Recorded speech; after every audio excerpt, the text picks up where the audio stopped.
the other streams going as usual. So bear with me for about 2 minutes and we'll go ahead and get the program going. A lot of love for Trump, and that's what we're going to be talking about. As you see, the live stream is titled The Historic Love for President Trump. So give me a moment to get everything going and we'll start momentarily. All right, so uh, some of it I don't understand, but some of it you guys surely will help me. So I'm going to make sure I get this in here. But I don't, like I said, I don't think there is any denying that there is love and adoration for Trump that hasn't existed probably for any other president in our lifetime. So we're going to discuss how and why, and hopefully I get educated because I'm going to run a whole host of clips starting out with the monologue to kind of back up some of the things I'm saying because I want to get your opinion. Obviously, there's a lot of folks that believe President Trump is indeed the best to ever do it. But I want folks to clear it up, explain their points, and hopefully maybe more of us can feel that same way too. So give me a minute to. I think we got everything straight on this side here, and we should be up momentarily if this particular if I can get the YouTube horizontal going, which I believe I just did. Okay, so we'll go ahead and fire that up. Yep, it's going live. Okay.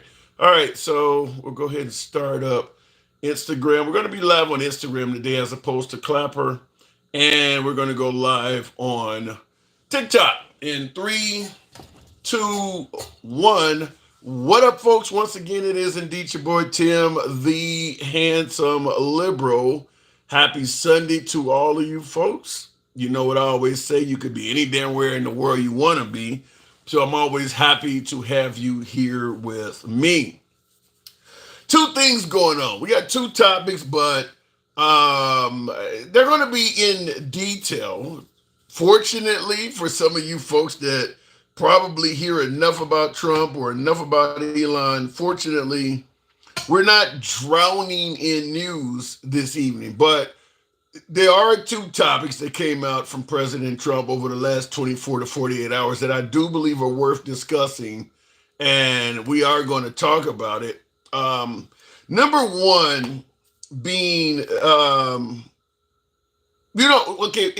most of you folks are aware that under Trump's first term, he got us out of a deal with Iran that many suggested the deal was a bad deal, wasn't in the best interest of the United States.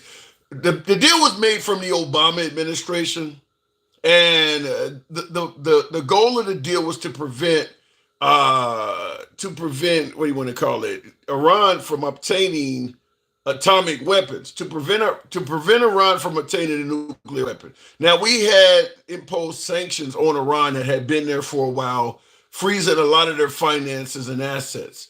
And under the Obama administration, they had to promise they would not get an atomic weapon. And any deal, there's give and take in any deal. So their give to us was the promise that they would not obtain nuclear weapons. Our give to them was we would free up their financial assets that we had been holding via sanctions and frozen bank accounts, et cetera, et cetera. Now, under the Obama administration, people were led to believe that America was just sending piles of cash to Iran. No, it was their money. Just like right now with the sanctions on Russia, we froze a ton of their money as well. So if for some reason Trump decides to release the sanctions on Russia, they're getting a ton of money, but it's not coming from the U.S., it's their money back. That's what happened under Obama. They received their money. But nevertheless, once Obama was gone, Trump believed that was a bad deal and canceled it. Well, now apparently Iran is still trying to develop atomic weapons. And that should make sense. You have no deal anymore, so why the hell would you stop? At the end of the day, America has shown that if a country has nuclear weapons, we're not going to mess with it, aka North Korea. So it is in Iran's best interest to obtain atomic weapons because America and other countries from the West would likely back off in their demands if they obtain nuclear weapons. So apparently, Iran is trying to obtain a nuclear weapon again because now that we got President Trump back at the helm, he's talking about it. So I do want you to hear this opening clip. This is from Fox, but it does describe what exactly is going on. We are following some breaking news that we wanted to let you know about. This coming out of Iran as the Iranian president has rejected direct negotiations with the United States over its nuclear program. The very latest is that Iran's president saying earlier today that the Islamic Republic rejected direct negotiations with the United States over its nuclear program, also offering Tehran's first response to a letter that President Trump sent to the country's supreme leader. The president saying that Iran's response left open the possibility of indirect negotiations with Washington. However, such talks have not made any progress. Now, this was 6 hours ago. That clip is from 6 hours ago. I have an updated clip that I want you to hear that shows this may be getting more dire. And by the way, we have moved military assets into the region already. Trump has moved military assets into that region. So it doesn't sound like this is a case of Trump just saber rattling, but whereas America may be getting prepared for something. But I do want you to hear a secondary clip. This one is far more recent. That was 6 hours ago. This is far more recent. Against Iran and Russia if he's unable to make deals with them. In an interview with US media, Trump said he was angry when Russian President Vladimir Putin criticized Ukrainian leader Volodymyr Zelensky. Now, this talks about Russia, too. This clip is only like a minute long, but notice what's going on here, because this doesn't sound anything like what Trump campaigned on, but I want to hear from you folks. What do you think? I'm going to rewind it because I want you to hear the exact beginning what she says. US President Donald Trump has threatened action against Iran and Russia if he's unable to make deals with them.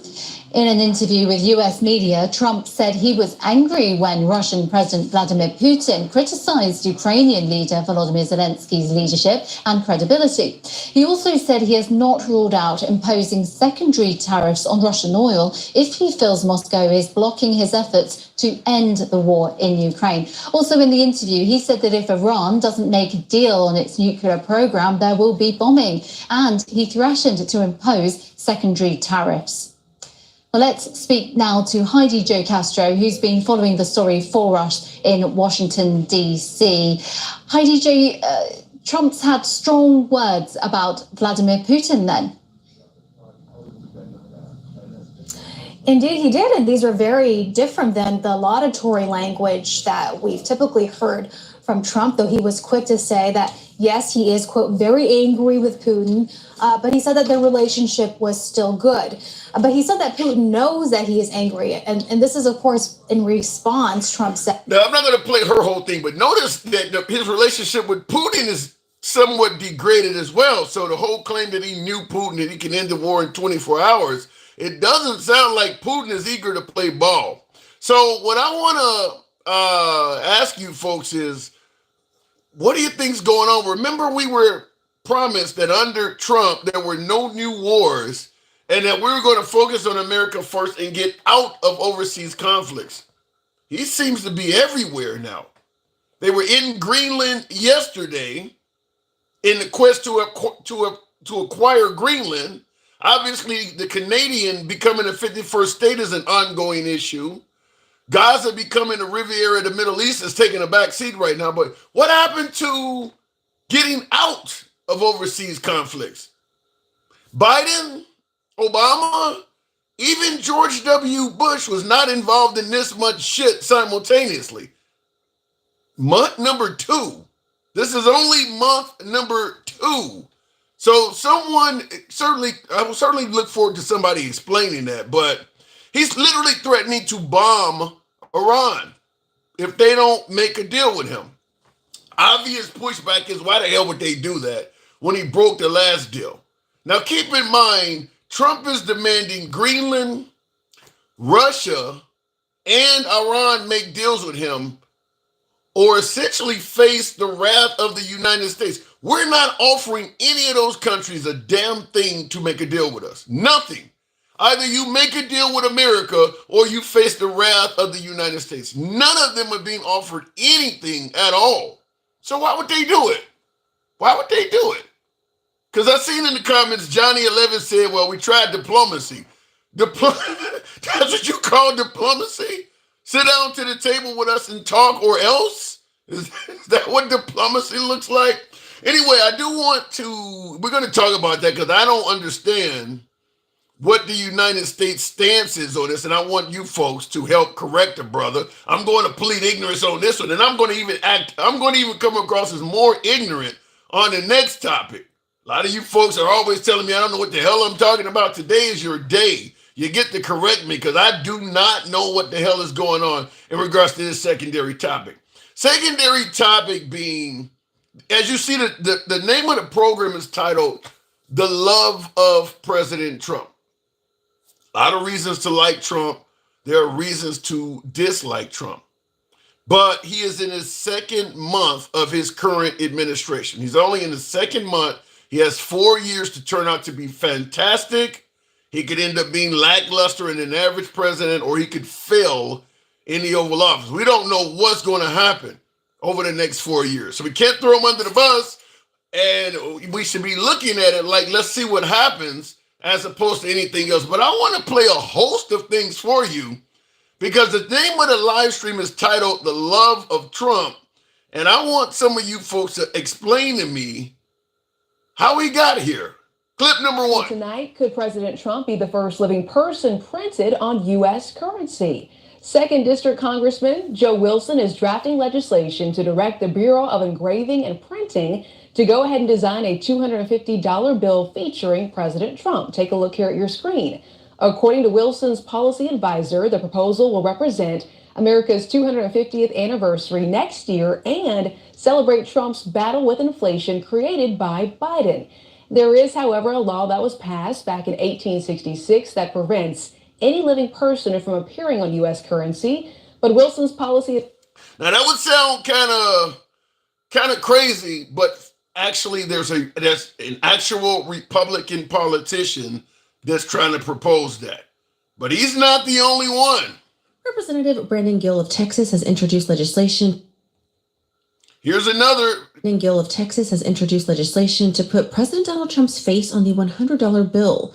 Co-sponsored by Representative Troy Nehls, the Golden Age Act would require all $100 bills printed after December 31st of 2028 to feature Trump replacing Benjamin Franklin.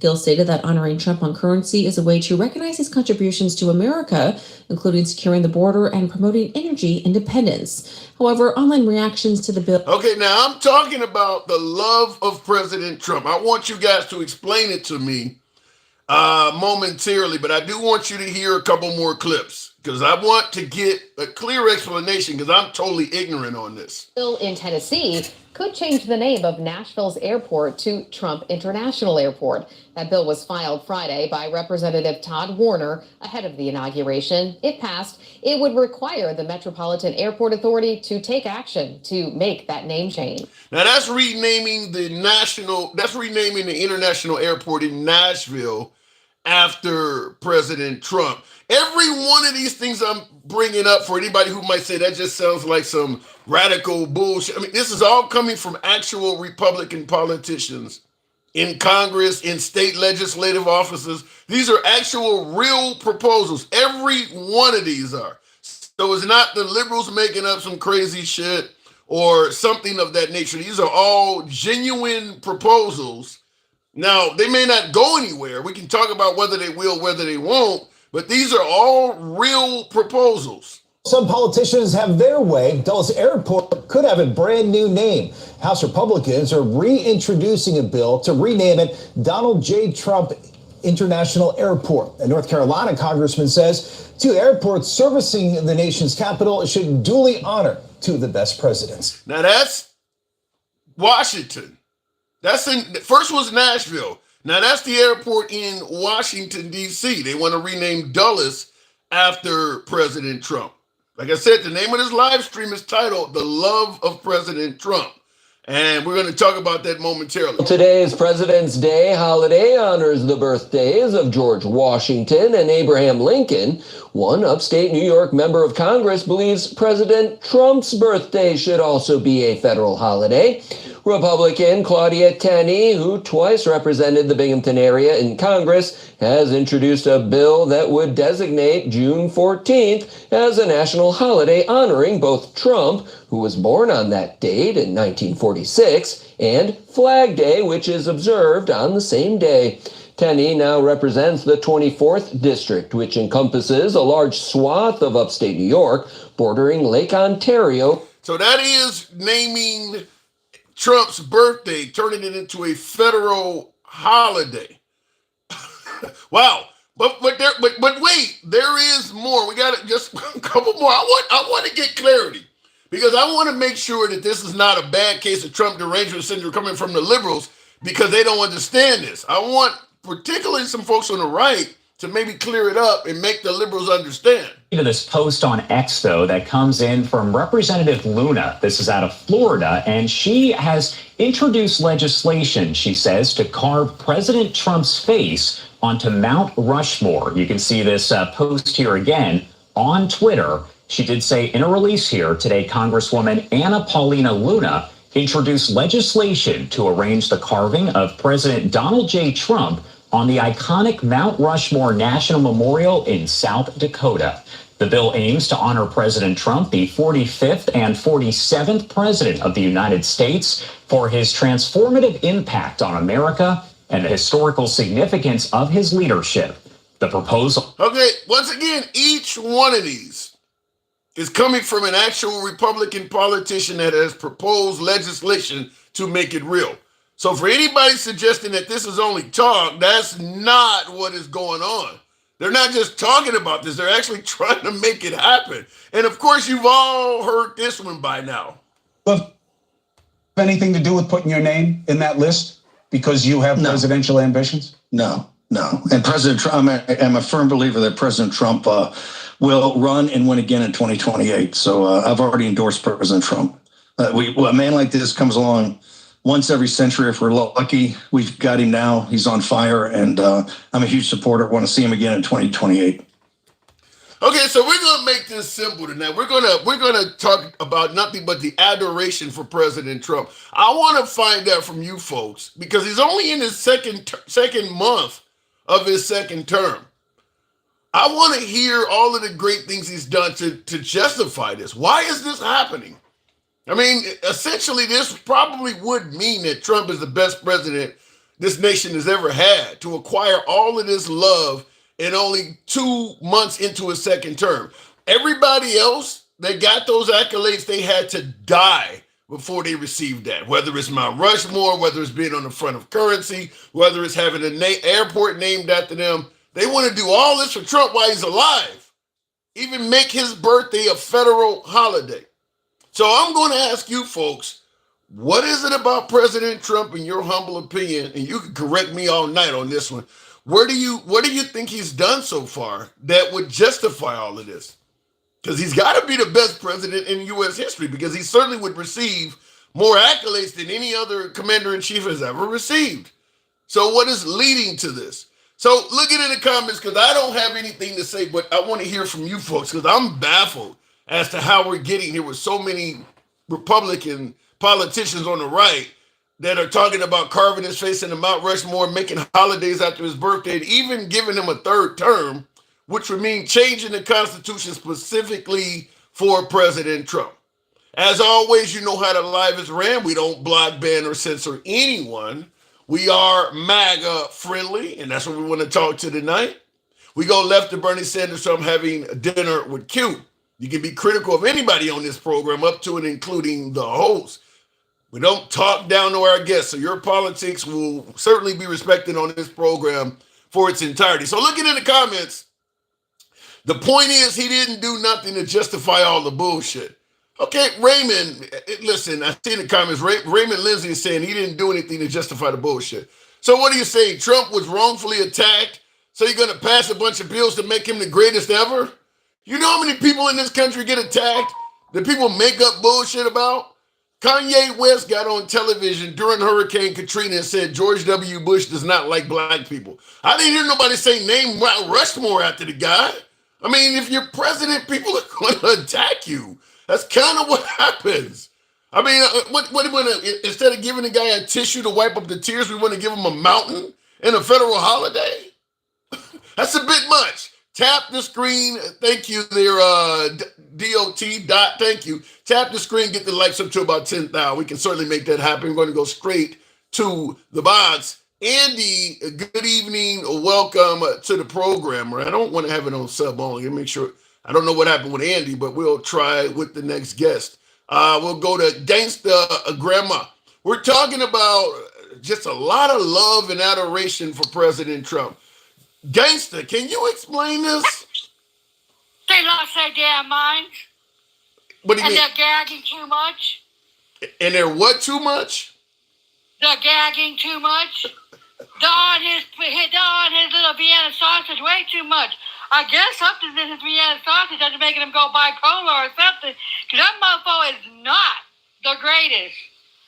Yeah, I mean, listen, but you do understand there are reasons to like Trump, though, right? No! What the fuck reason is to like that mofo? You saying... Quit doing this fuck. Quit doing the fuckery, man. Wait, Quit doing it. You're trying to tell me after 4 years and 2 months, there's absolutely no reason at all to like Trump? Hell no. That's a bit much. I mean... Okay. That's a bit much, for real. Yeah, I mean, I can give you a ton of reasons. Starting out with, he's protected the life of the unborn. How long have they been waiting for that? Oh, here we go. Protected the unborn. Why don't he protect the kids at the schools then? Fuck the unborn. They can't live without our bodies. So it's not a baby. Pookie, a baby. Okay, let me tell you something about these so-called Christians, okay? They are so-called Christians, but in the Bible it says our first breath. That's what life is, our first breath. Pookie. Okay, Ray?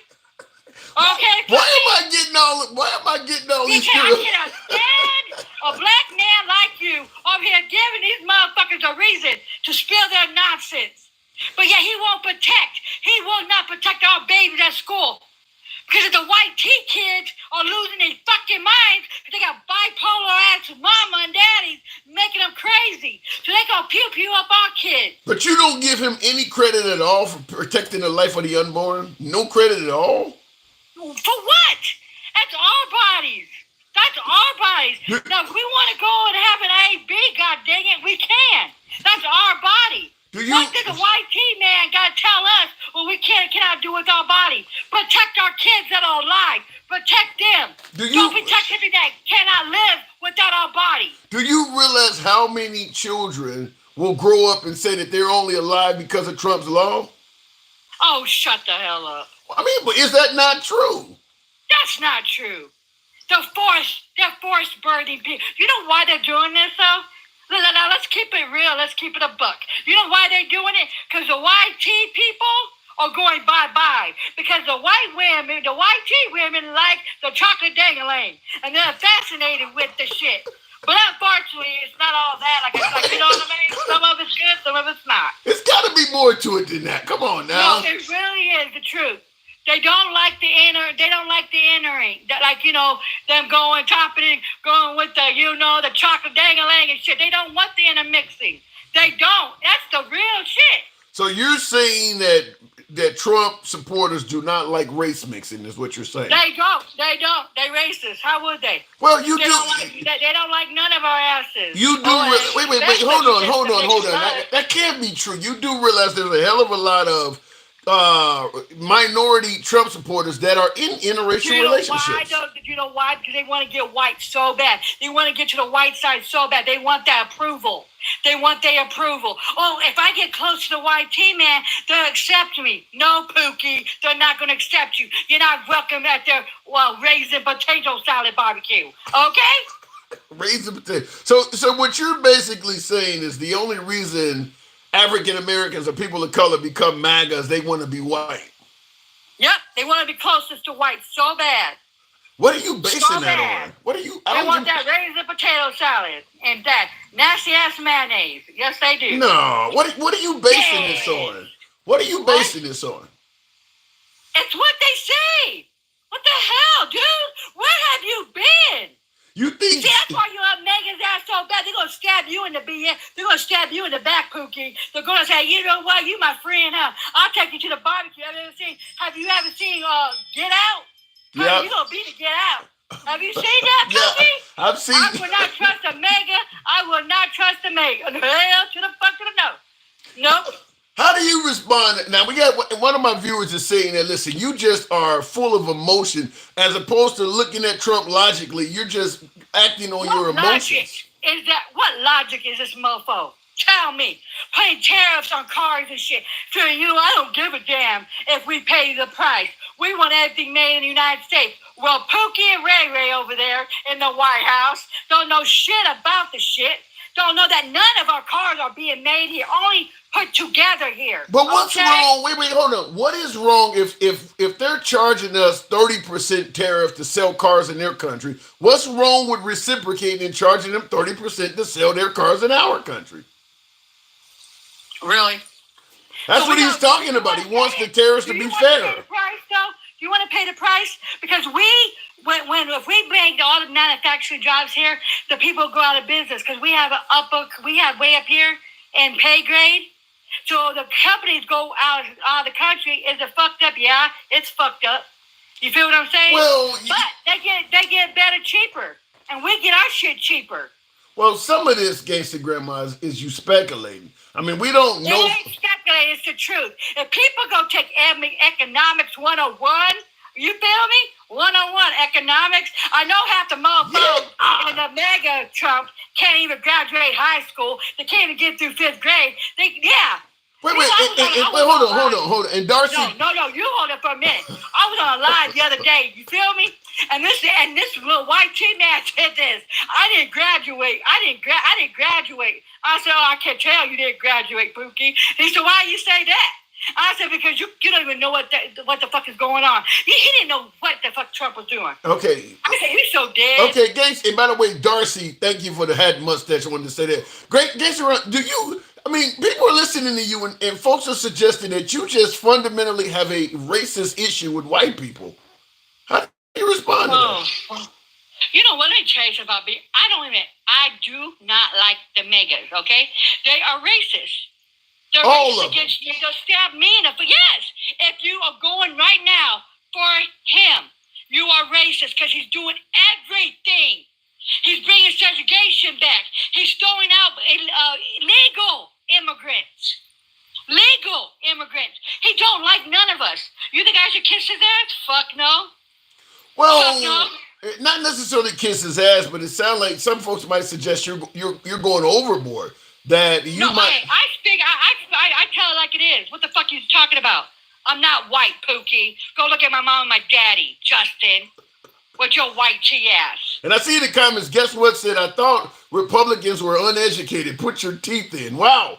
Okay, so guess what? And I can take your mama's soul too, bitch. Okay, this is getting out of hand. So at the end of the day, though, they're talking about I'm not going overboard, though. I'm telling the fucking truth. See, this is what some of you liberals do. You cakewalk the shit. You feel me? I'm not that type of way, bitch. Okay? I'm the type. I'm gonna tell it like it fucking is. I'm not a good liberal. Okay? I will drag you to the pits of fucking hell. You know, I'm not the nice one. You are the nice one. You're the one that will let them smile in your face and stab you in the back. Me, I got the pew pew ready. What has MAGA done to indicate that they're as bad as you're saying they are? Wow. Okay, apparently. What? Go ahead. What'd you say? I say you're talking about MAGA smiling in your face and stabbing you in the back. What has MAGA done to lead you to believe they're capable of all of this? Really? Really? I gotta ask. Are you serious? The Triple K is hot and ready. The Proud Boys. What Donald Trump did on January 6th, pardon all of them. Okay? And they're still standing with him. So if they could do that, they would stab you in the back and they will unalive us. Do you think I trust their asses? Hell to the fuck to the no. Mm. So what? So I guess because there's a lot of minorities, particularly Hispanics, that are MAGA. You think they all? They believe his bullshit. They believe he's gonna get a stimmy check. Oh my God, he helped us before. He's gonna help us again. Oh my God, he's gonna lower the egg prices. Oh my God, our groceries are going down. Our gas is gonna go down. You do our lights are gonna go down. Our natural gas. You do realize, Gangsta Grandma, the price of eggs and gas are going down. Many are suggesting that's happening all over the country. Let me break this shit down too, because the eggs are coming back, okay? But let me tell you, the gas, that's not good if the gas is going down. We're going into a recession. That means that the gas is low. That means that they're going to start laying off people at the rigs. Well, but comprehend. See, oh my God, we're going to have low gas price. We're going to have low gas price. Yeah, but a lot of people are going to lose their jobs. You know, but see, many would suggest because you hear folks say Trump could cure cancer and folks would not give him credit. If Trump would cure cancer, why is he getting rid of everybody? Why is he funding the cancer research for kids? Well, the belief is that there is waste in government. There's too. Oh, no, yeah, that's big waste in the government, huh? To give to his bitch, what's his name? Tesla. Elon Musk. Elon Musk, his little bitch, the one that he's sucking on. Yeah, he wants to give it to them. See, where's the receipts? Where's all the waste coming from? Where's the receipts? He's only been in office for 2 months, gangster. But hell no, but he's over here saying, oh my God, we're finding all this waste. Where's the receipts? Well, prove it. Let me ask you two. We're gonna speculate here. If he gave receipts, would that make you feel better about him? If he gave you, he ain't gonna give receipts, Pookie. But what if he did? Because you know what? Elon Musk isn't an auditor. He's a billionaire that wants to take our money. He's taking from the poor and giving it to them. What? And these motherfuckers, the maggots, oh my God, he's our savior. He's our orange Jesus. What if but we're just speculating here for shits and giggles. Why not speculate? Okay, I'm speculating here. If he gave you receipts, if Elon Musk could prove that he saved us waste, fraud, and abuse, prevented it, would you give him credit? Nope, because he's not doing it. So he's not going to. This is what the maggots believe.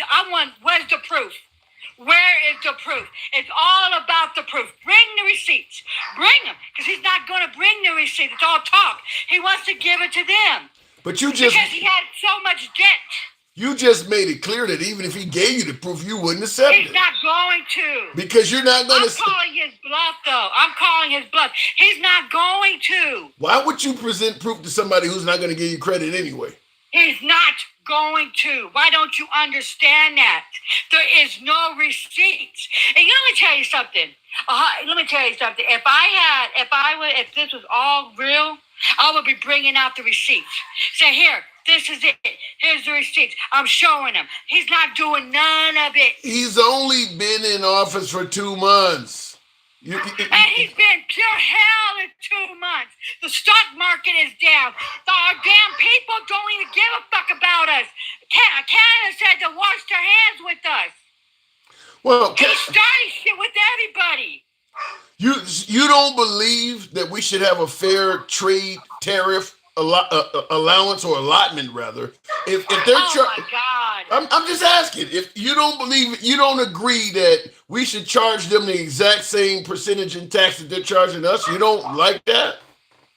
Because it's going to hurt us at the end. Why can't they just negotiate? Why don't they come to a table like with the NAFTA and shit? Okay? Go to the table. Don't bring this shit and start charging us. It's hurting us at the end. It's not going to hurt the other country. It's not going to hurt the companies. It's hurting us. Well, our cars are going to be $2 to $3 grand more.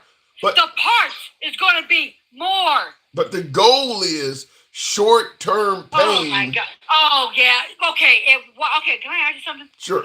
The stock market was going through the roof. We had a good economy, and Biden didn't put tariffs or nothing like that.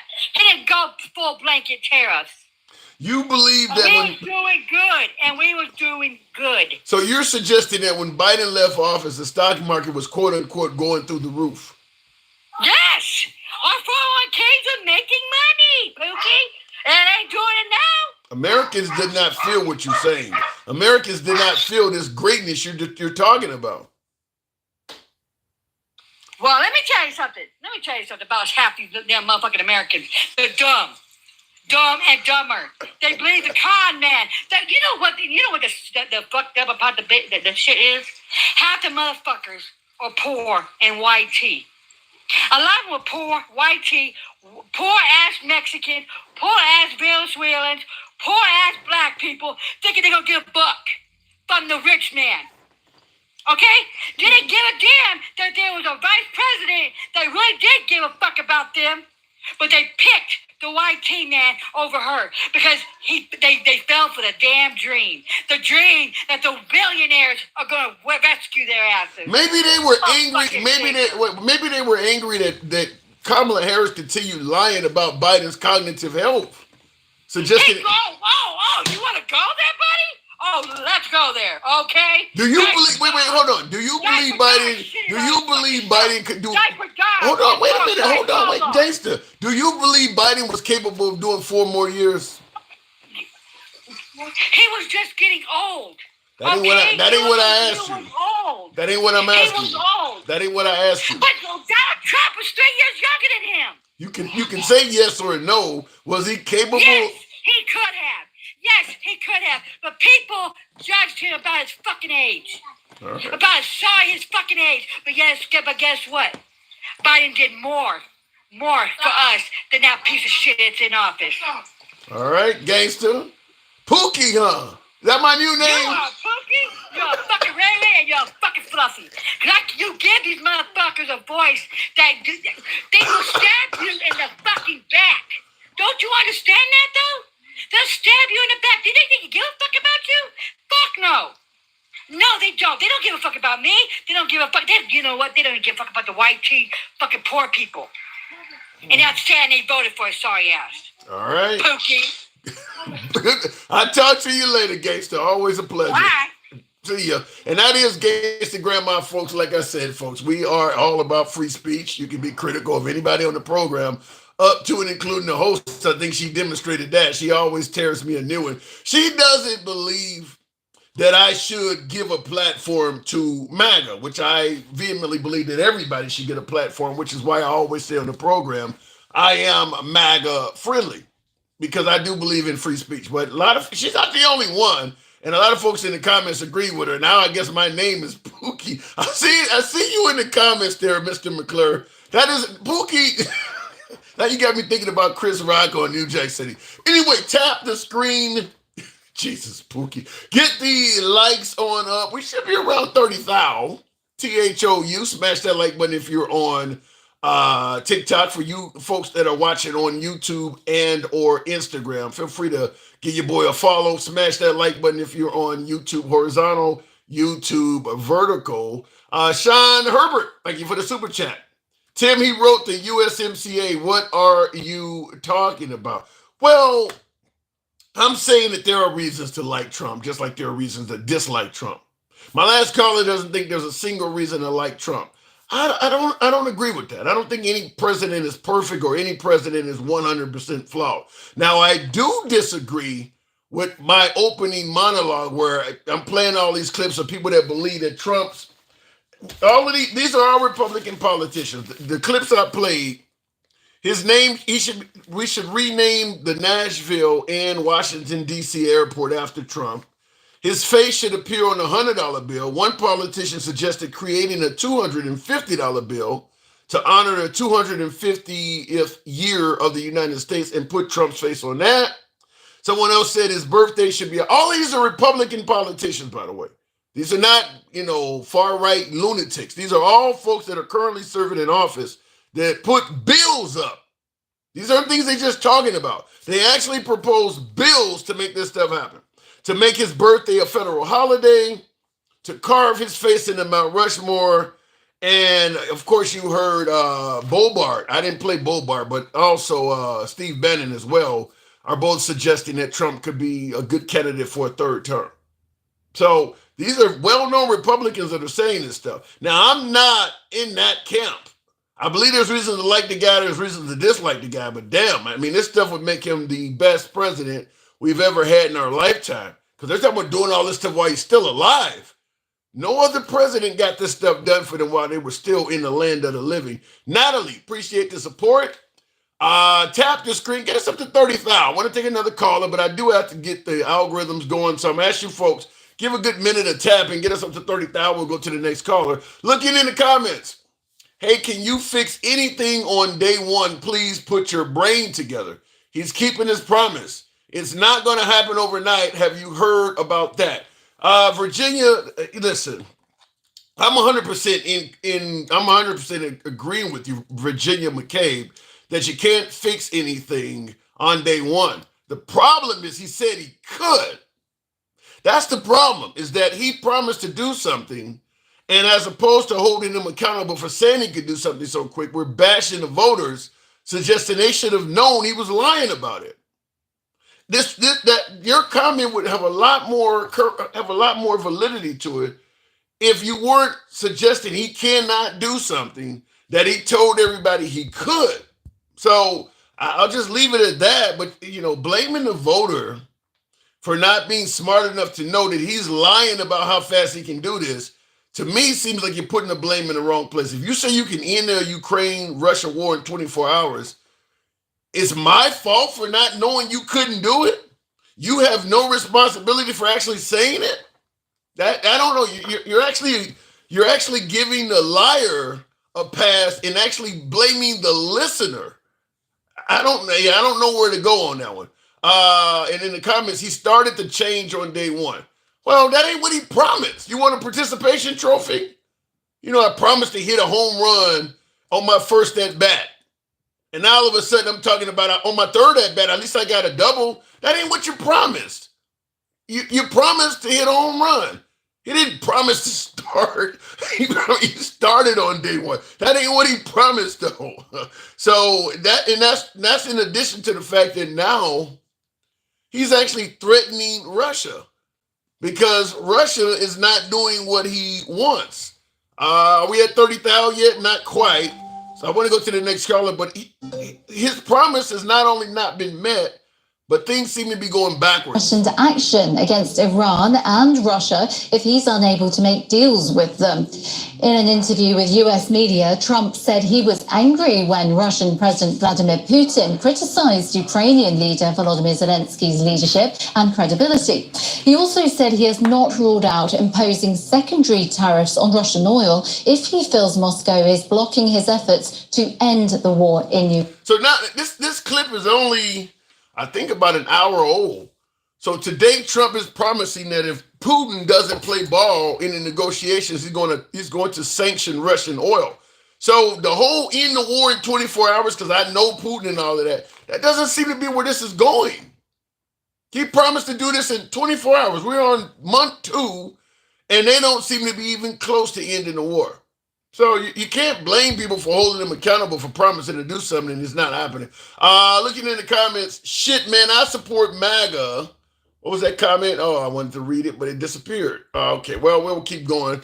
Almost 30,000. Tap the damn screen for you folks that are on TikTok. He lying again, says Jackie Dwayne Starks. Well, you certainly got to look at it that way to some degree. Like I said, I have a hard time holding the person that made the statement accountable and giving the person that made the statement accountable. You're not holding them accountable at all. You're going to hold the listener. It's okay for him to say he's going to do something he can't do, but we're going to hold a listener accountable for believing it. That's what I'm hearing. That doesn't make sense to me. Continuing on with the program. Wouldn't classify it as lying, says Mr. McClure. 24 hours? You're going to end the war in 24 hours. He didn't lie about that? Was it truthful? Or are we trying to finagle some type of gap in between what's the truth and what's a lie? He said he's going to end the war in 24 hours. But he said that wasn't true. No, but it wasn't a lie. Then what the hell was it? We're trying to create new terms. There weren't war plans. They were attack plans on the Signal app. That's what it sounds like. We're trying to create, what do they call it? Alternative facts. Him sanctioning Russia oil is not going to change a thing. No, it's not, Tanya. No, it's not. We have huge. That's like threatening to sanction North Korea or threatening to sanction Iran at this point. This is what I mentioned early in the program. We're almost at 30,000, so I'll take the next caller shortly. But the problem is, we heard the Iran deal under Obama. It was supposedly a horrible deal. Trump got us out of that deal. The problem is Trump is trying to make deals by threatening folks. He's making deals Suge Knight style. Either you take this deal or I'm gonna kick your ass. That's how he's making deals. The countries he's making deals with, he's not offering them anything. That's the whole issue that happened with Zelensky when he came over here from Ukraine, came and sat down in the White House, and he didn't want to take the deal because there was nothing in it for him. It was either you take this deal or Russia's going to keep kicking your ass. We're not going to give you any security guarantees. We're not going to help you build your country back. We're not going to provide you with any weapons. We're not going to provide you with any type of promise that we'll help you if they violate the agreement. He was giving them nothing. That's what Trump is doing now with the Iran deal. Either Iran comes to the table or we're going to bomb them. I mean, either you do not develop a nuclear weapon, come talk to us, because Trump is demanding that Iran negotiate. Negotiate how? You're offering nothing. I mean, this is the same thing with Greenland. We're offering nothing to Greenland. Nothing. They should just give up their country to the United States. I mean, he literally is telling these people, either you do what we say or you face the wrath of the United States. And folks are wondering, why aren't these countries willing to listen? There's nothing in it for them. Going back to the box, we'll go back to user 448. You are uninformed or lying. Well, you got to give me more than that, Drano. I think it's whatever the name is. You got to put more in there. Tim, can you hear me? Yeah, loud and clear. Oh, good. Just sometimes I have my headphones in, so sometimes it's a little fuzzy. Okay. But it's good to see you. Yeah, good. Appreciate that. So why is it that, it's seeming like Trump is trying to bully his way into victory on these deals and these negotiations? Why is that? Well, some of them he is trying to be a little bit more aggressive. And I don't blame him. When it comes to the Russia thing, it's kind of like, okay, Russia at first praised. Give me one second. I'm going to move into a different room because I have a family member nearby. I don't want to bother her. She must be a liberal. Anyway, okay, here we No, she's just an overworked CPA who deserves a little break. Okay, fair enough. Okay. So here's the thing. Russia actually was kind of hip to the deal originally. They were expressing sympathy for us. And now they're kind of going like, no, we want more. And Trump, I think, is doing the smart thing. He's saying, okay, I've had enough of both of you. He's kind of like that big daddy coming in when two kids are fighting. He's like, I got Jimmy to apologize to you, but Sally. why would they? Sally, if you don't. Why would they listen or work with the United States? We're not offering any of these countries anything. Why would they come sit down at the table with the U.S.? Well, at some point, it's because we are the big boys, and that's kind of necessary. We kind of need to be that. But it would work if Trump imposes these sanctions, and then maybe if they continue to disobey, imposes a complete ban on trading with Russia, which, by the way, secondary bans, in case you're not aware, are where the United States says, we won't trade with you if you trade with Russia. Yeah. So that's another level of a ban. Yeah, but at this point, okay, and I agree with you, because Russia, they're shipping oil perhaps to Germany and some of the countries in Eastern Europe. So let's say Trump says that. Well, we won't work with you if you do business with Russia. The problem is Trump has started to make enemies out of so many of our allies. If we get into a conflict, even if it's a tariff-style conflict, a lot of our allies now may not back us up because we're threatening to fuck them up financially. Well, again, that's kind of the benefit of being the big dog. It's not like we're like the big dog by a little bit, like everyone's a slightly bit behind it. We are so high above when it comes to how much the world depends on us. We kind of have the power to do that. But I'll go even further. You really think that we are so high up that we can just bully the entire planet? Probably not forever, but here's the thing. It depends on what we're doing when it comes to this bullying, quote unquote. So the thing is, most Europeans want the war in Ukraine to end. I think we agree on that, right? Yeah.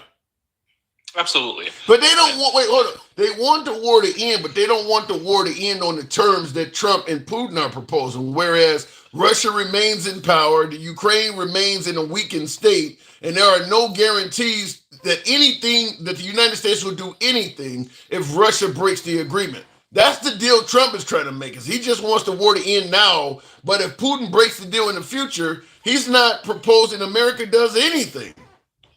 Well, I think America will do something, and you want to know why? Think? It's because he's already pissed at Putin and proposing that we do these sanctions in the first place. If he didn't give a shit, he probably would just say, "Nah, whatever. Like Putin, please come back." But are you going to really come if you're Zelensky? If you're Vladimir Zelensky, are you really going to make a deal and come back and tell your people, "Well, I think if they do something, America will act"?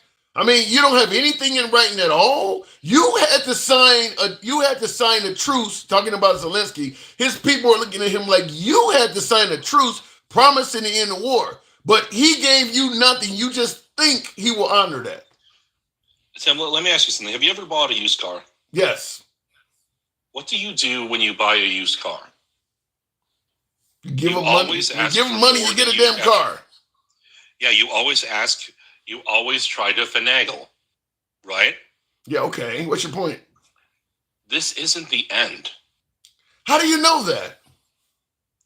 He has literally made deals his whole life, Tim. This is his thing. These people don't know. These people don't know nothing about his history in New York. I mean, they don't need to. Putin fears him. We know that he fears him. We know that Putin is definitely if Putin feared him. Putin even admitted he thinks Trump's a little crazy and he's afraid that he would press the button. If Putin feared him, he wouldn't be talking about Putin as making him angry right now. Yeah, well, again, this is part of negotiation because Putin can't just say, like, okay, I'm sorry, I'll do whatever you want. That would make him look weak to the Russian people. And you have to understand the Russian mindset. Strength, like, why do you think Putin does this propaganda where he rides around on like a horse with his shirt off? Okay, what? He's not even that good a shape. Why do you think he does that? You think Trump is in better shape? I'm saying he does it because it's a strongman complex. He can't appear weak to his people. Right. So it's going to take a little bit of time, but you're going to see the back and forth go a little bit, and then you're going to see that the United States will say, okay, you have to agree to these terms, or we will fuck you up. So you think at the end of the day, Trump is going to get Iran, I suppose Greenland. Now we're talking about Russia. You think all these folks are just going to bow down to Trump? Basically, because he's threatening them. He's giving, like I said, he's giving none of these people anything other than either you do what I want you to do or you face the wrath of the United States. You think that's going to work? First off, when it comes to Greenland, that's a separate issue. I don't think he's actually going to get Greenland because I don't think he wants it as much as he wants the war in Ukraine to stop. It just makes more sense. Then why the hell is he talking about it on every speech? Because he's trying to get people excited for it, so he has the backing of the American people. And I know there's a lot of people who are going to be against it, but if you just purchase Greenland without the American people's consent, they're going to know about it, and it's going to make them upset. The people of Greenland do not want to be purchased. They made it clear they don't want. I mean, they don't want nothing to do with this. I didn't say that Greenland would agree to that. That's why I think the deal will fall through, and that he won't. What deal? There is no deal. I'm saying when Trump will eventually propose a deal, and Greenland will probably say no. They'll probably say, no, we don't want to be part of Denmark or a part of the United States. We want to be independent. And you think Trump will go and he'll just walk away with that? He's going to have to, because otherwise he'd have to do the one thing that could probably take down the United States, which is make everyone all at once come after him all at once. So you think fucking with Canada, threatening Gaza, threatening Russia, threatening Iran, ain't none of that going to do it. But if you take Greenland, all of a sudden the world's going to come up. Canada is not going. He doesn't care about Canada. He's doing that to piss Canadians off. Wait, hold on. Out of all this shit that's going on in this country that that people want fixed, waste they want stopped, fraud they want captured, Why is he talking about a bunch of shit that, according to you, he has no follow through? He doesn't really want Canada. He's just trying to rile the people up about Greenland. And all the things they could be doing, why is he talking about stuff that has no value? He wants Greenland. Oh, trust me, he wants Greenland. But he's not going to break international law. You sure? He's not. You he's sure? Not going to. You confident in I am that? sure. I am confident, okay? Listen, I know your last caller probably needed to do a little bit less blow, okay? But I'm a little bit more level-headed. I actually, like she talked about, people need to know economics 101. I doubt she passed algebra 101. It's okay, gangster grandma. It's okay, gangster grandma. Just one less line next time, okay? Before you come up, just, keep yourself a little calm. Speaking of blowing, why do you believe there are so many Republican politicians suggesting that Trump have airports named after him, his face on money, federal holidays named after him, putting his face on Mount Rushmore, up to and including he should get a third term? Where the hell is all that coming from? Okay, so here's where it's coming from. Most of these politicians propose bills that they know aren't going to go through. They're doing it. I don't recall these kind of bills for Obama or Bush or Biden. You want to know why? Why? Because the Trump train is marketable, not profitable, marketable. These people are probably going to try to also run for president once Trump is out. And they know they're not going to win because a lot of people run for president for the same reason that they're doing these bills. It's to get their name out there. So you're gonna propose a bill.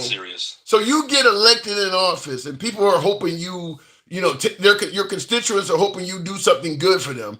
And your goal is to propose a useless bill so you can be marketable. So in other words, these Republican politicians are not working in the best interest of their constituents. Tim, I thought you would have been in politics long enough to know that a lot of this is theater. Come on, you should know this. I haven't been in politics. I haven't been in politics enough to see anybody else doing this bullshit. As I just said, Biden. All the time. I didn't see nobody else getting these kind of bills thrown at them. Okay, here's an example of one that isn't for President Trump or any president, but was clearly a dead bill on arrival that was never going to go anywhere. The Green New Deal. Nobody who read the bill looked at it seriously. It was laughable. AOC, honestly, I think couldn't chew bubble gum. Okay, that's fine. Okay, I'm not arguing about that, but she's not kissing the ass of another human being. I mean, people propose crazy shit. Trump is a train unto itself. Do you realize? Come on, you got to understand. Trump is the reason why they call MAGA a cult isn't because it's a cult, but it's because there is more fervor and love for this guy than there has been other politicians. You even showed clips of it. You showed clips of it earlier where people were just ranting and raving for this guy. Okay, and I could go into all the different reasons why that it's like that. But yeah, but you got people talking about putting his face on Mount Rushmore. What has he done for the country that's so great he should be next to Lincoln and George Washington? Tim, my dear Tim, it is quite possibly just theater. Nobody is actually going to put his face on Mount Rushmore. That's insane, and they know that. They know that. They know they would never get it. You asked me earlier. You asked me earlier, haven't I been in politics long enough? I don't know anybody else that does theater for other presidents like this. I didn't even see it for Obama, who happened to be the first black president. I didn't even see black politicians doing that for him. Theater I get, but this does sound like the cult shit you're denying. Okay, so here's what I'm going to say, okay? Trump is not like other politicians. I think he's more beloved than Obama was. I do, but he's also more hated. So he's more hated as well. The people who hate him really, really hate him, and the people who love him, they're head over heels for this guy. Basically, they're like Michael when it comes to saying things that aren't true. They're just in love with him, in love with doing it. What do you think is causing people to love him like that? Okay, well, there's a few things. Number one, he is relatable. I know that sounds a little weird. It sounds very fucking weird. A billionaire politician, a billionaire businessman from New York of all places, being appealing to Midwestern flyover states. That doesn't sound very logical, does it? He's relatable, so you gonna name your airport after him? No, I'm saying this is just Tim. That's kind of like I only said one thing that makes. Give me another one. Give me one that sounds a little bit better than that. Oh, yeah. Number two. he doesn't talk like a politician, and does he? When people, I know you don't think it's that important, but when people smell inauthenticity, you know what they find? What? They find every reason to hate you. They think, because politicians have always had the reputation of, just like lawyers, of being two-faced liars that will do anything for a quick buck and to rip people off. Imagine someone being so authentic that even the fact that they're rich isn't even a problem. Yeah, because I don't get that. I don't get that at all. The guy got gold toilets in his house, and boy, he's authentic. I can relate to him. No, you can't. You don't even have that much gold in your entire family tree. He's taking a shit on gold. No, you can't relate. You can't relate to him. Tim, you are missing the biggest reason why that's so appealing to the American people. It's because most politicians who are in the federal government, maybe not the state or local government, but the federal government, are also extremely rich. The difference is Trump wears it on his sleeve like a badge of honor. He like, remember in 2016, he was like, I'm very rich. You know, he was saying that all the time. He wrote down in Trump escalator, inauthenticity is cancer to anyone running. So he's rich and brags about it, and that's what makes people like him. They like him because they know that he can't lie. Like you want to know something about other people? Wait, did you just say he can't? So you do believe that Trump is genuinely always honest? No, I meant can't lie about his wealth. That's what I meant. I should have been more specific. Do you even believe that? Yes. He can't lie and pretend he's not rich. He was on so many shows. You want to know why people didn't like Hillary Clinton? Why? She was as inauthentic as could possibly be. We know she's got a body count, and not the fun. It was come in bed with me kind. I mean, the hold still and close your eyes is kind. Okay, we know that. We know she's not an outsider. She was the first lady for many years. She was the Secretary of State, and she's been in politics for years. And then she tried to take the whole "I'm an outsider because I'm a woman" approach. Bitch, if you don't get your shit and get the fuck out of here with that shit. Are you kidding me? Let me just say this. I do gotta move it on, but I'll just say this. I think the reason Trump seems more authentic than Kamala or Clinton or any of these people is because you hold those folks accountable when they say some bullshit, but you kind of give Trump a pass, like saying, grab him by the his locker room talk. That ain't, he meant that bullshit. And I say this all the damn time. If I was a billionaire with Trump's money, he's a decent looking guy back in the day, he's tall, he's handsome, he got endless money, you could grab a woman that way. The idea that he was only making it, you don't have to lie on your dick when you're a billionaire. If a billionaire told me they had 10 women, 10 Playboy playmates in the hot tub with them butt ass naked, I'm believing that. A billionaire can do that. So we're supposed to believe that a billionaire got to make up dicktails? There's no way. That doesn't make sense. The reason why he can get away with, you're putting the cart before the horse. You're seeing a very observable, real thing. Yes, he said all sorts of things that would get anyone else kicked. Why did he own up to it is what I'm saying. Why would you lie and say, as you said, he owns up, he talks, he's authentic, he's not like Hillary Clinton, he actually is authentic. Why wouldn't you say, yeah, I did that? Why would you try to make up a lie about that? Everybody knows a billionaire can make that happen.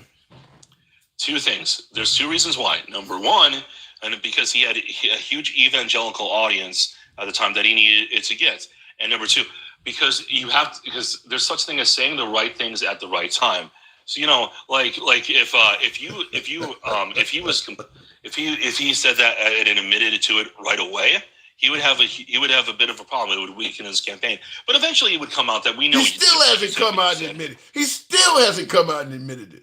It's been like 6 years ago. He still hasn't come out and admitted it. You basically are saying you're holding Hillary Clinton or Kamala Harris or some of them folks accountable when they say some bullshit that we know is not true. You're coming up with reasons why Trump should get a pass. You're basically saying now, well, for his campaign, you have to know when to lie. I mean, you're giving him a pass on it. That wasn't authentic. I'm not saying, did I say any of this was good? I don't think he's a very moral person. You made it sound like Trump is authentic. You made it sound like Trump is authentic and Hillary Clinton is not. When I presented a clear lie to you, that ain't authentic. Not all the time, but by a far wider margin. Listen, Tim, the way I look at it is not like, oh, this makes him a good person. This is more like, oh, this is why he's effective. Well, here, I'll end with this, okay? Because I know you got to move it on in a second. If you want to kill your political career forever, Do the opposite of what AOC and Trump have both done. Because I do not like AOC. I feel like she can't walk and chew bubble gum at the same time. Okay? Yeah, but she comes off more authentic than a lot of politicians from her district. Trump, people have literally admitted that they voted for Trump for the same reason they voted for her. Like, you can think about whatever you want about January 6th. It doesn't matter. If you tell people, I'm going to make your life easier, I'm going to bring down the price of eggs, and then you say hilarious things like, little Marco, oh, small hands, and then you walk right in on a dump truck after people call you trash, and you joke around and you make people laugh after you seem like a guy so you could have a beer with. People will vote for you hand over fist, and I'm not even saying that's right. So you're saying Jasmine Crockett should be our next choice for president? Why do you think she could get away with assaulting a reporter? I haven't seen it yet. I got to move it on though. Appreciate All right, brother. it. See you around. All right, and like I said, I don't the authentic nature of Trump. I got to push back. I mean, he said a lot of things that are not true. Now, my last caller seems to think differently, but I'll leave it at that. Because he said, people could relate to him. I mentioned the gold toilet, but I would also mention Melania Trump and all of the Playboy playmates that Trump has had. I can't relate to that shit. I wish I could. I wish I could have a trophy chicks on my arm and all. How people say they can relate to that? Now, what he described, the Trump with the garbage truck and some of the really intelligent tactics Trump used to ridicule people and make them look bad. Now, you're not favoring authenticity, in my opinion. You're favoring a bully. You're favoring somebody that knows how to, just what we're talking about right now in the program with Iran and Russia and all that. I mean, you're not favoring authenticity. You're favoring somebody that knows how to bully. But I want to hear from you folks. In the comments, Maxwell Smart says Jasmine is a fake ratchet. You'd have to explain what any of that means. I mean, she's like an attorney. I mean, she got a hell of a resume, by the way. She's not just somebody who AOC went from being a bartender to being a member of Congress. Jasmine Crockett worked for a law firm. I think she's a partner. I mean, she's intelligent. You might not like what she's saying, and I don't understand how anybody could criticize the stuff coming out of Jasmine Crockett's mouth, but you're okay with Trump saying some of the same similar shit. You'd have to explain that. But I see in the comments, Robert Kennedy says, F Democrats. Fuck them all, huh? How is Jasmine Crockett ratchet? I don't know, Katrina. I have no clue. Looking in the comments, a mind is a terrible thing to waste. Too late, says, guess what? All right. Let me go back to the box. We'll go to one of my subs. We always get a subs a little bit of preference. Andy. Good evening, Andy. Now, I'm assuming you heard a few things. I'm assuming you heard a few things you may disagree with now. I was just laughing. I find it funny how they say he's not a politician, but he lies like a politician. He wants to go hard on Hillary when did he see Trump's first term? I mean, where was he?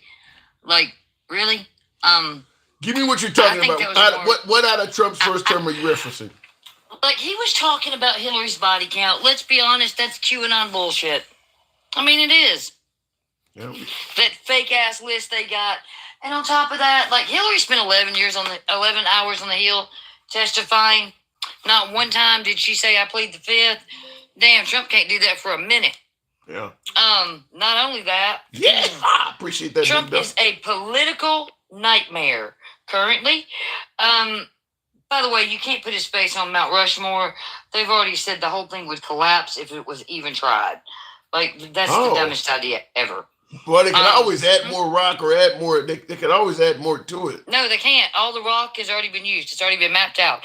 Anything added to that would make the whole structure come down. So they can bring it all down, but he can't add his space to it. That's not going to work. It just doesn't work that way. I'm sorry. I didn't know that. Never heard that. But why do you think a politician would even propose that? They're sycophants. They worship him like I don't know. I've never seen anything like it. It reminds me of Jim Jones. It's kind of scary, actually. Wow. So you do see the cult mentality. Mm-hmm. Well, they fit the model. Like, the government has a model for that. It's called the bite mark. Explain. It means behavior. Behavior. Information, thought, and emotional. Oh, yes, control. acronyms. That's what the Okay, bottom those are part is. acronyms. Okay. Mhm. I've never heard that. And so they fit under all of those qualifications, whether they were aware of it or not. So, with that being said, Donald Trump's economy right now, like the tariffs are sinking us. There is action that we can actually point to and said, this made, like Nvidia stock plummeting, much to my chagrin. Why? What are those are chips, right? The computer chips? Right. Yeah. And where they'll be allowed to sell, and this, that, and the other. Trump has literally got his thumb on business, which, that's not good. Yeah, but people think like, I heard your people come up. I heard that guy come up there. He never mentioned Pete Hegseth or that disaster. A good leader would have fired somebody. Trump was on, Joe Biden didn't even fire anybody. Well, Trump needs to get on that firing because Pete Hegseth needs to go. And, yeah, but they are going to bring up that under Biden, 13 service personnel lost their lives in the botched evacuation of Afghanistan, and he didn't fire anybody either. Well, that Donald Trump orchestrated, and he drew down the troops to 2,500. I'm surprised that's all we lost. But why do they never mention the 67 that were lost under Donald Trump? Like, I'm very confused. Why do they only want to use the service members that were lost under Biden, but they never mention the much higher number under Trump that we don't even talk about, nor do we even discuss That's the bad. The fact that I tell you, I'll give you the answer to that. Hold on, we changed the way that we do reporting on casualties for human lives in other countries because Donald Trump wanted to cover up what was going on in Syria. Let's not forget that. Well, in regards to your answer, why didn't we talk about that stuff? This is what I mean when I say the bad messaging of the Democratic Party.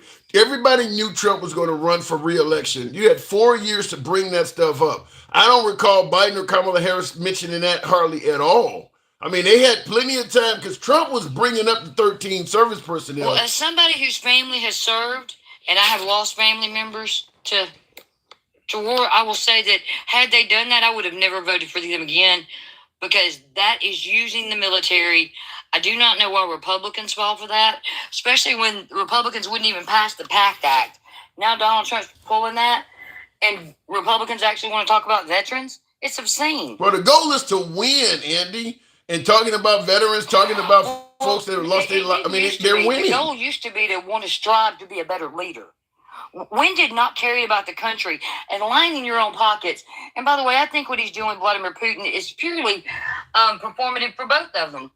Makes Donald Trump look like he's hard on Russia, and it makes Vladimir Putin look like he's not giving in. It's a win-win situation for both presidents who are under scrutiny for being looked at for the fact that Donald Trump removed the cybersecurity from Russia, even though he was the only president to be hacked by Russia in U.S. history and one of the worst cyber hacks we've ever had. Now, what I don't get in regards to that is, how does, now I asked this one with Jeremy, my last caller, but why is it that Trump is assuming that he can literally just threaten people to bargain with him? I mean, he's offering none of these countries, Iran, Russia, Ukraine, Greenland. He ain't offering none of these countries anything. He's just saying, you're going to either do this my way or face the wrath of the United States. I mean, how does that make us look on a world stage? Oh, I have international people on my panel. I think you slid by. They're very disappointed. And America talks like we do so much for these other countries, but in reality, you've been around the military. You know for a fact that how many of these countries host other base for us? Do we do that for them? No. But we're looking at it like this: by you having a U.S. base in your country, we're providing you free protection. Yeah, you're looking at it that way because it's beneficial to you. But realistically, it just means we have eyes and ears in the region, and we can reach a jumping off point quicker. Yeah. So in reality, it's more beneficial to us. I don't know about that, Andy. Go down. Let me tell you why. It's how we do that. Wait. What does every Republican president say? We fight over there so we don't have to do it where? over here. Is that not a That's good thing? what those bases ensure. So when they provide those bases, they are a help to America. Let me tell you And why. we Let never me consider. push back on that. Well, hold on. I'm not gonna. I just want to point this out. We always point out how we're a help to them. I know how we're a help to them. We hear it all day, every day. But there's never anybody that says the other side is helpful too. Y'all never recognize that they do anything at all. Okay. You know, you want people to say, name one thing Donald Trump's done good. Why can't y'all name anything these other countries have done for us? Like go to battle with us every single time America's called, even though they didn't need to. It wasn't beneficial to them.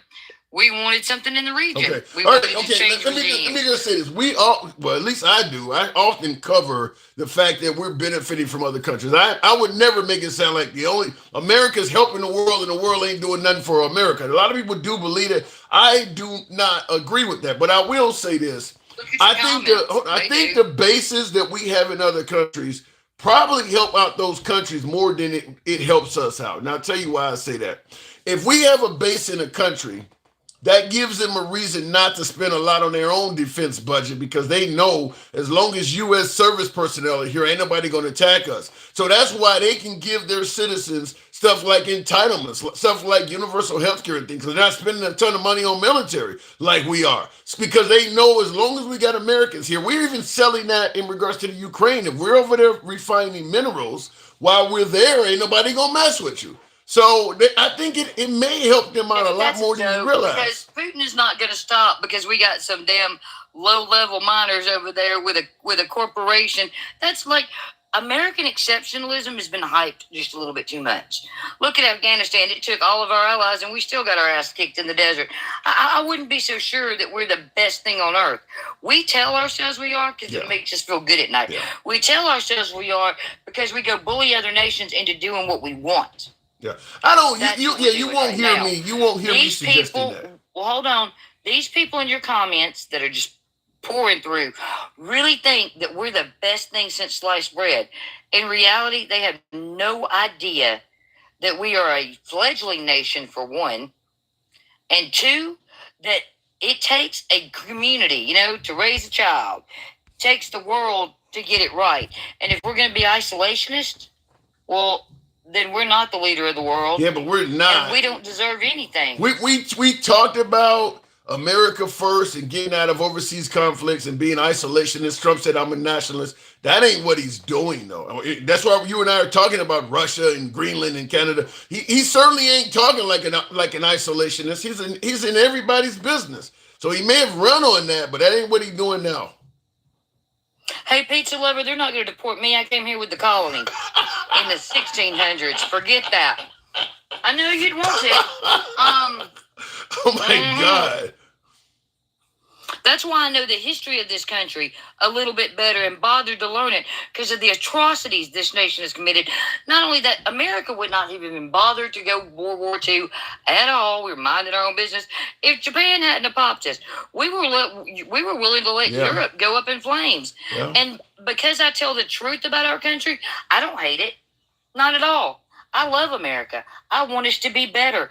I don't want us to be on the human rights violation list. I don't want us to have starving children in America. I don't want us to have such a high poverty rate and a high mortality rate and infant mortality rate. I want all those things to be better. We don't make them better by doing what we're doing now. And Donald Trump's up there saying today, I don't care if car prices go up. He did say that. I heard him say that. I did hear him say that.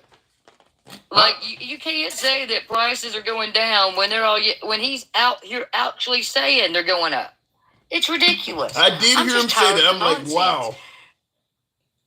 At what point do they actually look at America and go, hell, we've given away everything to the 1%?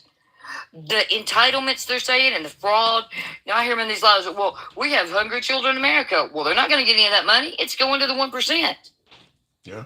You are making the biggest transfer of wealth in America, all because you weren't paying attention and worshiping a Nepo baby who's never had to work a day in his life, would not fight for this country because he claimed he had bone spurs, but he plays golf every weekend and he weighs what he weighs, so they can't be too bad. And And he doesn't care. He thinks everybody owes us and everything's transactional. Well, it's not reality. We need the resources from our north a lot more than they need us. They could take direct shipment from China and sell their oil. Whoa. So you're saying we need Canada more than Canada needs us? For oil and lumber, yeah, we do. And other countries would happily take what we don't take right now. I don't know if most Americans agree with you on that, though. I don't care whether they agree with me or not. It's numbers. It's facts. We should not have this, it's an opinion. Reality. We require a certain amount of things to keep this country running. What if they turn off the power?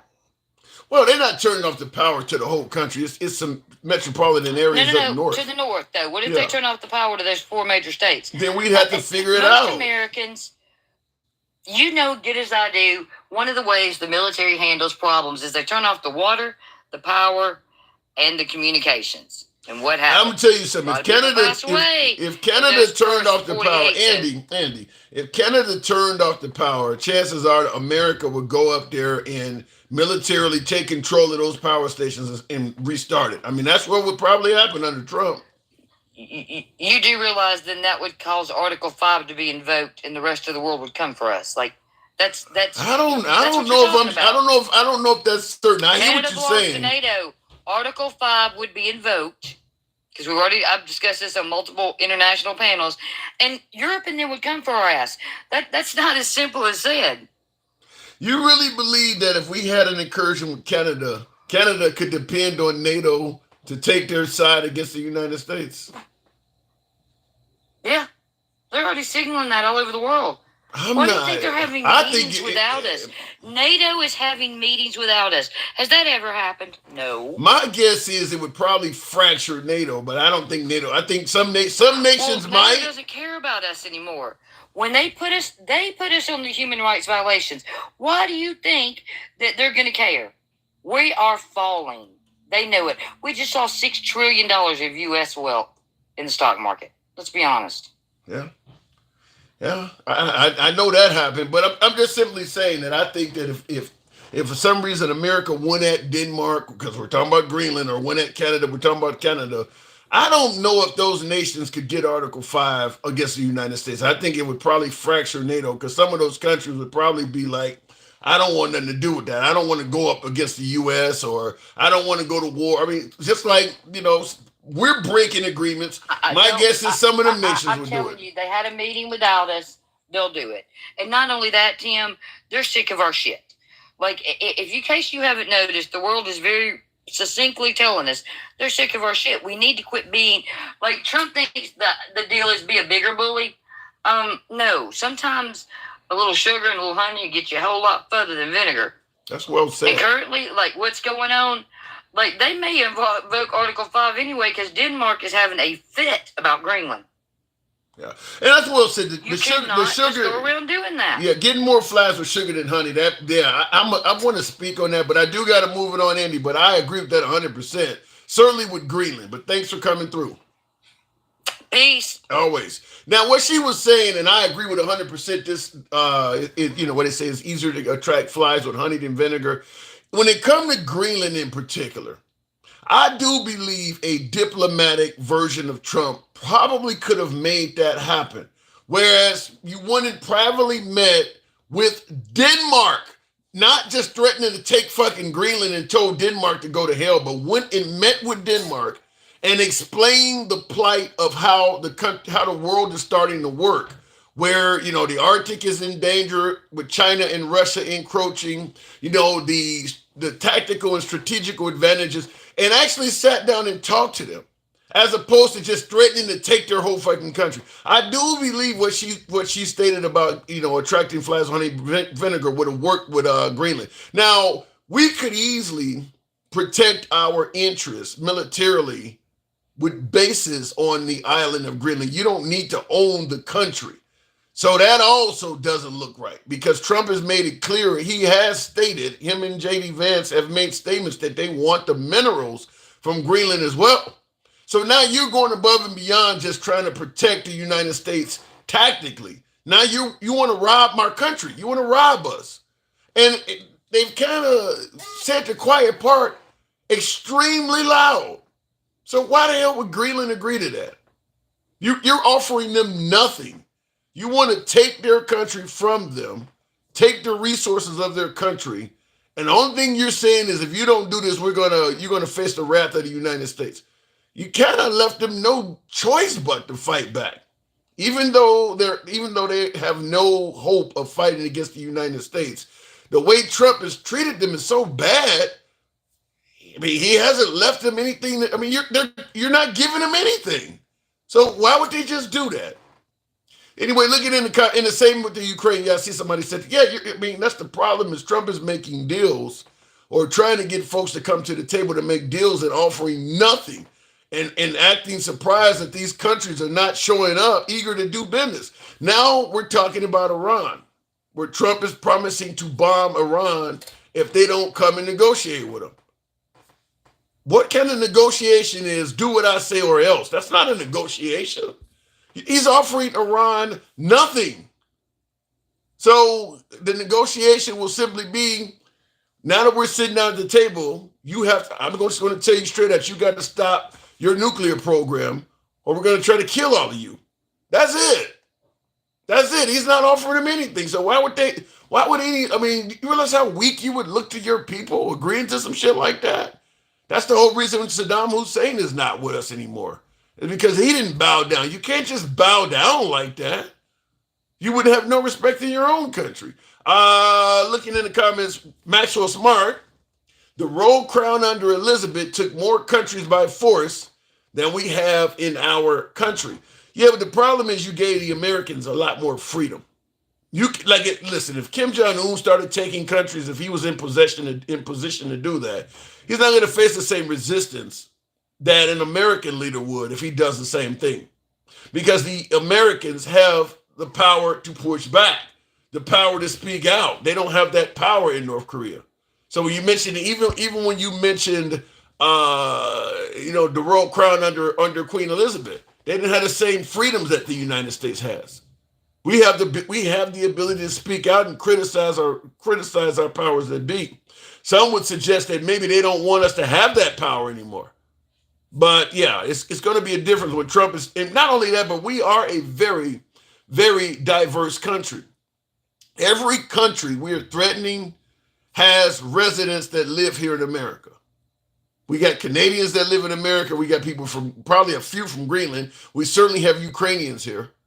So America's not going to look at these people and say, well, you should just be able to go and tell them what to do and give them nothing in return. All right, looking in the comments, Tim Walz doesn't believe in free speech. I haven't heard that coming out of Minnesota. Are you talking about Tim Walz, the governor up there, and Josh Ely? Are you talking about Governor Tim Walz in Minnesota? I haven't heard that coming out of there, if what you're saying is true. And things are not the same as under Queen Elizabeth all those years ago. Things don't work that way anymore. True. You could also, in regards to going back to Queen Elizabeth, you could also go take countries over and your subjects wouldn't even know about it. They didn't have access to international news and all of that like we do now. So it's a whole different era. You can't do what Queen Elizabeth did. I'm from Minnesota and Walsh is terrible, says Deanna Crow. Well, listen, no matter what state you live in, there are going to be people in your state that says the governor there is terrible. Ron DeSantis has been a rock star in Florida. The people of Florida seem to love Ron DeSantis, but I'm certain I can find plenty of Floridians that will say he's terrible. You just lean the opposite political direction of Tim Walz, so you don't like him. But no matter where you go, there's going to be people that don't like somebody. Tap the screen or go to the next caller. Get us on up to 65, if you will. Continuing on with MAGA Reacts. Good evening, MAGA. Welcome to the program, MAGA Reacts. Now, making deals for nothing in return. What say you? What do you mean? What are we talking about? We're talking about him threatening Iran. If they don't come and negotiate with him, he's going to bomb them. He's now talking about imposing secondary sanctions on Russia. We already know what's going on with Greenland. He's telling these countries to essentially adhere to his wishes and offering them nothing for doing so. I mean, last time we talked, you're like, why is he being so nice to Putin? Why is he being best friends with Putin? And I was like, he has no reason to do anything else right now because, he wants him to take the deal. But now that he rejected the deal, he first tried to be nice. Now he's trying to be a little tough. And hopefully it doesn't take too much of that to get them to the negotiating table. Where's the nice part, But this is just basic, deal making. Why do you guys act like this is weird? This is just basic getting people to the table and make a deal. I can answer that. You're saying, why do we make it sound like this?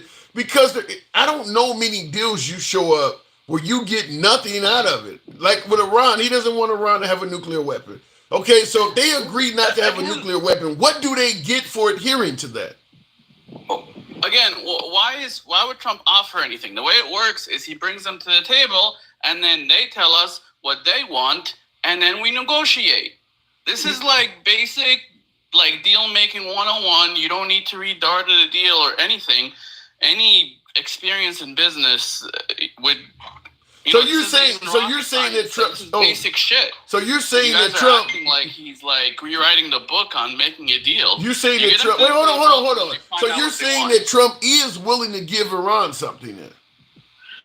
Yeah, we gotta find out what that is. Why would we give shit without them even asking for anything?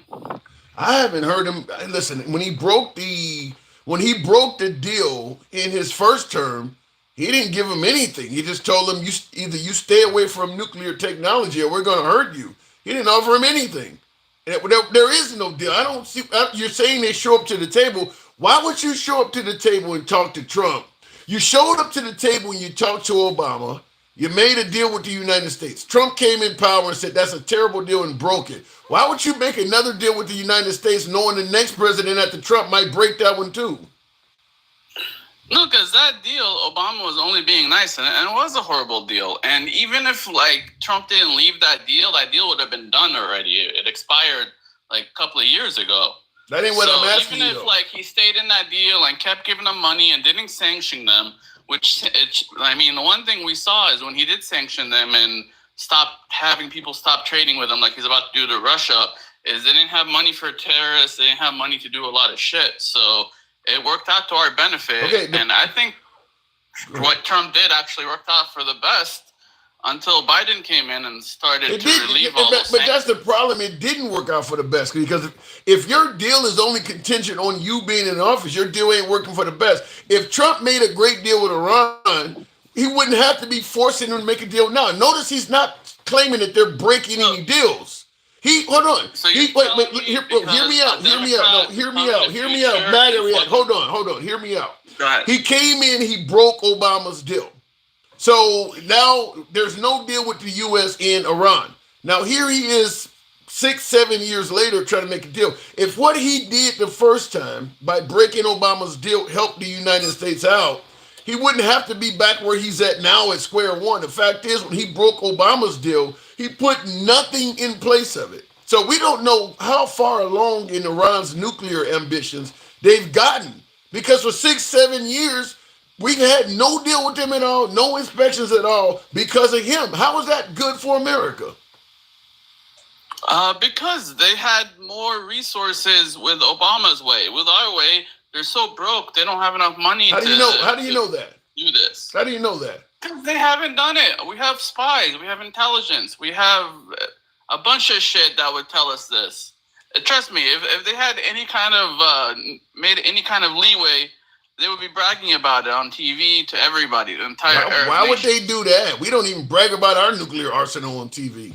Yes, we do. We brag about it all the time. They know we have it. We don't need to brag about it, but they would definitely brag about it, and they would use it as propaganda. I don't it's see more as propaganda than actually having it. You know? I don't hear any nuclear nation. I don't hear North Korea bragging about I don't hear anybody bragging about their nuclear program. I don't know where you're going with that. The world knows they have it. You said bragging about it. Korea, but the rest of the countries that have it, we all know, like France and UK, and even though they have no armies. Which is the other thing that made me laugh about that last lady. She's like, if first of all, it's a lot of what ifs. Like the entire argument of the left is like, what if this happens? What if this happens? Why don't you go write comics for fucking Marvel if you're gonna keep talking what if? It's not gonna happen. But even if it does happen, if you're gonna play the what if game, which I think is stupid, and that's the only way they can like kind of. You really believe the what if game is only played by the left? It's played a lot more by the left. A lot more. Because they take every little thing as like, what if, what if, what if. That's her entire argument of the left. Like, anytime Michael or Denkel or any of them come on, it's like, oh, what if this? Or what if this leads to this? Or what if? It's like, what if? Even if they don't say the words what if, most of what they fucking say is all what if. What if Trump puts us all in camps and all this shit? I'm going to tell you something.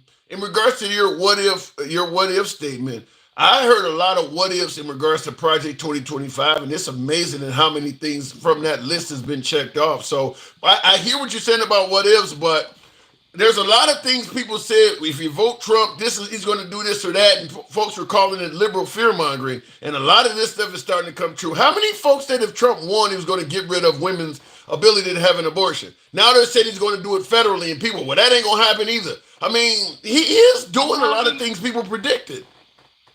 Listen, abortion is done. It's not going to be a federal issue anymore. And the only way to fuck that up is by trying to ban it federally. They leave it where it's at, and the Democrats have nothing to use against them. Like, next election, abortion, people are going to be like, who gives a fuck? My state has abortion, or my state has this pro-life, so I don't care because it's already solved in the state level. The abortion, so even Trump though if Trump does that, it's the biggest fuck up. That ain't gonna. Even if he leave it at the state level, what you just said is never going to happen. For abortion, even though it's not a constitutionally protected right like the Second Amendment, it is similar in terms of how the liberals view taking away abortion rights the same way you would view on the right taking away the Second Amendment. Until that's correct, hold on. Until that is corrected, that is going to be an issue at every election going forward. Until women nationally get that right back, every election that's going to be on the ballot. But why would the voters care if their state has it? Because people can die if they're not allowed to do it.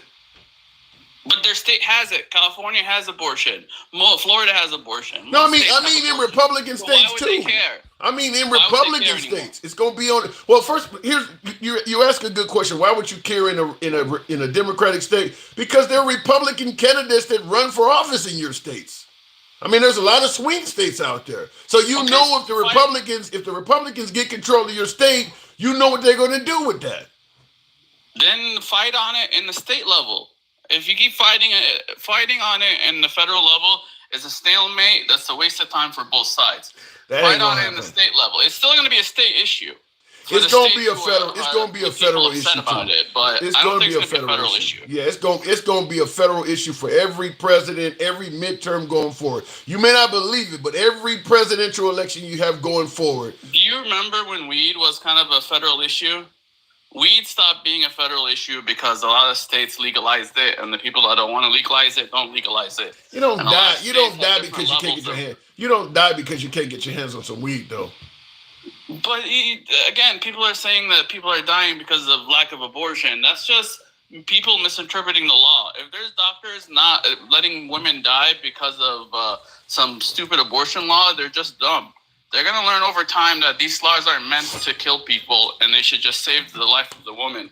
I mean, these are things that are going to get ironed out by time. Well, so if people are dying, then that's going to get fixed at the state level, state by state, until they stop dying, and then it's not going to be an. It's not. I will bet you all the money in the world, it's not going to be an issue in 2028. It might be an issue in the midterms, but definitely not an issue in 2028. Yeah. By then, all the bugs are going to be worked out. All the little things are going to be voted into law and shit. So you think that by 2028, states that ban it, it'll just be accepted. States that have it, that'll just be accepted. You really feel that way? Yeah, because there is a pro-life side to this too that keep fighting this stupid battle. And they're going to be content because the states they live in are going to be pro-life. And they'll just fight it out at the state level. Why waste your time on the fucking national level when we know, like... And then another big problem is a lot of these laws that got these women killed are just because they're old and because the state didn't need to do anything because the state couldn't change their laws. They didn't bother. But now that they have to address it, they'll actually update their laws where these women won't die because nobody wants women to die. So they'll work on it on the state level, and it's going to stop being an issue federally. Yeah, and I vehemently disagree with that. I do believe. We'll find out. Yeah. And then I'm getting flagged. Yeah, I see All that. right. All right, man. And then one last thing. This lady's saying that, if we trigger Article 5, the Europe is going to come after us. With what fucking army? The reason we spend $800 billion where they spent like next to nothing on their army is because they depend on us for the army. They don't need to have an army because we spend all the money in the world to have an army. And they have no army Canada doesn't have a real army. None of these countries have it. All of NATO doesn't have an army to come after us if we trigger Article 5. It's just bullshit that they're saying when they say that. I don't know. I mean, when people feel threatened, you will be amazed. I mean, just like when the United States was attacked by Japan, we didn't have a significant army. A lot of that, we started diverting steel. I mean, you'll be amazed at how much people can galvanize when they're under threat.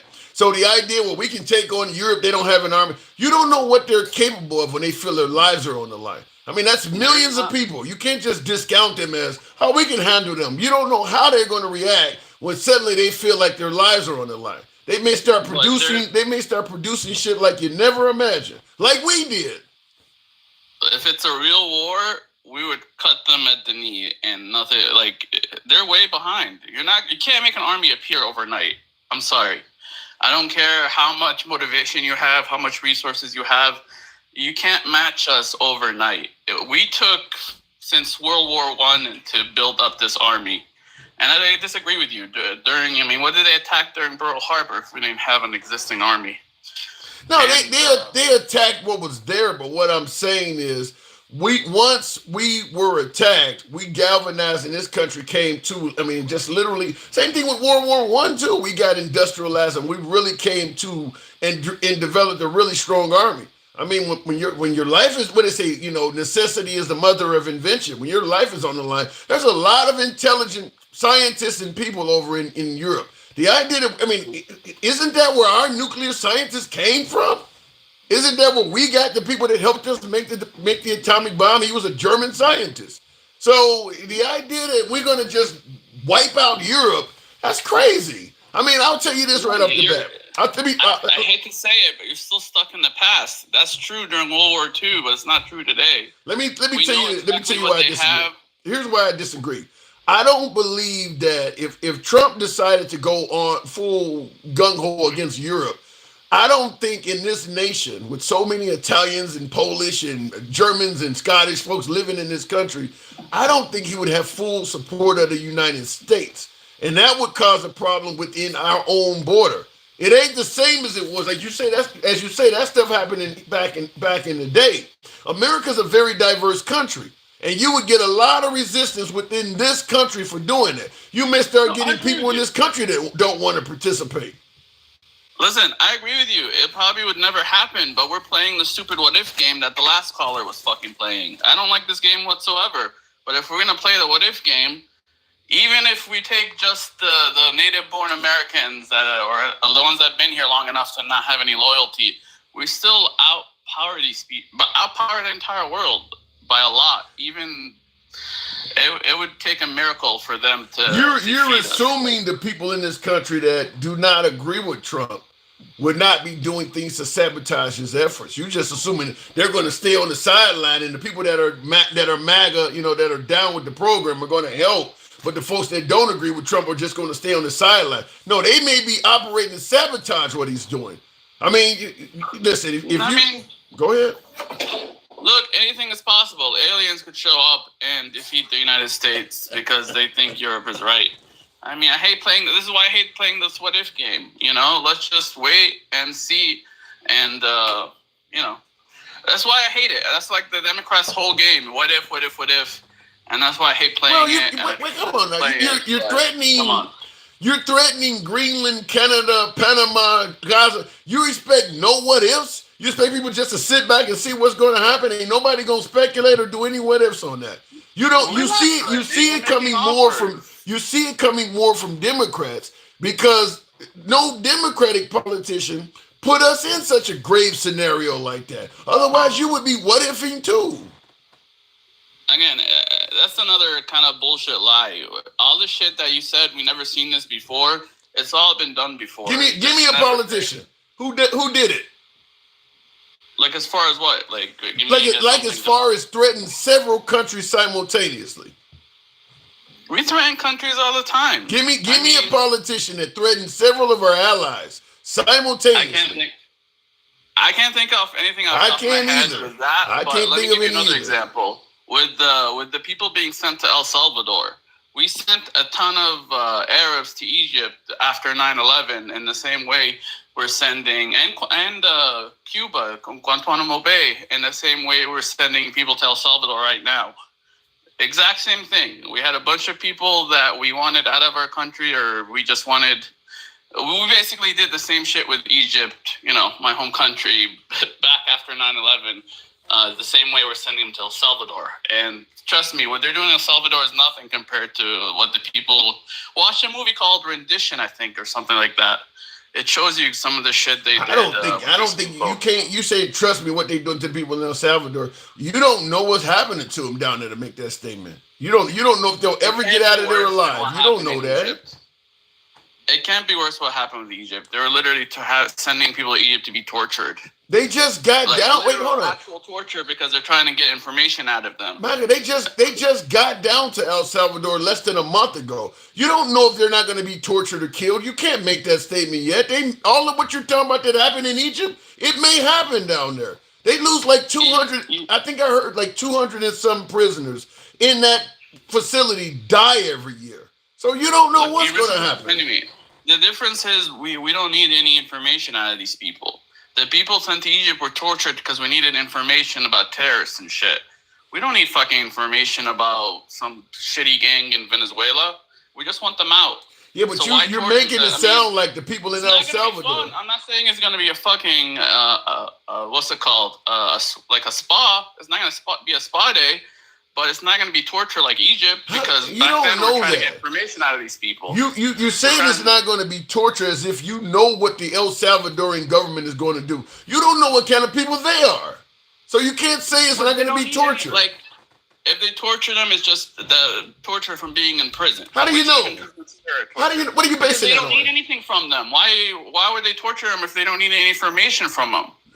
What would they torture them for? What would be the reason they would take time and effort to beat them up to get information on what? You said, why would they torture them if they don't need any information? You realize how many people in U.S. prisons get tortured every year and they don't need any information from them at all? That's from other prisoners. That's not from the actual prisons. Are you serious? You don't think prison guards in America torture people? Again, if they do it, it's not because the government's trying to get information out of the prisoners. That ain't got nothing. No, what the point I'm making is you're making it sound like because they don't need information out of them, ain't nothing gonna happen to them in terms of torture. People pick a whole ton of people can pick any kind of reason they want to torture you. It ain't got nothing to do with information. You're twisting my words. They're still gonna have a bad time down there. You said they won't get tortured. You said that. It's not gonna be torture with a purpose, like in Egypt.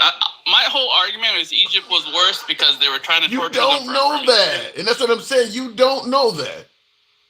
It can't. No, I do know that because no, you don't. If you're trying to torture someone for information, it's gonna be bad to get the information versus torturing them for fun.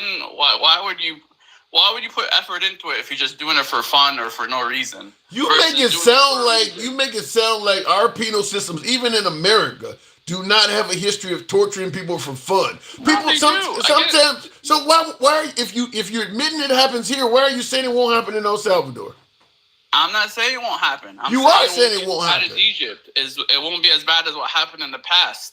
Getting tortured is getting tortured. This is like a unprecedented thing, like something that never happened before. Getting tortured is getting tortured, and it happened worse. And that's my only argument. And your argument makes no sense. You're speaking on behalf of El Salvador like you know that country. I'm not saying torture is gonna happen, but there's no way in hell you can feel so confident that it won't. I didn't say that. You keep pushing. I didn't say it won't happen. What are you saying? It was worse in Egypt, and it happened before. That's my whole argument. It was worse in Egypt because we're torturing them for information, and it happened before because it happened before. We sent these people, renditioned these people to Egypt. And that's my only argument, because the argument was all this shit never happened before, but it happened before because during 9/11 we sent a bunch of people to Egypt. Yeah, that makes no sense. You're suggesting that if a person needs information from you, that's guaranteeing they're going to torture you more to get the information. Maybe somebody just really likes torturing people for fun and they do a really good job at it. Just because somebody's trying to get information doesn't mean they're going to do a worse job than you than some other sick fuck. You don't know why somebody's torturing somebody. You can't just make some assumption that Egypt is going to be worse all of a sudden. Boy, they're trying to get information. This person might just hate people from Venezuela. That could be it. Again, when you have a justification to do evil, you're more likely to do it better versus there's a lot of thought experiments on this to prove you wrong, but I don't think we have time to go over it. Well, we do have time for one thing. Billy Wap in the comments said, "We didn't explain the Holocaust. They were not trying to get any information from the Jewish people. What happened? They were trying to kill them. Was that worse than Egypt? Are you saying that the freaking El Salvadorians are Nazis? No. We're talking about the Holocaust now. Was that worse than Egypt? Because they weren't trying to get any information from them. Yes. It's worse in Egypt, but again, that's a different time where people just didn't people knew what was going on, but they didn't really see it like we would see it today. Like if they were, you do realize Egypt is a different time too. You do realize Egypt is a different time too, right? Yeah, but it's a lot closer. It's 20 years ago or 30. Yeah, this is 2001. This is the 1940s. Yeah, I mean, I'm not even going to bring up the whole ethnic cleansing that took place during the Bill Clinton era that was 30 years ago. There was a smaller Holocaust. This stuff still has happened. It ain't all going back to Germany. When the Serbs and Croats were fighting, the same thing was happening. So the whole torture for information is Egypt versus El Salvador. Yeah. But again, you kind of proved my point because all this shit happened before. But we're talking American history specifically, though. Okay. And you're bringing in Germany and these other countries into it.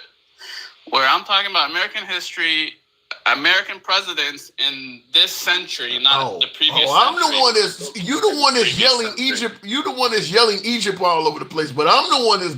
I gotta move it on. Yeah, but I'm talking about Americans sending people to Egypt like they're sending people to El Salvador. Okay, we disagree as always. Similar things. All right, we disagree as always. MAGA reacts. Thanks for coming through. All right, and listen. Who knows what's going to happen down in El Salvador? But the idea that they won't be tortured because nobody's trying to get information from them. I don't know where the hell. I mean, you may just not like the people being sent down there. I mean, we could talk about a story in America. I believe it was from 1999, down in the state of Texas, where I think it was two white males that tied up a black man and dragged him behind a pickup truck until his body disintegrated, until the pavement literally rubbed his body down to nothing and he disintegrated. They weren't trying to get any information out of him. So the idea that people won't torture you is bad when they're not trying to get information out of you just doesn't coincide with anything throughout history. I mean, even in America, as he tried to point out, even in America, there have been, hell, Jeffrey Dahmer wasn't trying to extract information, but you got to assume cutting people up was torturous as hell. So I don't know what he mean by, well, if they ain't trying to get information out of you, it won't be that bad. Okay, let me continue on with the program now. I just thought it was kind of funny that he was bringing that up. Okay, you said Elizabeth died in 2022, not that far off. Okay, maybe I don't know what you're talking about there, Maxwell. I know you're trying to say under Elizabeth. I'd have to look into it. I mean, because now we're kind of way off topic. Remember that? Yep, remember that. And one of those guys was supposed to be his friend. Yeah, those guys down in Texas that did that. I know one of them for certain got executed. I think the state of Texas put them both to death.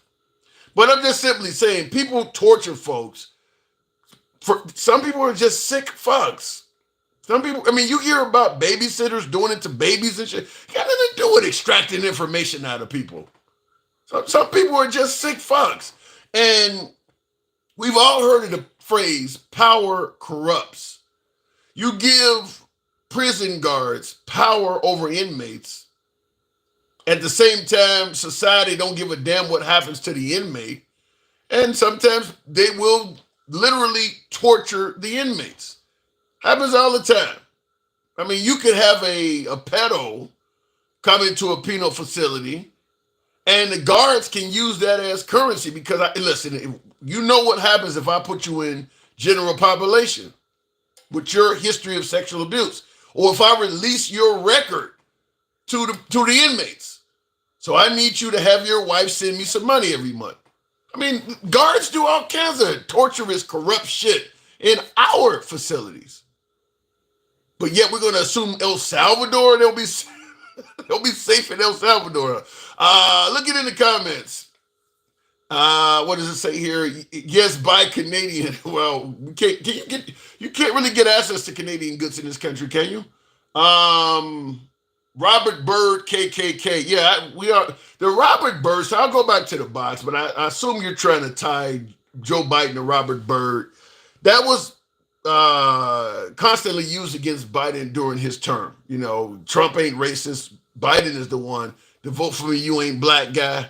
The guy who who was hanging around Senator Robert Byrd. What never came out, what they didn't tell you is that about a decade before Robert Byrd, I think he died in 2010 or 2013. Anyway, at his funeral, Obama was there, Jesse Jackson was there. What they don't tell you is that guy had basically made up with the African American community. He was an affiliate with the NAACP. And I think that it was either Jesse Jackson or Obama eulogized his funeral in addition to Biden. They don't talk about that, but they just simply say that Biden hanging around Senator Byrd makes him racist. Now, that dude really atoned for what he did with the black community. I just want to bring that up. So, because you only hear the part about him being in the KKK, they deliberately chop off like the last 10 or 15 years of his life to make that point. So that's why I'm bringing that up. And I see in the comments, First Watch, you said, so what? Well, so what is an incomplete story? How many times people say something about Trump and folks go, well, you're taking it out of context, or you're only playing a short clip of it? Let me hear the whole thing. You hear, or anytime you see a controversial police beating, well, I need to see the whole video. I don't want to just see the last 20 seconds where he called the guy N-word and shot him in the back of the head. Let me see what the guy may have done to lead up to that. So Senator Byrd is exactly that. There's a lot more to that story than people are telling you. He just want people never to leave him. Actually, that one young kid, after drilled into his brain, okay, I don't know what you're talking about there. True toxic, but you know it's more than false. I don't know what's going on. You guys are talking amongst each other in there. I want to ask you to tap the screen, though, to get the likes up on the program, and I'll go straight to Natasha. I think you had a little criticism for me. You know, we enjoy the criticism. Natasha, what am I getting wrong? Oh my God, everything. I can't believe it. I'm literally shaking. Okay. I can't believe you. Correct me. Let me hear what I did wrong. I can't correct you. It's no correcting because I don't understand. So you came on here to do what then? I said I don't understand your point. You are on here talking about gang members that came from other countries that came into our country and set up gang rings. They set up and took over apartment complexes. They cut off the hands and heads of our American citizens. They unalived minors. So why do we care what happens to them over in El Salvador? I don't see that much upsetness about Lincoln Riley, the college student who was minding her business when she was unalive. Why do we care what happens to El Salvadorian gang members? Okay, let me respond to that. Right off the bat, I'm 100% behind you. Gangbangers, people who are cutting off limbs, people who are taking lives. I'm 100% with you. I don't give a damn what happens to them in some prison. The reason why you and I have a difference of opinion here is they didn't prove any of that existed for the folks they sent to El Salvador. Is it wrong for me to say, let me at least see some evidence that what you're saying about the people you sent down there is true? Is it wrong to ask for that? Well, let me just say this. You didn't answer that question, though. You didn't answer that. What question? Is it wrong to ask, can you, you said all these people that you sent are rapists and murderers. Is it wrong for me to say, can you show us some evidence? Huh? Do you want me to, are you expecting the government to show it to you? Even their families don't get the evidence. I mean, to show it to nobody? You know what? Listen, if we were talking about American citizens that winded up in that situation, then maybe, I guess. But we are talking about gangs and serial gangs that have been now designated as terrorists in this country. They have come and they came over in this illegally. So now I can't get upset about what happens to them over in El Salvador. So I'm still upset about what happened to Lincoln Riley and the 12-year-old that was found under the bridge and all of that. That's who I'm upset about. But Lincoln Riley, her killer. There's nobody. Hold on. Lincoln Riley's killer was caught and is punished. These people in El Salvador have nothing to do with Lincoln Riley. That guy is serving time in prison. You know what? If you are in a gang and you came over to a country and did uninvited and carried on crimes like these people are accused of, I'm sorry. Bye. See you later. And the fact that you are up here and some of your followers in the comments that y'all find it really, really appropriate to mourn their not being unalive, but being sent to jail. There are so many Americans are away from their families in jail, some without cause here in America. Where's your tears for them? Why are we not talking about them? Why are we talking about a gang that came from, I don't even know how many countries away. They're not even in Mexico. We're talking about real deep in South America, and we are sitting here shedding liberal tears about them. Well, first of all, the answer to your first question. Okay, the answer to your first question, what do you care about Americans that are doing time in jail and things like that? You guys call us bleeding heart liberals when we speak out on behalf of folks in America, American citizens that have been charged with crimes and over sentences. You don't like when we speak out on behalf of Americans either. You start talking about left-wing judges let people out too easy and shit. You don't even want to speak on behalf of them. But what I'm saying in regards to the folks that are being sent down to El Salvador is, I'm 100% behind you if there's actual evidence that those folks that are incarcerated fit the narrative of what you're just saying. They don't have it. They're not presenting anything. They're calling these folks rapists and murderers. They're using what you're saying, Lincoln Riley, while showing us nobody that these people killed. Is it wrong not to question that? Well, we have a whole Homeland Security. We have the Border Patrol. We have FBI. We have the intelligence. We have all of those people who have their eyeballs on this situation. And if they're rounding these people up, we have the Federal Bureau of Investigation who has been watching these people for a long time and know exactly where to go put their hands on them. They ain't been watching them for a long time, though. Yes, they have. No, they haven't. That's how they know where to go and collect them and their little family members. So when they do so, I'm trusting that they showed them the paperwork. They don't have to show me. I wouldn't know. So they show who the paperwork? You said you trusted them. They're showing it to them because who is them? Who are them?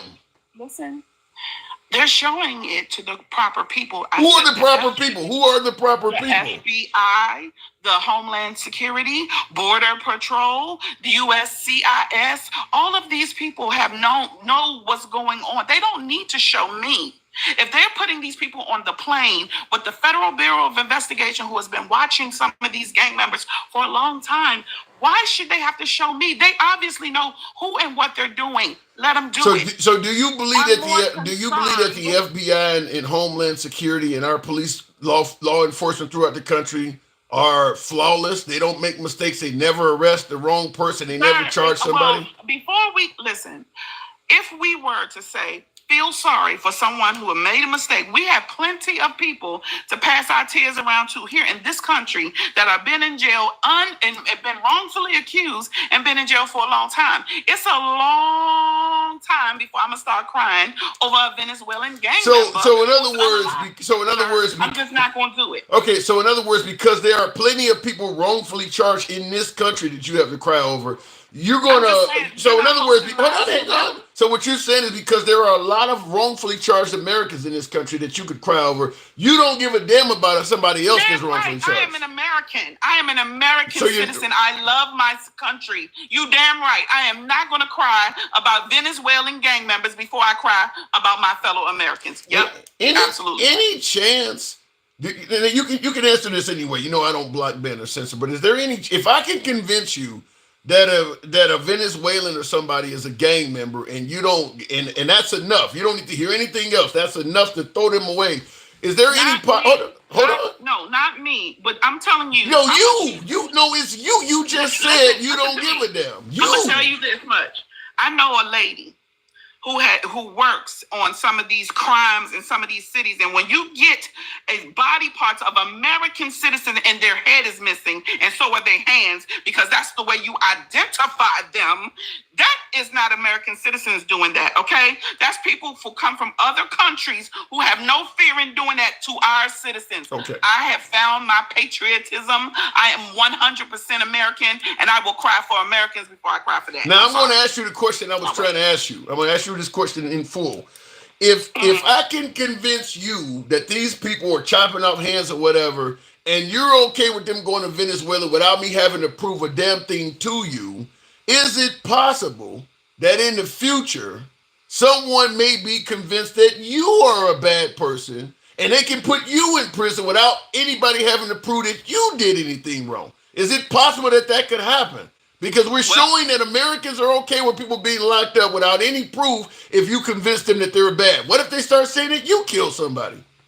Okay, let me break this down for you real quick. Sure. I thought we were going to talk about Greenland because you were talking about why the we president. can get to Greenland. We can get to Greenland, but you can answer this. Well, let me tell you something. I am a United States citizen, just like you, born, protected by the Constitution. When immigrants come here, they're also protected by the Constitution because the Constitution rules over your jurisdiction. That means if you're here on this land, you are ruled by the Constitution. However, when you come from a Venezuelan gang and you come here and you unalive American citizens, that process is not really intact for you anymore. And you're not covered by that anyway. So when they want to rapidly deport you, instead of burdening our system, going through the court systems, I mean, like, can you imagine 11 million cases trying to get into our court system? Do you believe the systems can be overwhelmed? That means if you have a court case, you might get your case heard in 2030. You're asking the government to do an impossible task. And all I'm saying to everybody like you who believe that everybody should come here, if you had to pay 10 cents for every immigrant that came in this country, no, I'll give you 5 cents. If you had to pay 5 cents for every immigrant or migrant who came into the country, because there's a difference between immigrant and migrant, if you had to pay a nickel for everyone that crossed the border that you wanted to stay here, you would be broke every 2 weeks. Is that okay with you? Do you want to go to work and give your nickels away? No, I don't want to give my nickels away. Okay, so but I don't want to. Hold on. I don't. Not only do I not want to get. Hold on. Let's have a conversation. Let's have a conversation. Not only do I not want to give my nickels away, I don't want to throw a human being in prison for something they didn't do either. Well, you know what? I would say this. I have never been accused of being a gang member. You know why? Because you was born. I know why. Because you was born after the damn. Yes, I know why. I know why you weren't. Because you were born after the civil rights era. If you were born 50 years ago, they would be accusing you of killing and hurting people too. Yes, I know why. 50 years ago, honey. We're in 2025. Right. It's their turn now. It's their turn now. At what point do we just say, you know what? We cannot keep beating ourselves because it's us that's suffering. But I don't want the help. I don't want no help. I don't care who helping. I don't care if it's Trump. I don't care who it is. If they're moving the country forward, please move it. Because I got kids and grandkids, and I'm getting to the age I might got to get ready to roll out on them. And I want them to be able to make it in this world. I don't want people hating each other and tearing up people's cars over an opinion. If you're okay with locking people up with no proof, you're the one that's doing the hating right now, though. I'm not hating anybody. Yeah, you are. Yeah, you are. You believe that everybody is. You believe that everybody down there is a rapist, murderer, or gang member, and you're requesting no proof. I don't believe any of that. I don't believe who. That's not my job to believe. My job is to support the country's movement in the right direction. And if he is removing gang members, that's going to keep my How do you know they're gang members? That's going to keep my family and my children. How do you know they're gang members? How do you know they're gang members? How do you know they're gang members? How do you know they're not gang members? That's the whole reason you and I are talking. Because we don't know. They're being accused of something we don't know. Around picking people up and saying, "Come here, come, you're going out of here." Is that what you think they're doing? Yes. Or do you think they're going into their FBI files or their CIA files and looking at who they've been watching and monitoring and picking those people up, the people they know have broke crimes, made crimes? No, I don't. You know, somebody tell you this because you brought up Lincoln Riley and people getting murdered and things like that. They got. I do believe that with them having 200 plus people sent to this prison, if these people were as violent as you're saying, you wouldn't still be talking about Lincoln Riley. You would be talking about new people that have been murdered. Lincoln Riley's family got justice. You would be talking about some of them folks whose families are getting justice. No. Lincoln Riley's family will never get justice. What is justice in your opinion? Because if I was Lincoln Riley's mom, I've been suing a whole lot of people, including the United States government, because if he has been here and deported and you can't keep me safe and that's your job, that's why you tax me, everybody would have paid if it was my child that went away from this earth for that. Yes, I would have sued everybody and nobody could have paid me to be quiet. Then you could sue. But the point I'm making is the fact that we keep talking about Lincoln, the fact is the guy who took Lincoln Riley's life is in prison. And he ain't got nothing to do with the El Salvadorians. The people that are down in El Salvador in that prison have nothing to do with Lincoln Riley. And I'm telling you that Lincoln Riley's mother will never have a wedding, a grandchild. That is something to lose. Just that alone. We don't have to go to the other people who don't make the news. Because even though they don't have high profile cases like Lincoln Riley, there are plenty more after her. Just go and look at some of the crime. Look at the crime in the different areas and find out what's going on. So I don't know. I'm telling you, this lady will never have grandchildren. That lady will never attend her daughter's wedding. Neither will any of those innocent people. Neither will any of those innocent people you sent to that prison. Nobody to take care of Miss Riley when she get old. Right. So while you sitting here crying over these Venezuelan gangs, I want you to cry about this woman who had her whole future snatched. It's just one woman I can bring to you, and it's worth everything that he's doing. What was your opinion on Greenland? Obviously, we both think the other is crazy on this topic. Greenland. What's your point on Greenland? Oh my God! Now, why don't you understand? We need Greenland. Have you ever looked at our allies and who they are? I might call you up and say I need to be with you. Don't you get a say so in that? You can't just take somebody's country and say I need it. That's why people are pushing back. We need Greenland. The people in Greenland need their own country. Okay, so listen up. Let me ask you this.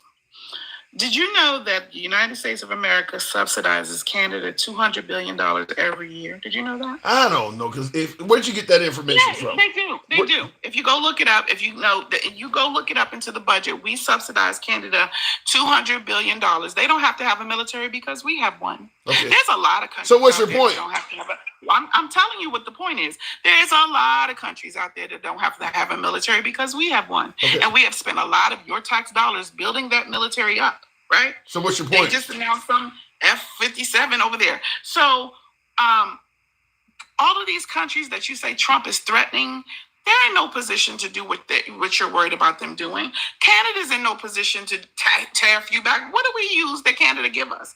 Tell me, please. Give me 3 things that Canada exports to the United States that we just can't live without. Lumber, steel, energy. Okay, and I'm glad you said that. So lumber, we have enough lumber in the United States of America that we don't need Canada's lumber, and our lumber is better. Yeah. Did you know that? Yeah, if you get rid of all of the beautiful forests and things like that we cherish and turn them into damn near deserts, we'll be okay on the price of lumber. I get it. What else you got? No, we should let Canada do that, right? Okay, no problem. So let me ask you about the steel. Did you know that Canada was selling us, the United States, our buddies, those are our friends, our good neighbors, was selling us steel at a premium rate and was collecting that steel from China, and it was secondary steel. Did you know that?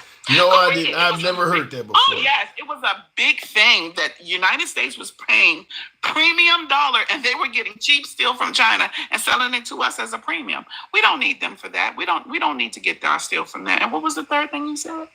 Energy, cutting off power. They supply power at 13%. Have you ever had a friend that you know that just couldn't, they couldn't, without you, they really wouldn't live good? I think that friend for us is Canada, okay? We subsidize like $200 billion. Do you know if you gave Texas $200 billion, do you know what kind of condition Texas would be in? If you gave, so why should we keep giving them money? Why don't they just come on onto the fold, and that would increase our land mass, right? Canada, we supposed to be good with them. Their taxes would go down. They wouldn't pay 70% in their taxes. Maybe they're okay. Listen, if Canada becomes part of America. Did you know about the delegate that came from Canada that already asked for statehood so they could become the 51st state? Did you know about that? You can find an idiot for me. You can find a rabbit that'll hang out with a lion if you go through enough of them. The point of, okay, you're talking about they won't have taxes. Do the Canadians know that in America you don't get health care and none of that shit that they get? Yeah, your taxes will go down because your entitlements are going to go down. Your entitlements are going to go away too. Yeah, your taxes go down. I had a Canadian on my live the other night, and he was telling us about the 70% of taxes they pay. And if I had to pay 70% of my income for taxes so I could have free health insurance, I'd rather all day and twice on Sunday pay my own premium that I don't have to give away 70% of my money. Yeah, but what about the person that can't? What about the person that has no job? I think you should try to reach out and have some Canadians come on your program and talk to you about how they live and talk to you about what's going on in Canada. I think the answer to that is simple. Prime Minister Justin Trudeau, he left the country. You know why he left the country? Because he ran it into the ground. So I think you should get some people over here and talk to them, and then maybe you would change your mind about Canada. Let me tell you why I doubt if what you're saying is true. Canada votes just like we do. If their healthcare system sucked as bad as you or some Canadians make it sound, notice how none of them are saying, we want the American healthcare system. They could vote that in. Europe could do the same thing. Notice how none of them are trying to do that. If our system is so much better, why are there no proposals to say if you live in Canada, we want to go like the United States, where you got to have a job or you have no health care, and when you're in between jobs, you're uninsured. Notice ain't nobody in those countries doing. I don't need to talk to a Canadian. I see how they're voting. They're not voting for it. That shows you everything you need to know. If their system sucked so bad and ours was so great, they would be trying to get ours. You do know that Justin Trudeau was a Democrat. I'm not talking about, you're talking about one man. I'm talking about that nation has no history. They set all the little things, the standard that they were living by. They hate that. I'm telling you. That's why he resigned. Did you not know? Yeah, but you're talking about just Trudeau. What I'm saying is our healthcare system has been around for decades. Their system has been around for decades. They are not trying to have the American healthcare system. So you're telling me you would rather pay 70% in your whole income in income taxes every year, regardless of how much you access the healthcare system, to have free healthcare when you need it. Is that what you're saying? I'm saying that if you gave me 0% in taxes and I could not afford, let me answer your question. You can take 70% out of my income, and now all of a sudden I'm getting free college. I'm getting, I don't have to worry about being homeless. I can get actual entitlements. I can get help. Let me answer the question. Because the 70% is not just covering health care. You make it sound like the 70%, there's a bunch of entitlements that covers. And the point I'm trying to make to you, you're asking me a question, and you're asking me a question, and you're not even giving me time to answer your question. The point I'm saying is, the 70% you're taking out of my income that is going to entitlements, if you gave me all of my money back and took no taxes, I could not afford the things that I am getting from the 70% you're taking for the health care. They're not paying 70% in taxes. They only pay 20 or 30%. But when they have a major illness, they don't have enough money because the health care doesn't cover it. So for some people, they'd rather give up that 70% and live a better life with the 30% than the way people are living in this country. That's the point I'm making. I'm going to ask you a question. How many Canadians have you actually spoke with? I've had plenty calling the show. I've had people from Greenland calling the show. They come here and say they love paying 70%, because if you don't go to college, you still got to pay the 70%. No, if they you don't go love to the that. hospital, you still got to pay the 70%. And guess what? They still have high rent, high groceries. They do not get all of those entitlements. They cannot afford. They're getting $200 billion from us to propone that lifestyle because they cannot afford it. That's why they're so upset. Because if it was okay and they were doing all that greatness, guess what? They wouldn't care if we tariffed them or not. If they don't need anything from us, they're upset because they know that the sugar mama has closed the bank. And that all of that stuff that they got for free, their taxes don't support it. Go do the math. Go look at their I'm not doing the math. I'm doing the fact that when I look at countries that have the ability to, you can do the math. But what I'm doing is I'm looking at countries that have free and fair elections, and none of them are voting. None of them are voting in favor of the U.S. healthcare system. Nobody in Europe wants it. I mean, even the secondary countries like Mexico and stuff, none of them want our system. That should tell you something. None of them are saying, well, hey, we won't have to pay as much in taxes if we give away our health care like the United States does. None of them want it.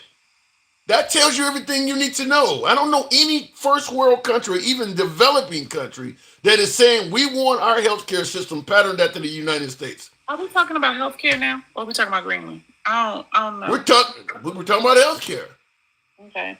So healthcare, I don't know that I want. I think it's a difference of opinion, and I think just with the way I live, I would not want to pay 70% of my income to any government to control any entitlement. That's fine. I'm just telling you that no other country likes what we got. Good idea. That is leaning towards communism and socialism, and I'm not that. So I don't want that. So in healthcare, I would rather pay my premium than pay 70% of my income to the government and let them handle my life. I don't. And as a United States citizen, the whole premise of us being free and self-governed and all men are created equal, the whole Constitution, I don't see how that appeals to anyone that calls themselves an American citizen. I'm just sorry. I don't think that's appropriate. You don't have to apologize. We're all about free speech here. I do got to move it on. This is our first time talking, obviously, right? No, we talk all the time. That's why I said I can't believe you. You changed up on me. We used to have very good conversations. I thought that you was. I really thought that you were. You sure it was me? Yes, you used to sit in your car with the red hat all the time before you got the little setup. I've been talking to you since you was sitting in the car doing this. I don't remember us talking about this subject this way because, I'm definitely different than what you're saying right now. But I got to move it on. Nat? All right, take it easy. Appreciate you coming through, though. Thank you. Okay. All right. Moving on with the program. And I've seen a lot of folks in the comment section. I'm going to say I don't know what the Canadian tax rate is, but a lot of folks are saying it's not 70%. That is exceptionally high. To think that if you work on a job, they're taking 70% of your taxes. That is exceptionally high. And I saw several people in the comments. I didn't even challenge her on that because I've never heard that before, that you're paying 70% in taxes in Canada. And I've had Canadians come on the program. Listen, I know some of the European countries charge more in taxes than America. I'm sure of that. 70%? So I just let her say that, but I saw a lot of folks disagree with that. And by the way, I think that if they were charging that much in taxes, you probably would have more Canadians speaking out. But the point I was trying to make was they hold elections in Canada. If they thought the U.S. healthcare system was so much better, they could vote it in. They're not doing it. Same thing with the Second Amendment and all these other things that we think are great in this country. You notice most first world countries are not trying to do that stuff. So that should show you that they don't favor. Listen, in this country, we've been brought up that we're the best and brightest. You've heard folks on the show already. One of my callers, people were in the comments like he had a big ego. America could take on all of Europe and saying things like that. A lot of folks believe that America's at the top of the food chain and there's not a person in second. We're just so high up. We have this big ego in America. But at the end of the day, there's a lot of countries that do not think the American way is best on a lot of different levels. Our penal institutions, our lack of entitlements, our healthcare facility, our death rate, what's in our food. I mean, there's a lot of things in this country that our neighbors, our friends, and even folks that do not necessarily favor us are looking at America got that wrong. But here in America, we think everything we do is the best and brightest. I'll just say this: you got to get out and travel a little bit more. When I first moved overseas, I was astonished at how much people know about us compared to how much we're taught about other people. We're taught from the very beginning that we're at the top of the food chain and nobody else matters. I mean, most Americans could barely name you a single leader of another country. But when you go to these countries, they know all sorts of other people. Their kids know them. I mean, when I went to Australia, they knew everything about the slave trade. They knew about Martin Luther King. They knew about our president. They knew all that shit. I'm like, I wasn't taught a single prime minister about you guys when I went in. We weren't taught any. Only time we know about world leaders is when we're at war with them. You know, Iraq, everybody heard of Tony Blair. Or Betty, Tony Blair of the UK. You knew about him when we were at war with him. But now that, you know, because they were helping us with the war in Iraq. So you knew about Tony Blair. And once the war is over, you don't know who the hell leads that country. And that's like one of our closest allies. If we're not at war with a country, you don't know who leads it or anything. We just do not give any other country any credit as if they don't exist at all. They actually do that in other countries. They're actually far more well-traveled and knowledgeable in many other countries than we are here in America. We just seem to think that we're the only ones that matter. And that could be a detriment because you do have so many people thinking that we got the best military, we could take on everybody. You don't know enough about this country to say that. Looking in the comments, though, the right wants a very left country to be part of the, wait a minute, the right wants a very left country to be part of the U.S. I don't know that would go well for the right. Oh, you mean, okay, I get what you're saying. Here's my take on that, because you are correct. If Canada became the 51st state, they would have a lot of representatives. Congress would go, what he's saying is that because Canada is left of the United States, you're going to have a left-leaning Congress, and I guess the Senate, you only get 2 senators per state. And that's a whole lot of real estate to only have 2 senators. But the point to be made is, yeah, if Canada became the 51st state, it would switch the balance of government to the left if we played by the rules. My belief is that if we made Canada the 51st state, we would change some rules to prevent that. We would change some rules to prevent Canada from making the country go left, because it's a right-wing government trying to take over Canada. So yeah, there's no way they're going to bring Canada on board and then give them, 20 or 30 congresswomen and men and make no, they're not going to do that. They're going to pass some kind of law to prevent that from happening. So Canada is not going to be properly represented, if you ask me. They would do something to change that. Tax rate 15% at 55,000. 29% at 173,000 with perks. That came from Entropy. Of course, he's saying in Canada, if you make 55,000, they're taking 15% of your income in taxes. If you make 173,000, they're taking 29%. Now, the Canadian dollar is a little bit less than the American dollar, depending on when you look at it. I don't know what it is now, but that, I don't know if it's true or not, but to me, that sounds a lot closer to reality than taking 70% of somebody's income. That is exceptionally high. Going back to the box and tap the screen, get the likes on up. Oh, 110. Well, I didn't realize you guys were tapping the screen. Thank you for tapping that screen, showing the program some love. The SAVE Act has a provision that workers have last names to match their birth certificates. Oh, wait. I've heard about that, Katrina. The SAVE Act has a provision that women's last names have to match their birth certificate. That's allegedly being done to put a hurdle in women's right to vote. That's what they're trying to say that's happening, is that it's being done to put a hurdle in women's right to vote. What'll end up happening if they start doing shit like that? Women will get married and not take their husband's last name. That's what'll probably happen if they try to get something like that done. But it's not 70% just for healthcare. Like I said, I don't know what their tax rate is, but 70% does sound astronomically high. I want to talk to this guy just because of where he's located at. I'm so glad to see you in the comment section, Mr. Greenland. I haven't heard you on the program in a while, but I definitely want to talk to you right now. Mr. Greenland, good evening. Hi. What's Been listening to you about an hour or so. Yeah, man, I want you got a lot. We got a little bit to talk about. Now, what time is it over there right now? It's 22:54. So it's about almost 11. Almost 11 o'clock at night. Okay, so how are you now? Last time we talked, you guys were concerned about Trump trying to potentially take over your country. Has that concern grew? What are you guys doing? Well, we just had an election, and we have a new government, and the coalition of the new government is 70% against Trump vote.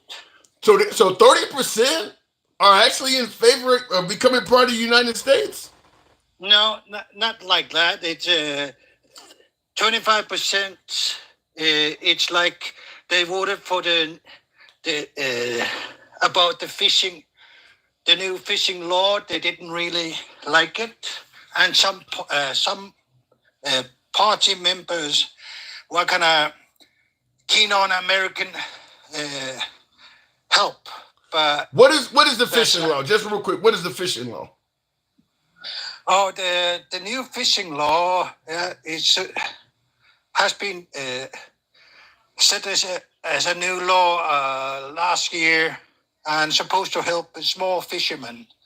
And because of propaganda and a lot of stuff, it became a big subject at this election. And Trump is what is Trump promise? Is our government promising to allow the fishing or something? How are we involved in that? No, you're not involved in it.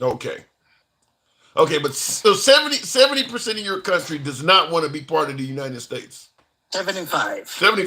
What percentage of your country does want to become part of the United States? Less than 2%. Wow. Man, I'm assuming they must be quiet about it. Any idea why? Why is that 2% wanting to become part of the United States? That's mostly propaganda and lack of knowledge. What kind of propaganda are you being told? Oh yeah, where the propaganda is Trump would make all the small villages and a lot of people rich in Greenland. But for those of us who have some education, we know that's a lie. So they think Trump is going to bring money and wealth to them. Yeah. No, I can tell you over here in the United States, that ain't going to happen because we didn't get nothing like that. That definitely ain't going to happen. But I guess if it's only 50,000 of you guys, what is your population? 50, something like that? Yeah, 56,800 or something. How much would you need in terms of how much do they, how much are they expecting to get? Because we do got a lot of money in the Trump administration. We got Elon Musk out there, so they could throw around some money. You don't have a huge population. Yeah, but money is not what we after. We want our own country. We do not want America here. If Trump tried to take Greenland, even we are so few, most of us would fight. Even we're gonna lose. Even if it means dying, you'd be liberty or death. Yeah. What would Denmark do? Yeah, the whole NATO would help. Definitely. It would help even if it takes years and years. It would help, and Article 5 will definitely go start and help Greenland, but it would take years. But when you think about American politics, 70% of America would not agree with Trump. Right. And I said that earlier, is that America's a very diverse country, and there's a large portion of America that is not a fan of taking over Greenland or, annexing Canada and some of this stuff either. I mean, so he would face resistance for doing, just like in Israel. There are Israelis that are not fans of what Netanyahu is doing, and they were attacked by the Palestinians, or at least by Hamas.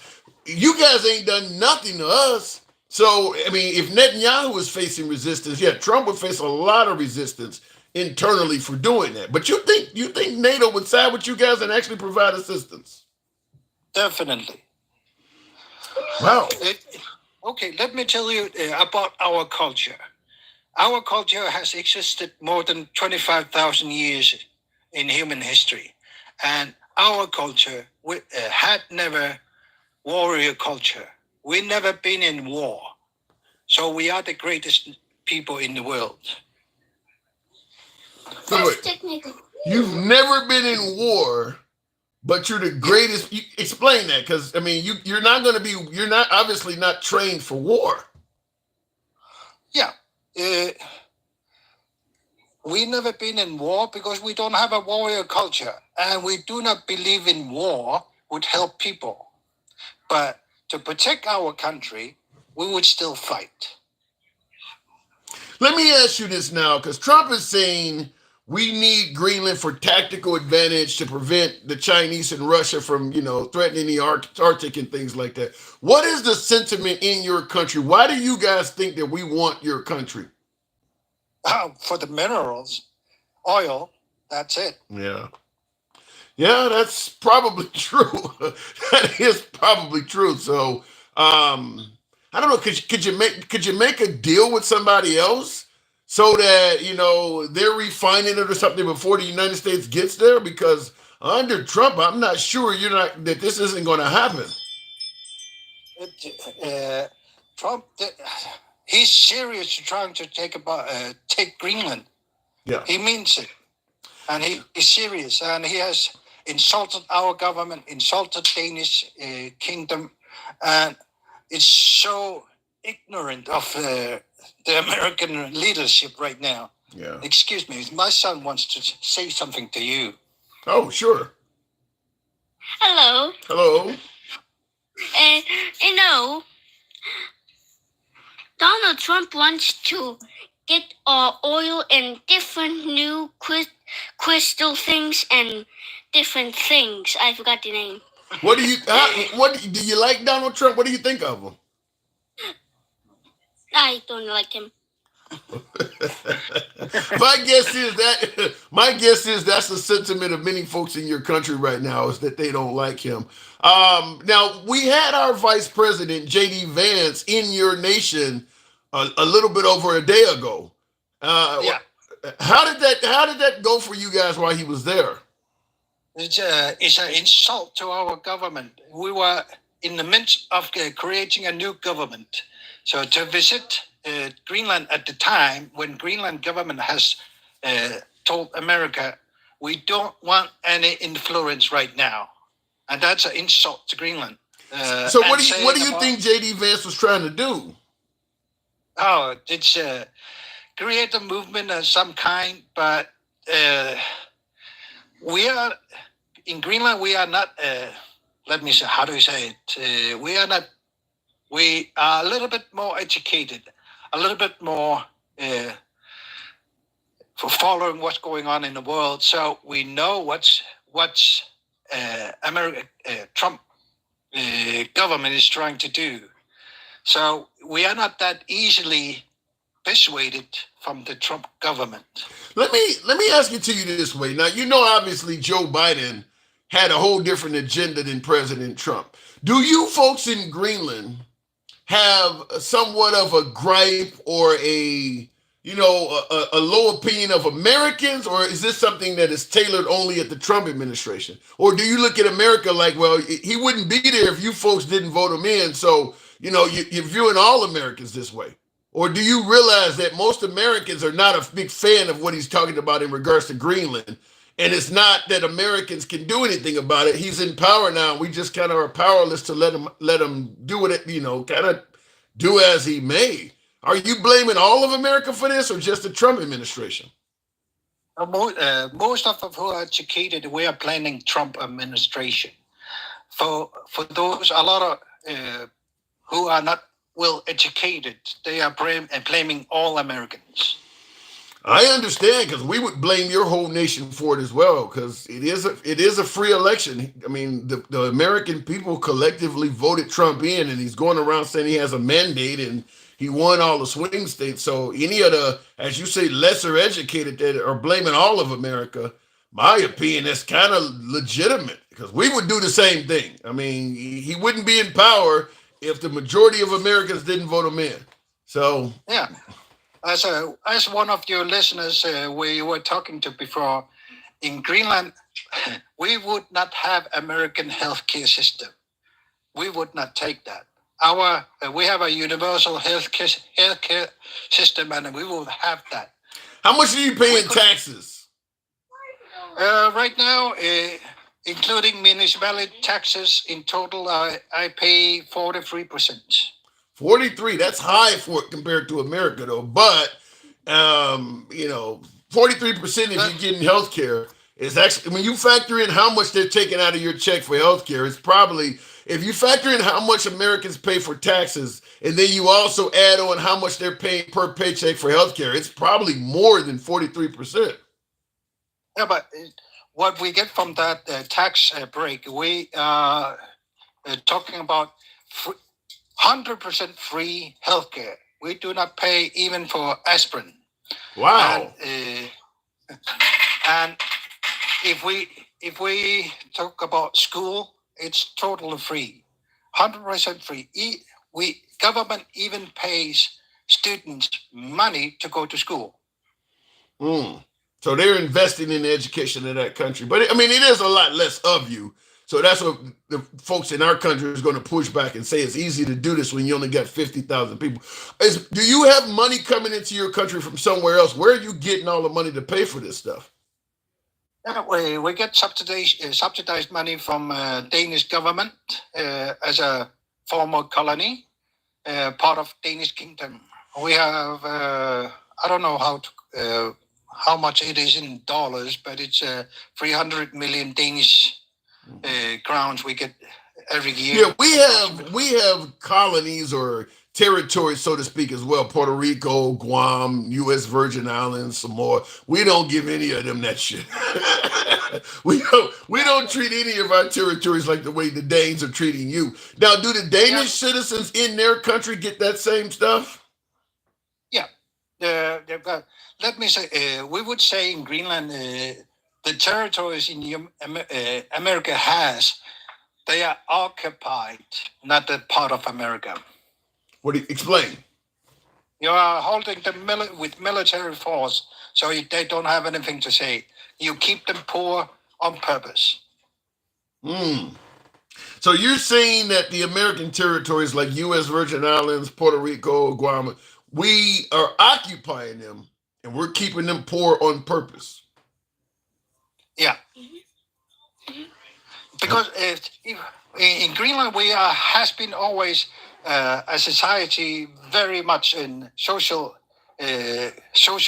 help in core. In even in ancient times, we help each other. If somebody needs food, we provide food. If somebody needs healthcare, we provide healthcare.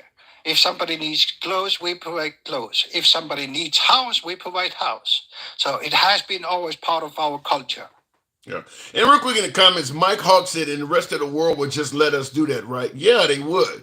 Yeah. I mean, he's saying with the rest of the world just stand by and idly let us keep our territories poor. Yeah, they would. I mean, not to mention, listen, the territories of the United States, they don't live as wealthy as a U.S. citizen, but they still live in a lot of cases, they still live better than citizens around the world. So we may not be keeping them dirt poor. Like if you live in Puerto Rico, the average Puerto Rican live poorer than the average person in America.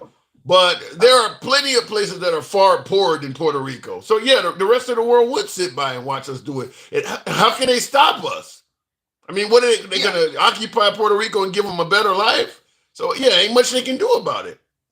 So yeah, and a lot of us who has a little bit some education, what we see America as right now is a third world country with money. you see America as a third world country with money. Yeah. Explain that. Because you're not providing universal health care, universal education. If you're not helping everybody, only helping as we see it, the 1%. Wow. It's not helping. It's not really making your country strong or powerful. Now, my caller before you, not a shade of comments. I see you say that's socialism at its finest. Now, do you guys consider yourselves a socialist country? We are a socialist country, but social democratic country. That's what you need to learn about social democratic system. Is social system, but with capitalistic intensities. So you could open up your own business or things like that. Yeah. Yeah. And 43%. Yeah, and like I said, for me personally, considering that I do lean left, I think that the term socialism has been really demonized to the point where, people don't realize capitalism can be awful as well if it has no checks and balances. If you don't have socialist tenets, if you just have unrestricted capitalism, ain't nobody gonna want to live like that. I always use the example of do you want to call the police and they charge you for their services when they get there? That's capitalism. Dialing 911 and being guaranteed assistance when they come, that's socialism. You can be dirt poor and dial 911 and still get assistance. If you want capitalism, that means they get to charge you. And I don't think anybody in this country will want that. So I think we have demonized that term. Yeah, but, I think it's a lot of people in America. You have tendencies to fall for right-wing policies, and it's very, from our point of view, it's very easy to fool American voters. So you think you're suggesting that the voting public in America is not very educated? Yeah, it's part of your news system. The news in your country are allowed to lie. That's insane from our point of view. So your news cannot lie to you guys? No. It's against the law? If they lie, it's all in Europe also. If they lie, they lose their licenses to be news reporters. Yeah. I didn't. What about editorial news though? We have what they call talking heads, like people that get on television. They're commentators. They're not reporters. They're just commentators. They give their opinion on what's going on. Yeah, but they can tell their opinion, but they're not allowed to base it on a lie or mislead people. Yeah, we definitely do that here. All right, man. So I do got to move it on, but so at the end of the day, you think worst case scenario. First of all, you guys are willing to fight to the death, but you're also saying that you believe NATO, if America goes overboard, NATO would step in via Article 5 and help out both Denmark and Greenland against the United States. Yeah, all for one and one for all. Are you guys armed? Is your citizens armed? Yeah. Most of houses has guns. Yeah. It's only 50,000 of you folks. I was just wondering. And so at the end of the day, you don't think the U.S. wants your country for strategy. They want it for its resources. Yes, definitely. Yeah. That's a guarantee. Yeah. I think a lot of people in America agree with you. All right, Mr. Greenland, certainly a pleasure. My door is always open to you. I've been waiting to talk to you again, so thank you for coming through. Yeah. Appreciate it, man. Before I leave, I will tell you I am a candidate for a municipality council, and the election is in a couple of days. Really? You got a website or something? No, not really. Okay. Well, your chances of winning can't be that bad. There ain't a lot of people there. Definitely good luck to you. Yeah, thank you. We will see what happens in a couple of days. How hard is it for Americans? I mean, how hard is it for Americans to visit your country? Oh, you just book a ticket. No visa? Not really. Can you move there? If you want to move to Greenland, you are welcome to move to Greenland and start a business. Business we can talk about and create wealth around Greenland and anywhere else. I'm assuming with your weather, you don't have an illegal immigration problem. Not really, not yet, but it's coming. Why do you say it's coming? Oh, tourism is about to explode in Greenland. We just built two new international airports, and the other one is about to finish. What? Okay, you got the airports. What is happening in your country that's going to make people come there? Oh, tourism is gonna explode. It's gonna grow about 80,000%. What are they coming there to see? Ooh, we have incredible nature, incredible, beautiful nature. Everything is mostly untouched. Nice. Is snow on the ground there year round? Not really. In summer we have all, especially in North Greenland, we have midnight sun, everything, and in summer never ends. Yeah, midnight sun. So it's daylight at midnight. Yeah. That's got to be hard to sleep. That's got to be rough when you're sleep. Your whole biological clock. I can't imagine stepping outside at midnight and it's daylight outside. That would be rough. But you sleep when you're tired. That's easy. That's a good point. All right, I got to move it on, Mr. Greenland. As always, it is certainly a pleasure talking to you. Thank you for being in. Thank you for waiting. I didn't see you in there. I would have certainly brought you up, but thank you for coming through. All right. Talk to you later. Always. All right, moving on with the program. I enjoy calls like me and Mr. Greenland. We've talked several times long before Trump got elected, and long before Trump was even talking about acquiring Greenland. They had some concerns because Trump was already talking about disbanding NATO. So the people of Greenland, the people of Denmark were already concerned about Trump possibly becoming commander-in-chief once again because of his threats towards NATO and his favoritism in regards to the Ukraine-Russia war towards Russia. Because most of that region is, concerned about Russia trying to restart the Soviet Union. So they're already concerned about him. And this was long. Nobody ever expected him to get in office and start talking about taking over Greenland. So that was a whole different conversation. That wasn't even on the discussion block. So yeah, Trump is went in a whole different direction with that. But looking in the comments though, real quick, by the way, tap the screen, get us up to about 120. Can we make that happen? Tap the screen, get the likes up to about 120. Oh Lord, don't vote for this guy. What's wrong with Dana Worley? What's wrong with my previous caller? Why would you say don't vote for him? The whole notion, before I go to the next caller, the whole notion about socialism, like I said, in this country, we've demonized that term.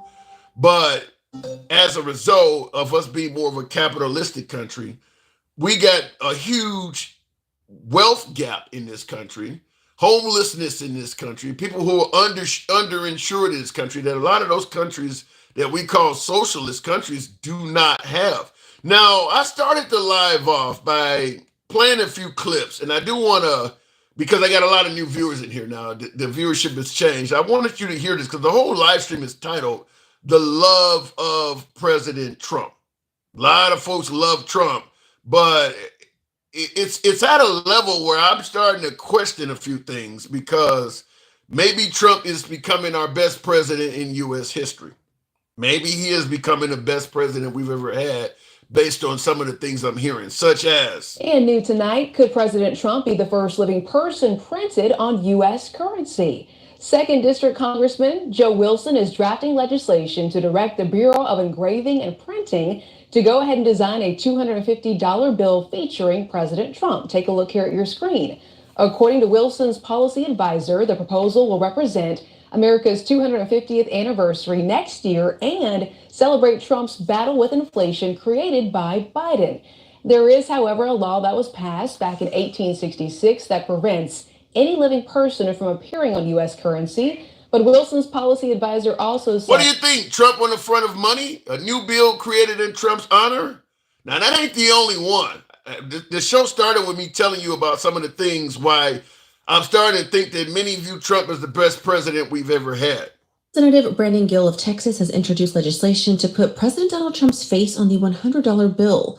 Co-sponsored by Representative Troy Nehls, the Golden Age Act would require all $100 bills printed after December 31st of 2028 to feature Trump replacing Benjamin Franklin. Gill stated that honoring Trump on currency is a way to recognize his contributions to America, including securing the border and promoting energy independence. However, online... And we could go into that, but that's now we're going from the $250 bill to taking Benjamin Franklin's face off of the $100 bill and putting Trump's face on that.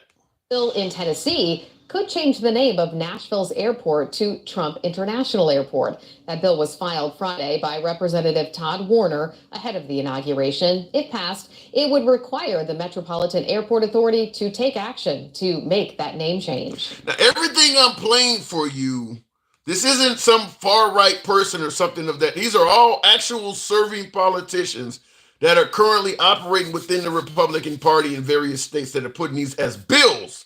They're not sitting around talking about it on some podcast or something like that. They're actually proposing this stuff as actual bills, which is why I say it's starting to appear as if Trump is the best president we've ever had because, wow, Antonio Perez, thank you for that. Appreciate that, Antonio. Thank you very much for supporting the show in such a manner. Antonio, thank you. Absolutely. Appreciate that. In addition to this, thank you, Antonio. At dumpster fires. Was that what that was? Was that, I was thanking him for, was that what I saw? Did he send me a dumpster fire? Oh my God, that is hilarious. Not only did he support the show, but he did it in probably the most hilarious manner I have ever seen. I'm about to go back and look that up and make a YouTube short out of that. That's hilarious. Thank you, Antonio. Oh my God, that's funny. Okay, in addition to that, like I said though, let me got my face hurting laughing at that. In addition to that though, these are all politicians that are actively serving. Now we talked about putting them on the face of a $100 bill, putting them on the face, creating a whole $250 bill, which will lead Trump to say, my face represents the biggest and brightest currency that America has. We don't have a $250 bill. But there's more. Have their way, Dulles Airport could have a brand new name. House Republicans are reintroducing a bill to rename it Donald J. Trump International Airport. A North Carolina congressman says two airports servicing the nation's capital should duly honor two of the best presidents. That's Dulles Airport.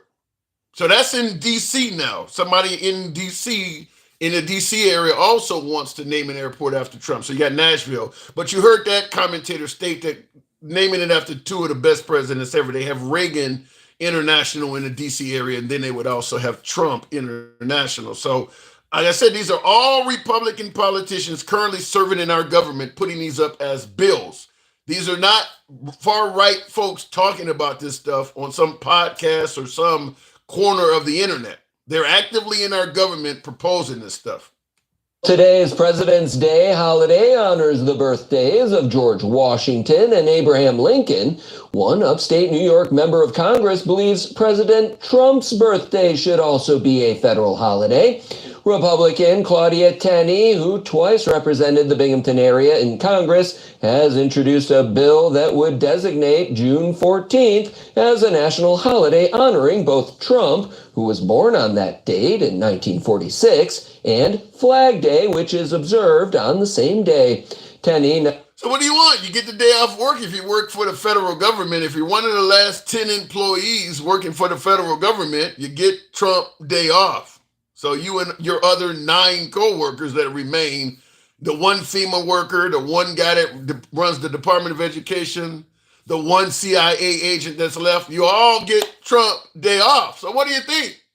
What do you think? Trump's birthday for a holiday. But as they say in the old 90s infomercials, but wait, there is more. I do want to take you to this post on X, though, that comes in from Representative Luna. This is out of Florida, and she has introduced legislation, she says, to carve President Trump's face onto Mount Rushmore. You can see this post here again on Twitter. She did say in a release here today, Congresswoman Anna Paulina Luna introduced legislation to arrange the carving of President Donald J. Trump on the iconic Mount Rushmore National Memorial in South Dakota. The bill. I'm assuming you're now saying there are fruitcakes there. Tony Perry's. I hope I'm not butchering your name. And Tony Perry's. Thank you for your support and your hilarious contributions. Thank you very much. But yeah, so there you go. On money, a federal holiday, 2 airports. I believe there's a highway proposal in Oklahoma City or in Oklahoma somewhere. But now you got on the face of Mount Rushmore. And last but not least, this one you all probably have heard by now, but I got to bring it up because two well-known Republicans have talked about this one as well. People getting the nod at CPAC to be president. A lot of people were surprised by this. My first question, you have anything to do with putting your name in that list? Yeah. Because you have presidential ambitions? No. And President Trump, I'm a firm believer that President Trump will run and win again in 2028. So I've already endorsed President Trump. A man like this comes along once every century if we're lucky. We've got him now. He's on fire, and I'm a huge supporter. Want to see him again in 2028. So, and obvious Steve Bannon, and by the way, Lorraine Bobart is another one because Steve Bannon is not a politician right now. And Tony, you had the hat mustaches on both Chris Cuomo and Steve Bannon there on the screen. But some of the best, I appreciate the support, but some of yours are the funniest and best I've seen in a while. But so all of that for President Trump. So I'm going to ask that question by way of yes or no in the comments. And you can state your case. You know we don't block, ban, or censor. We are MAGA friendly. We are MAGA friendly. We've always been that way, always will be. But the question right off the bat is, do you believe President Trump is indeed the best president we've ever had? I'm only asking because all of those accolades, none of that has ever been given to any other president out of all the previous 45 presidents we had before Trump. We've never had any president get all of that stuff, particularly while they were still alive. They want to make his birthday a national holiday, and he ain't even dead yet. They want to put his face on money that he could literally be carrying around in his own pocket. They want to name airports after him that he could literally fly his own aircraft and land at. So, best president ever. No other president got all of these accolades, awards, items named after him while they were still alive. Would have to suggest that Trump is the best ever. Antonio, shout out to you. Is he the worst ever, says Billy Watt? No, he's not the worst president ever. No, Trump is not the worst president ever. And I'm definitely going to say that. I mean, when you think about the fact that the conversation I'm having with you folks would not have been possible under some presidents because I wasn't even considered a human being. So Trump has not crossed that line by any means. This is the same argument I used to have with folks on the right suggesting that Biden was the worst president ever or Obama was the worst president ever. Bill O'Reilly has a book confronting the presidents. I'm a huge Bill O'Reilly fan. In his book, he claims that Biden is the second worst president in history. It's insane. But that is, I don't normally use the word, but I'm going to use it right now. That's white privilege. There's no way any person of color would ever suggest that Biden is the second worst president in U.S. history. When you didn't have freedoms or civil rights under a host of them, the idea that you would suggest that Biden was the second worst? Slavery? Really? All of the presidents that supported and endorsed slavery and segregation, you come up with Biden? Really? Looking in the comments, term limits can be changed, says Thomas Lano. Yeah, they can. They can be changed. It's a 22nd Amendment in the Constitution, but you are correct. It can be changed, and I think that that's what Steve Bannon stated in this interview is that they're working on that. Somebody in the comments asked me, would Congress allow this stuff? A Republican Congress, yeah. I don't think at this point there's a lot of folks that are going to push back against Trump on the Republican side of the aisle, no matter what it is. I don't think most Republicans favor, threatening Greenland and Canada like that. If Biden was in there making enemies out of Canada and Greenland, the right would be going ape shit. So if they'll stand by and idly let him do that stuff, yeah, I think it would be okay to let him run as for a third term. And I'll tell you the reason why I say I think the Republicans will be okay with Trump running a third term. They're not speaking out against some of their key players talking about it. You can find some obscure transgender person out in the middle of nowhere that says I should be able to use any bathroom I want, and he's all over right-wing media. You got Steve Bannon. Everybody on the right knows who the hell that is. And he's talking about a third term, and ain't nobody on the right criticizing that. So, yeah, I do believe that the Republican Congress would totally be okay with them doing that. Not to mention all that other shit I played. They're not speaking out against that either. Looking in the comments yet, most of MAGA want term limits. That's a great point. That is a great point. Oh, my God, no. Who said that? Antonio. Oh, my God, no. You're killing me, Antonio. You're killing me. But, yeah, definitely. I didn't know you could sit in that shit. I better not let that one get out. Anyway, though, but, yeah, I don't think they're right. Yeah, I see in the Billy Wop says, damn, yeah, he put that on the screen, and I look like Mimi from the Drew Carey show. It's supporting the show, but damn. But yeah, I definitely believe that if I certainly believe that they would be okay with Trump running a third term because there's so many folks that are not saying anything about it. In fact, at risk of a slight copyright. This is only a minute and a few seconds. We'll go back to the box. Handsome, have you heard of that 99 Revolution Act? No, I have not, Dylan. A third term would never happen. Samuel, I think you're more likely correct than not, but I'm going to say about 80-20. I'm going to say there's at least a 20% chance that Trump could have a third term. Certainly if the Republicans do not do bad in the midterms, let's say, for instance, they extend their congressional lead. It's kind of close. The Republicans have Congress, but it's not a big gap. If they have a good win in the midterms, extend their congressional and Senate lead, I think I would probably say about a 40-50% chance he could get a third term.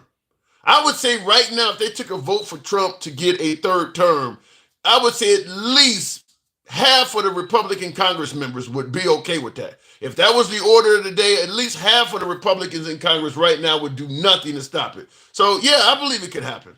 Correct him on little details like you lost that last election. I want you to hear this. Voter said, why are we upset at Canada? This is stupid. Okay, MAGA people, that's called thinking for yourself.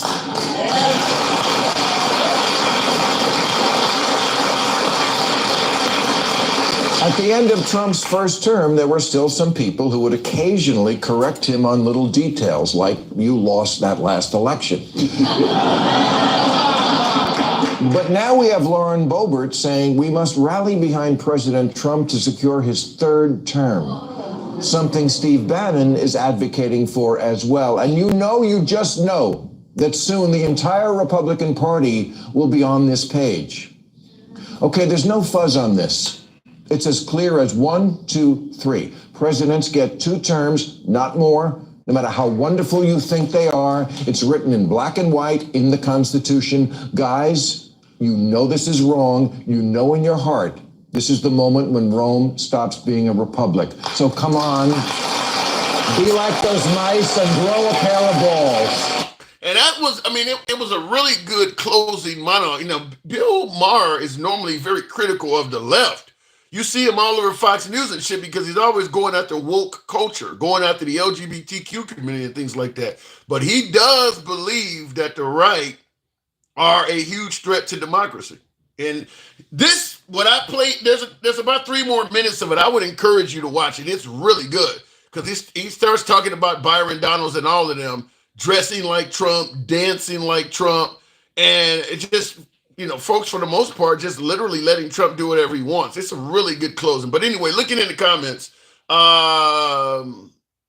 if they want to change the 22nd Amendment, they better change the Second Amendment. Ooh, double lock. Wow, that's a strong statement. Ooh, if they want to change the 22nd Amendment, they better change the Second Amendment too. That's deep. Stick, the ruler. Good evening, Stick. Welcome to the program. No third, what does that say? Is no third, not the America I served for this shit show. Yeah, Empathy Corsi, you're saying you served, thank you for your service, by the way, but you're saying this is not the America you served for. I've had a lot of veterans come on the show and say the same thing. Stick, good evening. Hey, how you doing, Tim? I'm doing all right. What do you think? Best president in history, huh? The worst president in history? No. He's first in that. You really think Trump is the worst president we've ever had? Man, he's trying to bring back segregation, and he's over there trying to take people's land that ain't his, and they ain't asked for it, and they don't want it, and he's gonna do what he has to do to get to obtain it. Yeah, but everything you're accusing Trump of trying to do, there are actual presidents that did do all of that stuff. How is Trump being called the worst? He's not even close. There are plenty of presidents that took people's land, enslaved folks, killed off natives, the Trail of Tears, all that shit. How does Trump get the worst? Because he's the old new white man. He's old.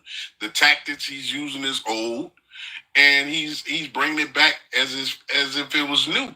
So they're willing to embrace it. Yeah, but he don't. But the worst president, you think he's worse than folks who were like Thomas Jefferson sleeping with a 14-year-old and enslaving folks?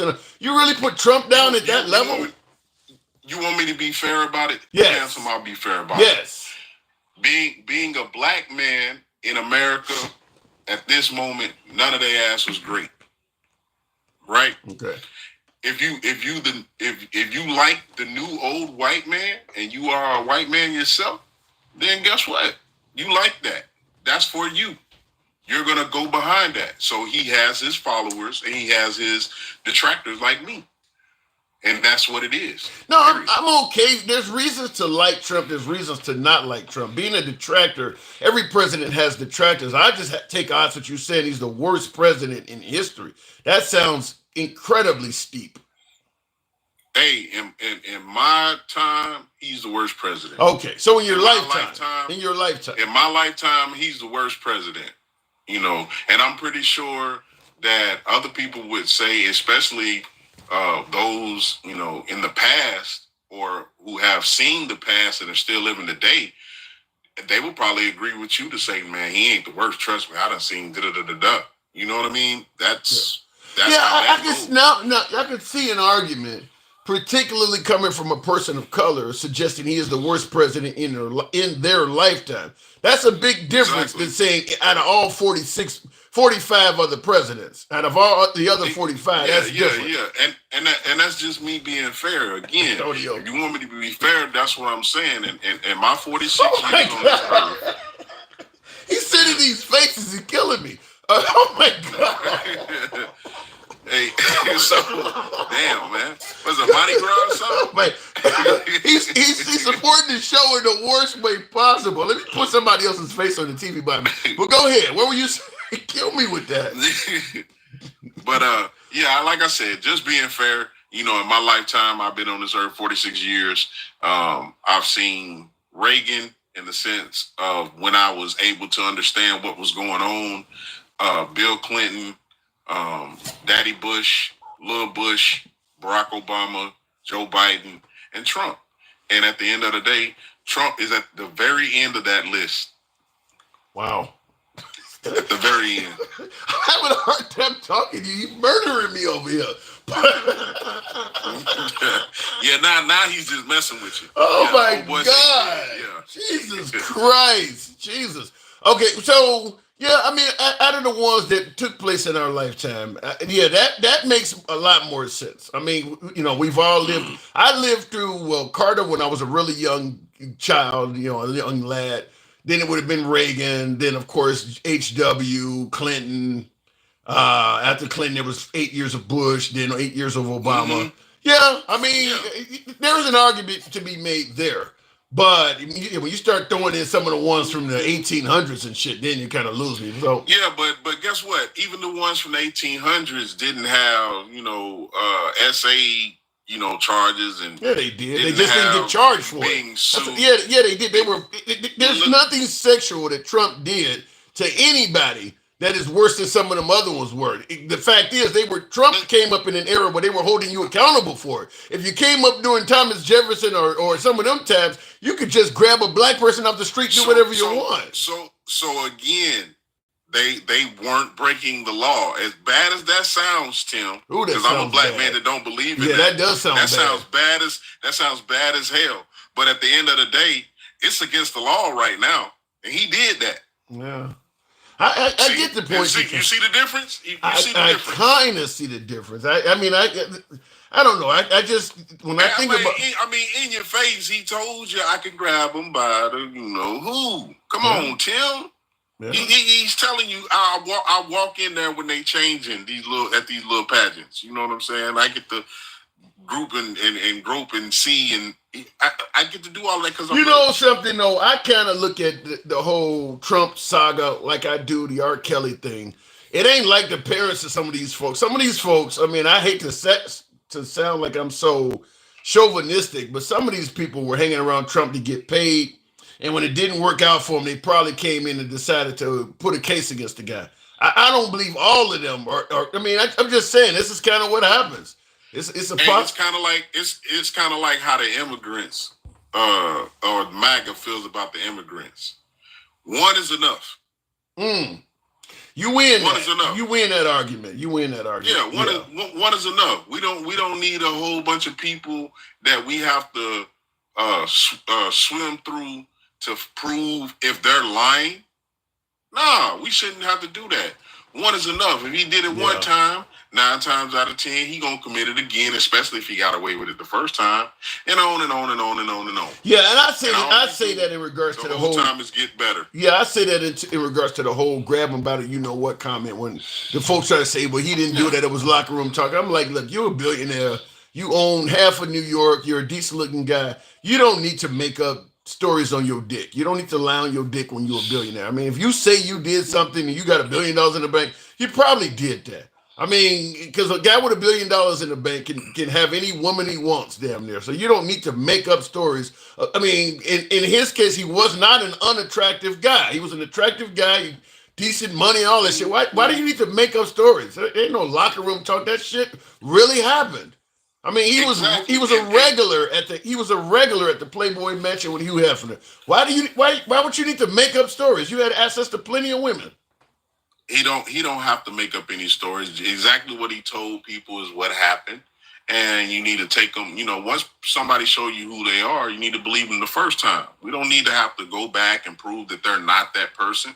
No, they need to prove to us that they're not that person. And that's the problem that we have. We have MAGA so psyched out and so worshiping, trying to make him deity or close to deities, and they got Jesus touching him on the shoulder and all of this other stuff. I've seen that. And it's ludicrous because if we had black men talking about Barack Obama that way. But wait a minute, is it not probably killing me? He got some of the best graphics. He got better graphics than Nintendo 64. So, but what about the notion that he's making the country great? He's going to make us wealthy with the tariffs. I mean, he's going to correct the trade imbalance. I mean, is it possible that Trump may turn out to be, if you give him time, a really effective leader? Well, I'm gonna tell you this: the stock market can't keep losing 700 points a day. It can't keep doing that. So if we going by facts, then he's doing a horrible ass job. If we're going by how he's doing at the border, depending on who you talk to, If you talk to some family members of people that may have been, deported just because they look a certain way, then he's doing a horrible job. But if you just somebody that just want to see, who did you have up here earlier? Nada Shea. Man, she tore me up. She tried to tear me a new one. Well, she really was tearing a whole new reality a new one, because the stuff that she was saying about basically not having any proof, then she turned around and said that they had rights under the Constitution, just to turn around and say, but if you did this, or if we think you did that, then that don't apply to you. I heard her say that. I did hear her say, Fancy Press, appreciate that. I did hear her say that, talking about the Constitution. I'm like, you were totally okay with shipping people to prison with no proof, but her take on it, like a lot of MAGA's take on it, is if you come in this country illegally, or to some degree even legally, if you come in this country, you don't really have rights. They don't, especially illegal immigrants. They don't believe they deserve any constitutional rights. So you can kind of do whatever you want to them. But that's what they believe. That's what they feel. The fact is, they do have rights. Yeah. They do have due process. And once again, like you try to let her know, what if he says, you know what, Nada Shea, I think you're a terrorist. Right. I think you're in a gang. I'm going to send you to El Salvador. Then what? Yeah. Well, I'm an American citizen. Actually, you're a United States citizen, and you are in Texas. And guess what? In Texas, they feel the same way about you that they feel about immigrants. I had a conversation with one of my relatives recently. We were talking about the transgender in bathrooms thing, and he was talking about how it should be against the law for, biological male to be in the bathroom with girls and whatever. And I told him, I said, you do realize as a black man, there was a time when people didn't want you in the bathroom with them either. Like if you walked in the bathroom, they wanted to arrest you, or you sat down at a counter. Yeah. I said, and if you notice throughout history, it's been proven that the stuff they thought that you posed, whether it was diseases or you're going to come in there and rob them, that stuff is not true.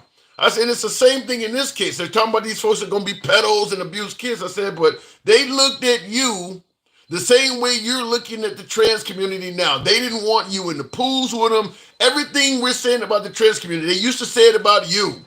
And now you realize it was wrong to do it to you, but you're okay with doing it to them. And he kind of saw the light a little bit, but it's amazing how some of the folks that have been oppressed or have no problem turning around and oppressing others. And that's what I was trying to tell that caller, is like, you do realize that if we can send immigrants down south without due process, once they convince people that you're a bad person, they can do it to you too. Yeah, and she just failed to realize that. She just wanted to keep going on that they were committing all these different crimes, even though you kept telling her that they didn't prove it, they didn't have any proof, right. They haven't shown any proof. And they have a lot of them that were definitely American citizens and or had, their green card or whatever and hadn't broken any laws, but just were deported on just them having a tattoo. Like the soccer player, he had a Real Madrid tattoo. And to be honest with you, we don't even know if everybody that deported even had a tattoo. We still going by what they just telling us. Everything about them is based on what they're telling us. There's no evidence of any of this stuff. Okay, and that's with everything that they're doing, whether it's they're finding fraud, waste, and abuse, but they're firing the federal people that are workers. Yeah. I mean, how is a person working, fraud, waste, and abuse, and they get a check, and they putting in hours, and they're doing people's taxes, and they're doing people's, property assessments, whatever that they do for the federal government, they're doing it. Yeah. And you didn't give them a overview / a review of, hey, we noticed that you did 10 policies last month, but you should have been doing at least 31 a day. They're not doing anything like that. They're just looking at people, maybe even looking at voter registration rolls and saying, oh, this guy right here, he works at the federal, he's a Democrat. Oh, yeah. He's an independent. And it shows that he didn't vote for you. So we can get rid of that. Yeah, guy. you don't. Yeah, I mean, as sick as that sounds, there's no way to know. I mean, because they're not telling us these people are not having their day in court. You don't. I mean, it could just be a cop, or better yet, a Homeland Security officer or a border patrol person that just does not like Venezuelans. I mean, you don't know what it could be. I mean, because we're not. They don't have to prove what they're doing. So it could just literally be somebody walking around grabbing people and then just put on the paperwork. You know, he was a gang member. Oh, but remember, Tim, I told you to watch The House of Saddam. It's an HBO series, miniseries. It's only 4 episodes called House of Saddam. Sound like and I told you, at one point, Saddam was riding around, and that's the pretty. Get in my limousine. Pick up in the limousine. Yeah, picking up girls. I heard that. I have heard that before. Do what he do, and then he, probably he might have gave him some money. I don't know. Or he might have felt like it was a privilege that he did what he did because you got to be with the man. I'm the man of the country, So we don't know what he did, but we know he was doing it. And then his son Usay was even worse. So, and all I see, and when I mirror certain people, I see Trump. I see every move that he's made. I've seen other people do it, and I've seen documentaries on other people doing it. And we have a documentary right now of Trump being mirrored with certain people. Well, the good thing, if Trump is as bad as you're saying, I guess the best thing we have going for us is that he's almost 80, so he can't do some of the stuff because he's too old to do that kind of stuff. But man, I mean, I hope you're wrong on it. It's not him doing it. It's not Biden doing it. It's not Obama doing it. It's not any president doing it. It's their underlings. And right now, Trump has the underlings that are just willing to please him. They'll lick his boot. They'll change his diaper for him. They'll tell him, hey, make sure your tan ain't orange today. Or maybe they won't because it's awfully orange lately. But at the end of the day, they're willing to do his bidding. So it's not him doing it. It's him coming up with the idea or somebody, like Putin giving him the idea, hey, man, why don't you just take the whole, all the Americas? You should just take all the Americas. Who's going to stop you? Yeah. I believe that's their talk. And, hey, you get all of Europe. Who's going to stop you? PG Ching, whatever his name is, over there in China. You get all of Asia. Who's going to stop you? And then they're probably talking it out of who's going to run the Middle East because it definitely won't be Israel. It won't be Israel. The Saudis. That's what I think. We're kind of friendly with the Saudis, so it could be the Saudis. And we'll split Africa. Always the Negroes. I gotta go. I always leave us split Africa. No pun intended, but they always leave us hanging. I gotta go. Hey, they're doing it now, right, Tim? Ain't that what they're doing now? China is doing it. China's doing very well. They're here. They're there. Certain parts of Africa speak French, like Morocco. Certain parts speaks the King English, like South Africa. Then you got the Chinese over there. They're in, East Indian. You got to blame some of it on the people in the country too. I had a guy from Greenland earlier who stated, he said, we know we can't beat the United States, but we're willing to fight to the last man. The Africans never had that mentality. If you look, you're gonna certainly doing the slave trade, because back then, even though the slave owners, the white men that came over there had superior firepower, it wasn't that many of them. If they had been willing to fight to the death back then, the slave trade probably would not have happened. So they could take a page out of what they're talking about in Greenland. We're going to lose, but we're going to go out swinging. We're going to go out fighting. Whereas in Africa, people have sold their own people into this shit. Even now, if they show up over there with the worst intentions for any country in Africa, you're going to find other Africans that are going to side with them, that are okay with it. Hand them something shiny, and they're okay with it. Well, I'll tell you one thing that I know for sure, that if he's able to get away with it during this presidency, he will. Trump is one of those people that he would probably put in primo nocte. You know what that is? What? That's when the noble gets to sleep with the wife before the husband does. Jesus. Yeah, that's the type of president we have right now. He's almost 80. I'm You gonna do know do he's my almost noble- 80 now. Yeah, I'm gonna do my noble right. I get to sleep with her before you do, my friend. Well, at this point, maybe a PP tape or something like that. He's too old to be doing all that shit still. I gotta go. I gotta go. Hey, he likes a little new. Bye. All right, now. Moving on with the program, tap the screen. 130. I know I'm asking a bit much, but tap the screen, get it on. And yeah, he is the oldest president. Trump is the oldest president we've ever had now. He is older as of January when he was inaugurated a couple of months ago. He was older when he got inaugurated than Biden was when he got inaugurated in January of 2021. So Trump is the oldest president we've ever had.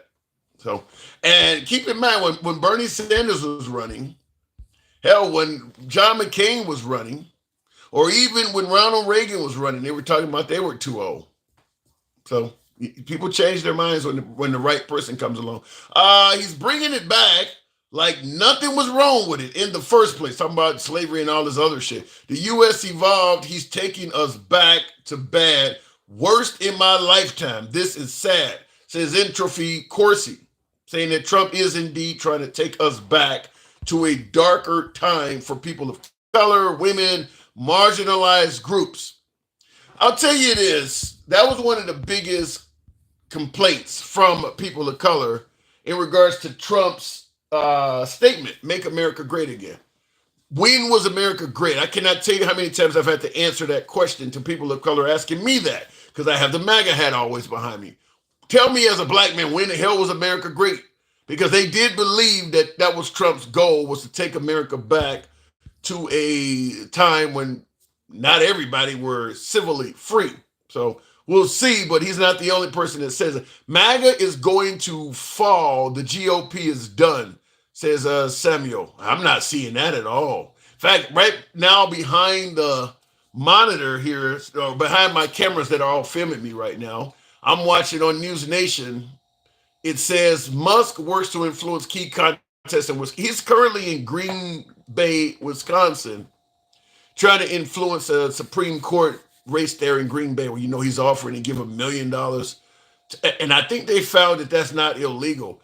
Based on what he's doing, which is using money to hopefully influence an election, he is doing it in a way that I think is legal.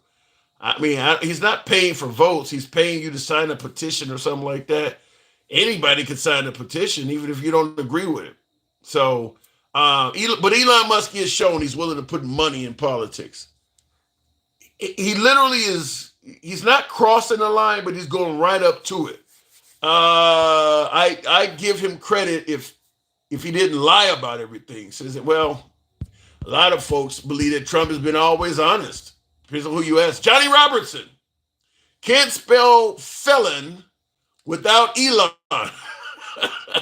F-E-L-O-N, can't spell felon without Elon. And Trump has already spent $15 million of taxpayers' money to play golf.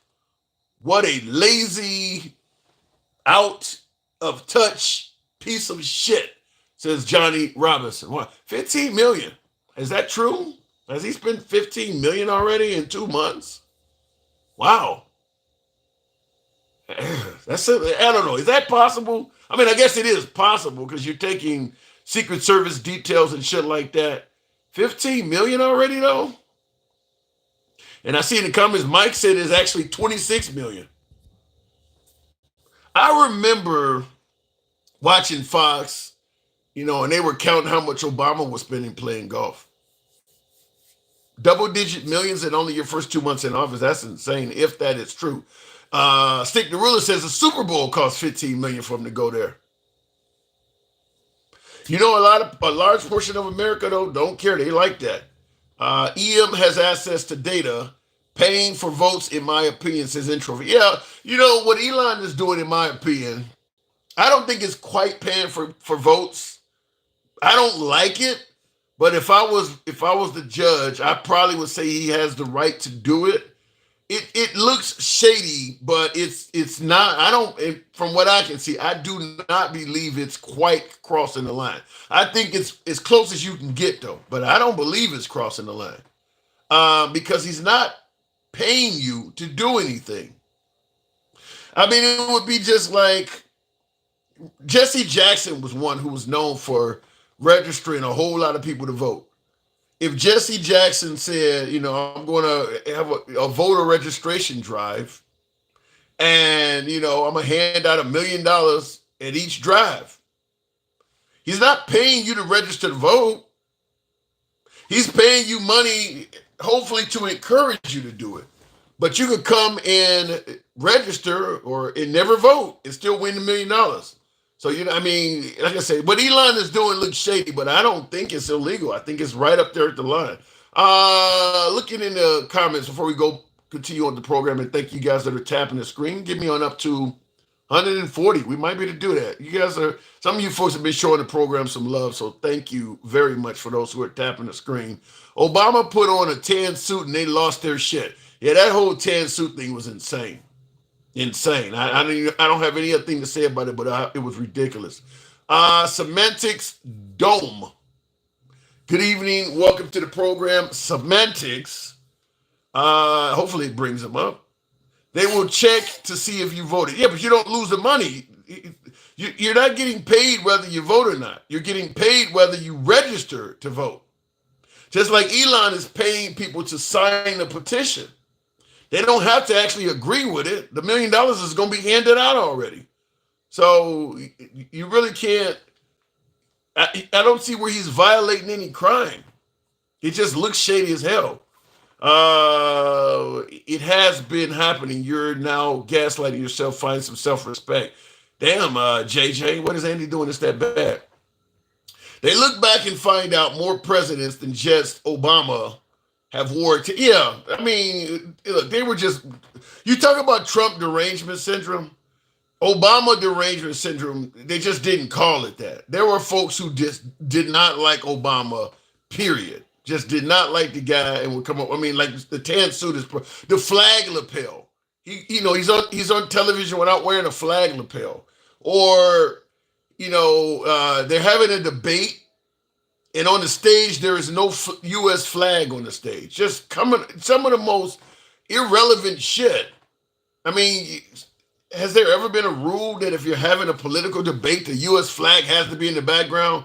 I mean, does that if a politician is promising to do great things, in your opinion, do you care that the flag is not in the background? Would that make you decide not to vote for him because the flag wasn't being displayed? I mean, just some of the most irrelevant shit they were throwing out at Obama. But they didn't have derangement syndrome as a term back then. But yeah, they would. I mean, and Trump continues to chastise Obama. So yeah, there's definitely a case of Obama derangement syndrome there. We'll go on to the next caller. I don't know what just happened there, but we'll go to Buster Holmes. Good afternoon. Welcome to the program. What good thing has Trump done yet? Please name a few. Well, it depends on what side of the aisle you're on. He's rolled back Roe v. Wade. That's a really good thing for folks on the right, as in terms of protecting the sanctity of life for the unborn. If you're on the right, that's that's something they've been trying to do for 50 years. He's giving you a 6-3 majority on the Supreme Court. It has a possibility of a 7-2 majority. That's probably the biggest thing any politician can do, is leave you a long-standing Supreme Court on your side. So the idea that Trump hasn't done anything good yet is derangement syndrome, in my opinion. He's done good things. You just don't agree with them. If you're on the left side of the aisle, I can understand that. But if you're on the right side of the aisle, he's done great things for people on the right. So you just got to look at it from both sides. 6-3. Can you imagine if Obama or Biden left and he had a 6-3 liberal majority? That's huge. When is the last time we had a majority that strong? That's huge. And that's, like I said, they got Roe v. Wade rolled back. I mean, Trump has done some really big things. Operation Warp Speed is another one, even though he can't take credit for it because of how his side treated the vaccine. But the vaccine is credited with saving millions of lives around the world. There's good things about Trump. You just got to look at it from both sides. Looking in the comments, yeah, save the babies to have them grow up with nothing including parents that don't want them. Damn, JoJo. Well, yeah, I'm not going to deny that Trump is anti-entitlement.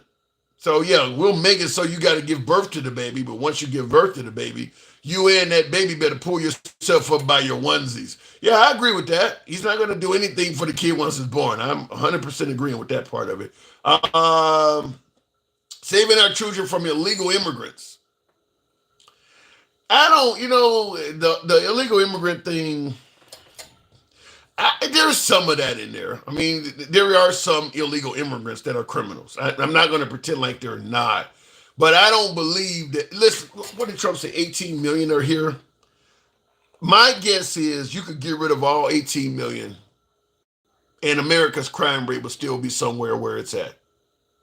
I just don't believe that getting rid of illegal immigrants is going to make a big difference in the crime rate in America. There's plenty of Americans committing crimes. But I understand what you're saying. I'm not saying that there are not some illegal immigrants that harm Americans. There absolutely is. I'll tell you this right off the bat. If illegal immigrants were as dangerous as Trump alludes to, rapists and murderers and all this stuff, you should have a lot of that happening right now.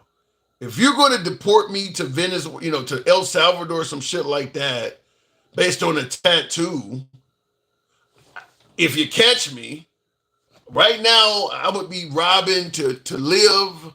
I would have no problem taking lives or whatever. I mean, at the end of the day, I'm going to El Salvador anyway, right?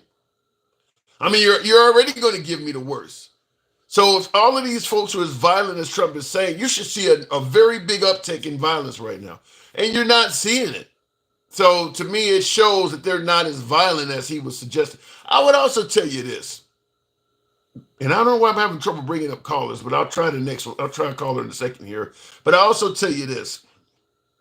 The border towns is where all the immigrants come in. Laredo, El Paso, San Diego's a border town. These are the, Nogales. These are where all of the immigrants come into the country. If the majority of them were rapists and murderers and violent, the border towns should be the worst, most dangerous cities in America. Because those towns is where they all passing through. Those towns, the murder and rape rate should be off the chain. You should be able to look at McAllen's murder or rape rate, Brownsville, Texas, you should be able to look at their murder rate. It should be way higher than anywhere else in the country. Because this town is just constantly being inundated with rapists and murderers. They're just constantly coming through here every day during the Biden administration. They're lined up. They're literally on the other side of the river lined up to come through this town. But yet when you look at the crime rates of those towns, it does not fit the narrative of what Trump has been saying and the right. If you notice, it doesn't even fit the narrative for the whole damn state. Texas, Arizona, New Mexico, California. California is a big state. There's a lot of other drama. But the point I'm making is these are the states they come in. These should be the 4 most violent states in America. If millions of rapists and murderers are coming in those states every day, gangbangers, MS-13, Trinidad, Agua, the actual crime stats do not measure up to what they're talking about. That's all I'm saying. It doesn't measure up. Now, some have pushed back and suggested, well, they know not to do anything in this state and they know how to. That doesn't make any sense. There should be a ton of crime in El Paso, Texas, Laredo, Texas, McAllen, Texas, Brownville, Texas. It should be a ton of crime happening in those states. Way more than somebody talking about I'm a rancher and I have to worry about them breaking into my shed. No, they should be breaking into your house and raping your wife. You're not hearing about that. So it doesn't measure up to what he's saying. Looking in the comments, Abbott sent immigrants on a flight deeper into our country. Yeah, Sam, Texas Governor Greg Abbott did do that. But the immigrants had to be in the country already first. He didn't send 18 million of them elsewhere. Now, here's an interesting one. I can't see that. What does that say? Basketball Jones. He says, nobody said they commit more crimes than citizens. It's just the additional crime. Are you dense? Yeah, you did say they're sitting. Wait. You're telling me now in 2025, nobody said that they commit more crimes than citizens? That is patently false. Trump said they're not sending us their best and brightest. What are they sending us? He didn't say they were sending us average citizens. I don't think you understand what President Trump said. He did say they're committing more crimes than the average person. Going back to the box, user guy, one of my subscribers. Good evening, user guy. If it doesn't bring him up, who said they commit more crimes than the average? You got an echo. We'll give him a second. I can't believe some folks are in the comments saying that Trump never said that they commit more crimes than the average citizen. Every time Trump refers to immigrants, he's suggesting it's about crime. It almost sounds like you folks have not listened to Trump. Everything he says about illegal immigrants is criminal. I mean, that's constantly what he's talking about, is they're committing crimes. So I was actually trying to I don't know what happened with my last caller, but he came up and went out. But I just wanted you to hear this before I move on to the next caller, because don't know what happened with the last one. But let me see, where is it at here? Say one thing about Donald Trump. I don't see if I'm Aging many people with his remarks about Mexican immigrants. They're bringing drugs, they're bringing crime, they're rapists, and some, I assume, are good people. How can you say? Would you say that about Americans?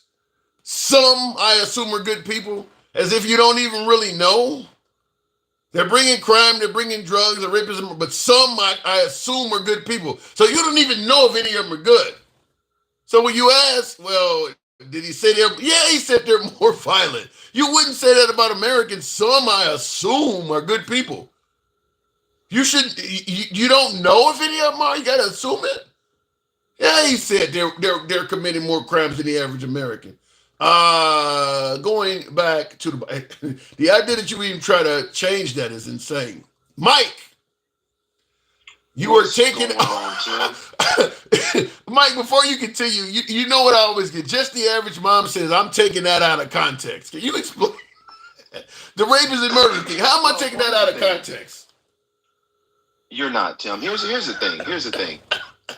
What is the context? And this goes to the Go ahead. Well, the context is exactly what he set in place.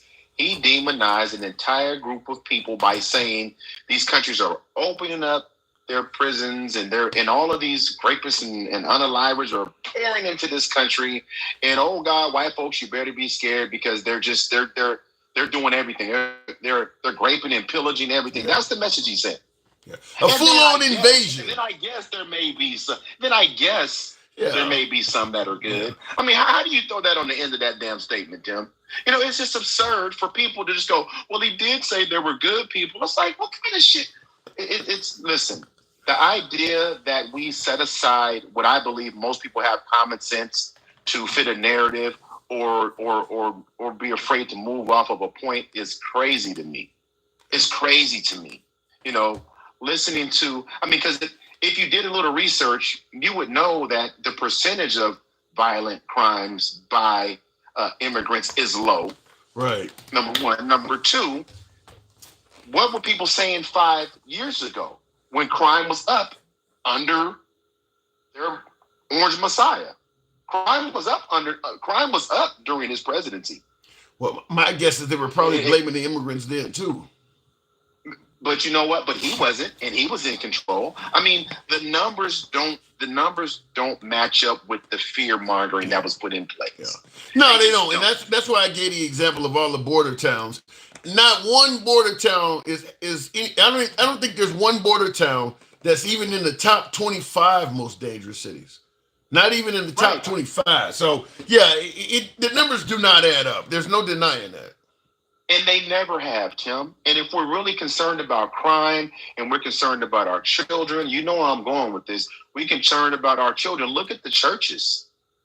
I mean, look at all the children that are being assaulted in churches. We just had a former senator who just got convicted the other day. You saw that he was in his 80s. What was his name?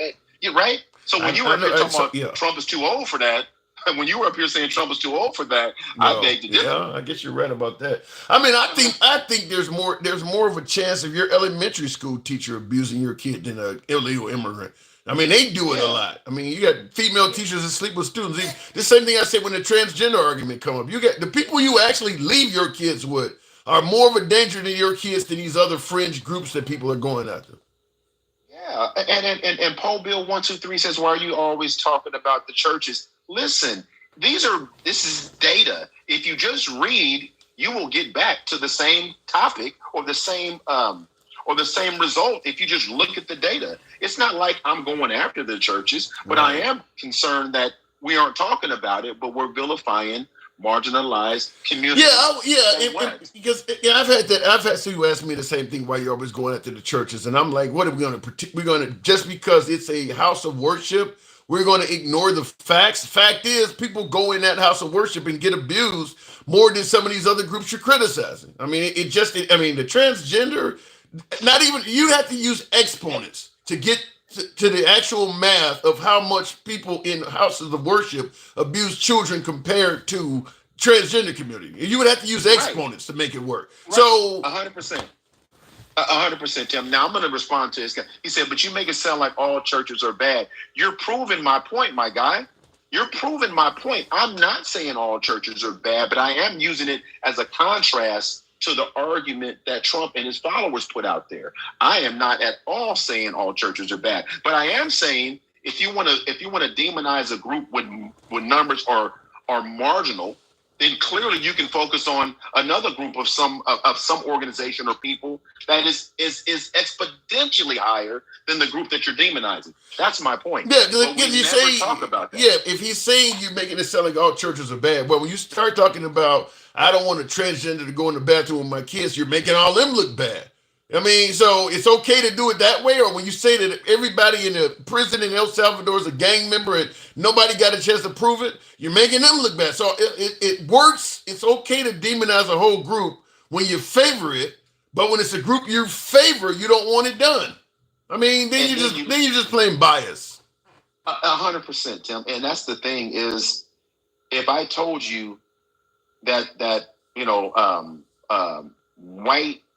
white men in this country are 30% of the child trafficking, right? 30%. But then I said another group is 0.003%. Which group are you going to focus on? You should focus on the 30%. You would think we would. Yeah. You would think we would, but that's not what's happening. That's not what happens. And that's not how the message is sent. And that's the problem. Well, let's be clear. At the end of the day, it ain't got shit to do with kids. When we're talking about these groups, it ain't. If we don't like these people, that's what I mean. We're using the kids as a reason to justify the hatred, but it's just hatred. Because like what we're talking about, if you really cared about kids getting sexually assaulted, you would go to the groups that are doing all the sexual assaulting of children. So you're just using the possibility of a child being victimized to justify the hatred toward those other groups that are actually doing it to the kids, which is why you're not saying anything. You hate this group, so you're going to pretend like they may do it to the kid. But it's really hatred. It ain't got nothing else to do with it. It don't have nothing else to do with it. And that's exactly why when we have these discussions, it's like, can we stay focused on if we care about this thing that we think is harming people, that thing, can we focus on the thing? Because if you go back and look at the numbers, the messaging is not adequate. For them to say, like I've always told you, Tim, when I hear the border was open or the border was closed, the border was never open and the border was never closed. It's like those aren't, but when you say it, those are absolutes, and then people get lost in the absolute. That was never a thing, right? So when it was never a thing one way or another. It was never completely open. It was never completely closed outside of COVID, right? So, and it never has been. in the history of the country. It's never been that. Well, So the notion, I think most Americans, regardless of what actually happened, do believe that under Biden the border was not secure. I think most Americans do believe. I get what you're saying, but when you look at what Trump is doing with the border versus Biden, I think most Americans are going to side with Trump 9 times out of 10 over Biden. And they might. And again, like I tell you, I just like to take the argument. We got to have a foundational argument. It was never completely open, and they say Biden had it completely open. That's my point. Yeah. He didn't have it completely open, and it was never completely closed. Here's the Now, problem. I disagree. Here's the problem. If you can come into the country and claim asylum, and they're going to let you in, then essentially it's completely open. All I got to do is say I'm claiming asylum. They're not going to make me prove my case anytime soon. So as long as I show up and I say I'm pleading asylum, they're going to let me in. It's open. It is open. Yeah, but they don't talk. But they don't know, because they don't talk about the 60% of people that try to claim asylum at the border that get turned around. Under Biden, 60% got turned around? It's always been a high number of people that try to claim asylum that get turned around. It's just always been a thing. I haven't heard that under Biden. Yeah, no, it's true. But here's the thing, because I didn't want to spin out on that, because that's a conversation in and of its own. When Natasha or Gina Tay, I don't remember what her name was, that came up. She had an interesting point of view. She was really, she sounded like a sister. She had a really... Well, yeah, and let me tell you, I'll say it, I don't care. Yep, because everybody knows I'm black. Blaggers are worse than MAGAs. I can't stand to hear it in blaggers. I cannot stand it, because, like you said earlier, they set aside our own experience as what our ancestors went through. Like you said earlier, before it became the transgender community, it was us. Yeah. I like talking to my black MAGA, but that is true. Nah, man, I don't. Anytime I talk to black MAGA, that's one thing that is true, is that they are more critical of us, of the African American community. Black MAGA is really critical of the African American community. Any of the things that the African American community generally has an issue with, whether it's racial injustice, the police, they don't see any of that stuff. They don't have a problem with any of that. They are worse. It drives me crazy, because I don't know if I told you, like, my grandmother is still with us. She's 102 years old. I talk to her all the time. God bless her. Wow. Yeah, I know. And you know what? And I've seen her in the last year or so. I've seen her slow down, and she's told me that she's heartbroken. She's seen a lot. She's seen a lot in all those years, I'm sure. Yeah, she's seen a lot, man. And she just to listen to her, and she's like, how heartbroken she is, about hearing, when she hears, like she said, her own people just completely disregard all the efforts from the civil rights, as if, because sometimes I'll let her listen to certain lives. It just, and she don't even want to listen no more. She's like, I just can't. It hurts her heart to hear it. So, at the end of the day, Tim, all this stuff, like Canada paying 70% on federal taxes. You've been around. You've been listening. Yeah, I've been around. I've just been listening. I've been listening to that garbage. But here's the thing: they just regurgitate it with no ownership of facts at all. Like, they do not pay that much in taxes. Now, capital gains for the rich in Canada are like 53% when you're making millions and millions of dollars. But Tim, you know this. You've been around. That's why a lot of the U.S. sports teams always get there and leave, because the athletes are like, I want to pay them taxes on all that money they're making. Even when Wayne Gretzky, when he left and came and played in L.A. all those years, part of the reason was the money. They didn't want to lose money on the capital gains taxes at that level, making that kind of money. But it's just sad. It's just sad. And then now we want to talk about just taking the country because we can. What happened to no new conflicts, Tim? What happened? I don't know and I used to defend Trump on that under Trump we had no new wars. He literally has gotten in office now, and I'll give him credit because he hasn't done it yet, but he's talking like a warmonger. Hopefully he's just talking and it doesn't happen, but every time he's talking now, he's threatening somebody. Does intent matter? You know what's the funny part? This is what I want to talk to you about. How we dismiss intent.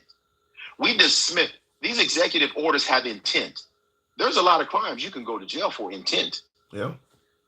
I mean, but we just dismiss it as, well, it hasn't done it yet. He's telling you he's trying to. His executive orders are telling you what he's trying to do. So isn't that intent? Should I ignore his intent? Well, I tell you, I've said this on the program before that I do believe if you give people money, you can get them to overlook anything. You can bring back slavery if you give the average American enough money.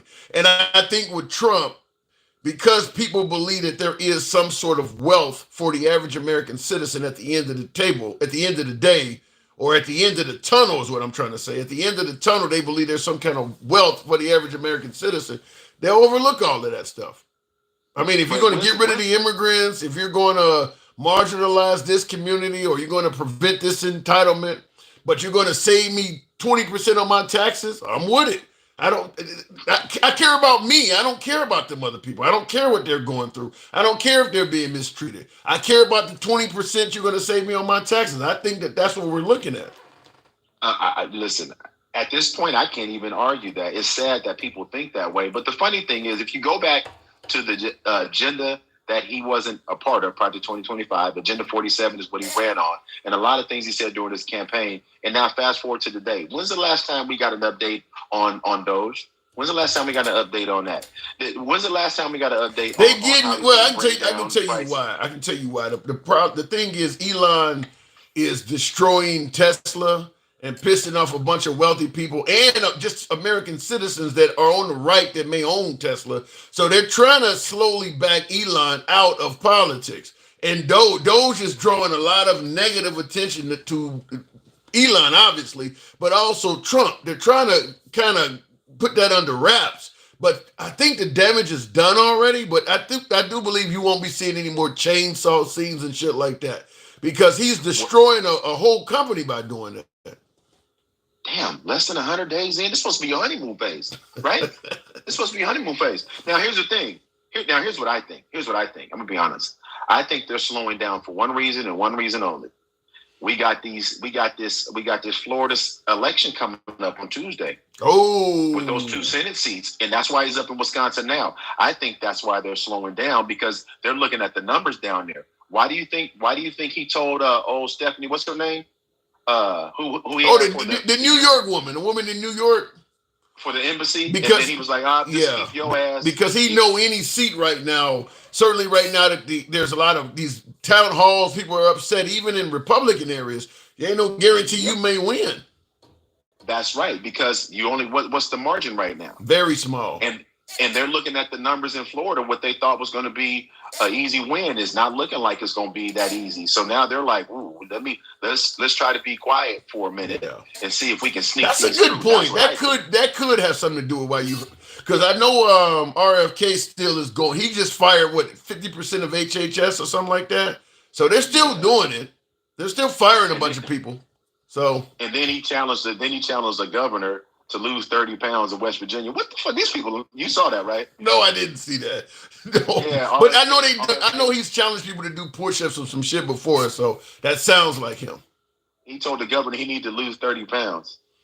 and it's not like he wasn't there. But here's the thing, Tim. So we're coming down this stretch. This week around the Senate, that's why when Trump was talking about pushing off those other tariffs after the first and second, all of it's trying to get those 2 seats, right? Down in Florida, and I think it's one in Wisconsin. I could be wrong. I know it's one in Wisconsin, but he's focusing on those 2 seats down in Florida. They want the Supreme Court in Wisconsin. Yeah, in Wisconsin, yes. And in here in Florida, they want those 2 seats. If they don't win both of those seats, now the margin gets smaller, because you remember Dumb, and see, this is where they messed up to begin with. One of those was Matt Gaetz. Yeah. And he left and then he get confirmed. He couldn't go back. So now that opened up that seat. That's also one of the seats where Walsh just came from, the advisor. So who just the whole signal game thing, right? So he came from there too. So there's a lot of things happening that it's getting harder and harder to explain away. So when Natasha came up, she didn't know who you were, right? She said, I hey man, you don't even sound like the same Tim anymore. And if she's still listening, because he's run out, like I've been saying for the last few weeks. You have been saying that, and I was a big defender of the things that I thought were good about Trump, which is why my show started out with me having more of a MAGA audience than liberals. But you are correct as something. Well, first of all, Biden was in office, not Trump.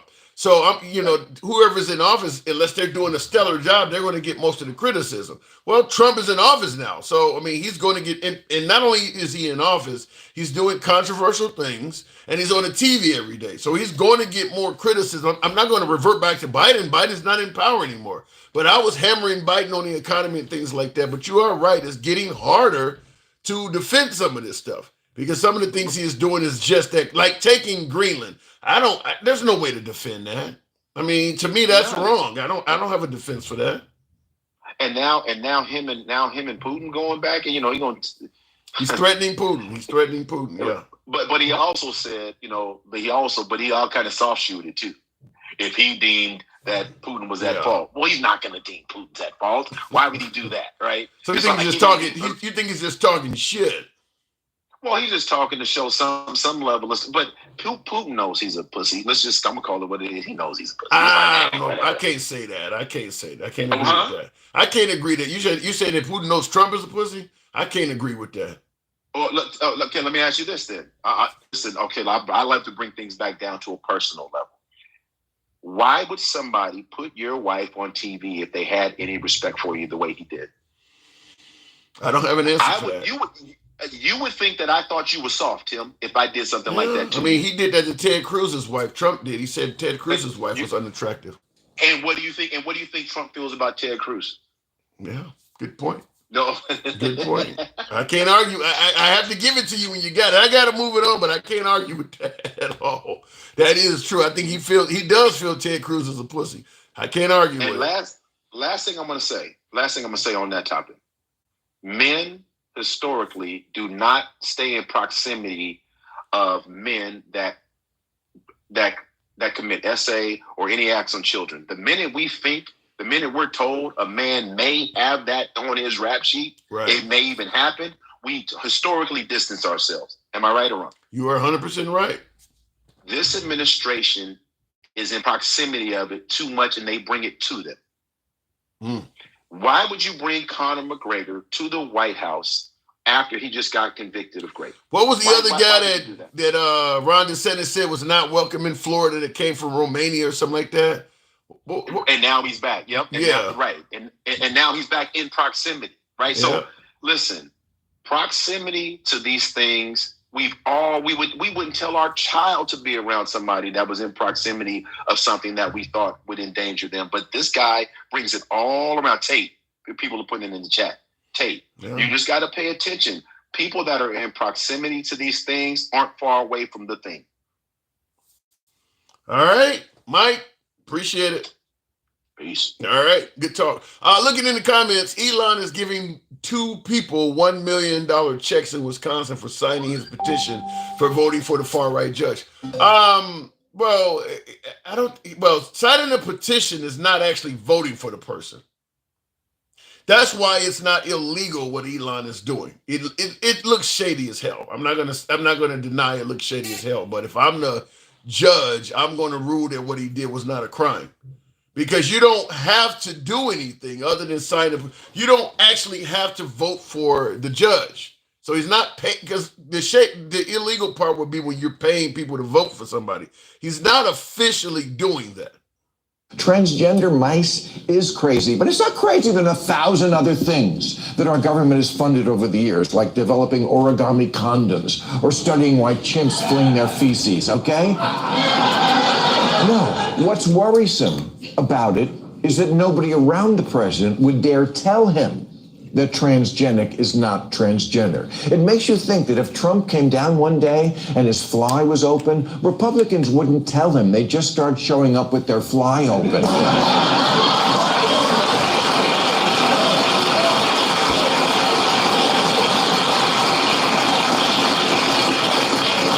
At that same speech, Supreme Court Justice Amy Coney Barrett, a Trump appointee, pissed off Steve Bannon because apparently the look on her face was not one of sufficient enrapturement. Bannon showed the video of her to his viewers and said, "That's not a look of admiration." Yeah, nothing too North Korean about that.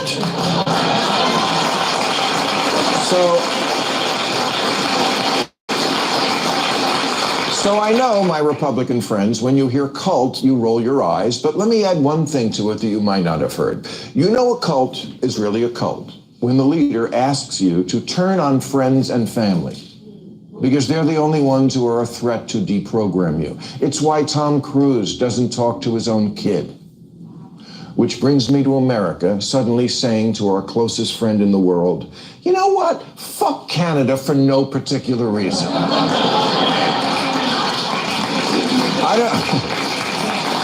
I don't know for sure where Jesse Waters of Fox News stood on invading Canada 12 weeks ago, but I'm guessing it wasn't on his mind at all. But now his message for Canada is, the fact that they don't want us to take them over makes me want to invade. But Canada isn't threatening us. We'll stop. Canada, even Joe Rogan claims that's stupid. We want to take over Canada, but I'm an immigration attorney. Let's talk. Come on over to TikTok. NikeMB, I think that says Nakimbi. Come over to TikTok or Instagram Live. I'll bring you right up. I'm buying a timeshare in Greenland, says doing work. Well, I had a viewer on from Greenland. We talked and he said you can definitely do that. We as people better unite because the ancestors are coming back. And if everybody is on a low vibration, they will wipe us out like before with the Great Flood, brothers and sisters. I don't know where you're going with that. I'll leave that one at that. And we should never dictate how a person spends his money. That would make you a dictator, right? I think, what do you mean, dictate how you spend your money? What do you mean by that? You have to explain that to me. We spend money on transgender and transgenic mice. I haven't seen any evidence of it. Like I said, the problem with Elon Musk and this Doge and this saving waste, fraud, and getting rid of waste, fraud, and abuse is that Elon has said a lot of things that have turned out not to be accurate. I'm 100% behind Elon. I favor cutting waste, fraud, and abuse if it's genuinely waste, fraud, and abuse. Just like I'm 100% in favor of getting rid of gangbangers, rapists, and murderers too. But the problem is they're telling us a lot of stuff, and we're left to just believe it. They are actively refusing to prove stuff. Just like with the whole El Salvador thing. They are actively refusing to give these people due process. Same thing when it comes to Elon. I mean, like, if what you're doing is so great, you should be happy to show your work. It's like doing, double-digit multiplication. The teacher said, well, show me your work, and you don't want to show it because you use the calculator. Going back to the box, just show the work. Show that these people are victimizing folks. Show some of the stuff that you're claiming as opposed to being in an environment where it's just believe me. And saying just believe me when you're constantly being caught saying things that are not valid, not true. Brandon, good evening. Brandon, are you there? Brandon is probably passed out. All right, going back to the box, we'll take the next caller and go to, don't know what I'm looking at there, but user guy. Good evening. Welcome to the program. Everything Trump says is the opposite of how it actually turns out. Damn, fishy business. User guy, good evening. What's going on, Tim? Not much at all. Not much at all. Good to have you on tonight. What am I getting wrong? About what part? Well, do you agree with the taking of Greenland for American interests? Absolutely not. I don't think any sane person would. You think MAGA's not sane? A lot of MAGA agrees with it. What is MAGA going to get out of Greenland? Well, if we do process their minerals and their resources, America becomes a stronger, wealthier country. So I assume that somewhere along the way, Americans will benefit from it. And I'm just assuming. That's kind of like the oil industry. When we first went into Iraq, the Bush administration said they've got so much oil that it's actually going to pay for the war. It's going to pay for the reconstruction. And how much of that did we actually get? a great question. I don't think any. Exxon has been making a lot of money in Iraq the last 20 years. Exxon made a good profit. The United States is not in the oil business. The United States itself has never drilled for oil, but the United States companies has. And those United States companies hardly pay taxes, so I don't see what the benefit of the American citizen is getting from any of it. So what are they going to get out of the minerals from Iceland? What about the notion that we need to own Greenland for strategic purposes, military purposes? What's happened to Greenland so far militarily that they've suffered from? Nothing, but he's saying that technology has progressed to the point where it could be a problem in the upcoming future. Then why did we shut down 16 military bases in Greenland after the end of the Cold War? I don't have an answer for that at all. That's a good point. Well, but the end of the Cold War, you go back to the 80s, though. So maybe technology has went in a different direction than they expected 30, 40 years ago. Well, what's happened differently is ice has started to melt. And there's more access to the resources to be processed. Right. Yep, that's true. But it still freezes over in wintertime. And it's not a big tourist center right now. Yeah. And my caller said that they're opening up some international airports. So he does expect them to be a tourist center in the future. But what do you think? Do you think there's a chance that Trump is actually going to do this, or is he just talking shit? Trump wants it. It doesn't make sense for anybody else, but Trump wants it because he wants something that he can hang his hat on as a president to justify the the airports, and justify the Mount Rushmores, and to justify all the names on all the highways. You know, he wants to be the greatest man in the world. He wants the world to look at him that way. But he doesn't want to really do the stuff to accomplish it. That's kind of like he's always wanted the Nobel Peace Prize, but he didn't want to do anything to accomplish that. Well, we do have about 30% of this country that thinks he is worthy of Mount Rushmore and some of this stuff. It shows you how much more we need to do in education.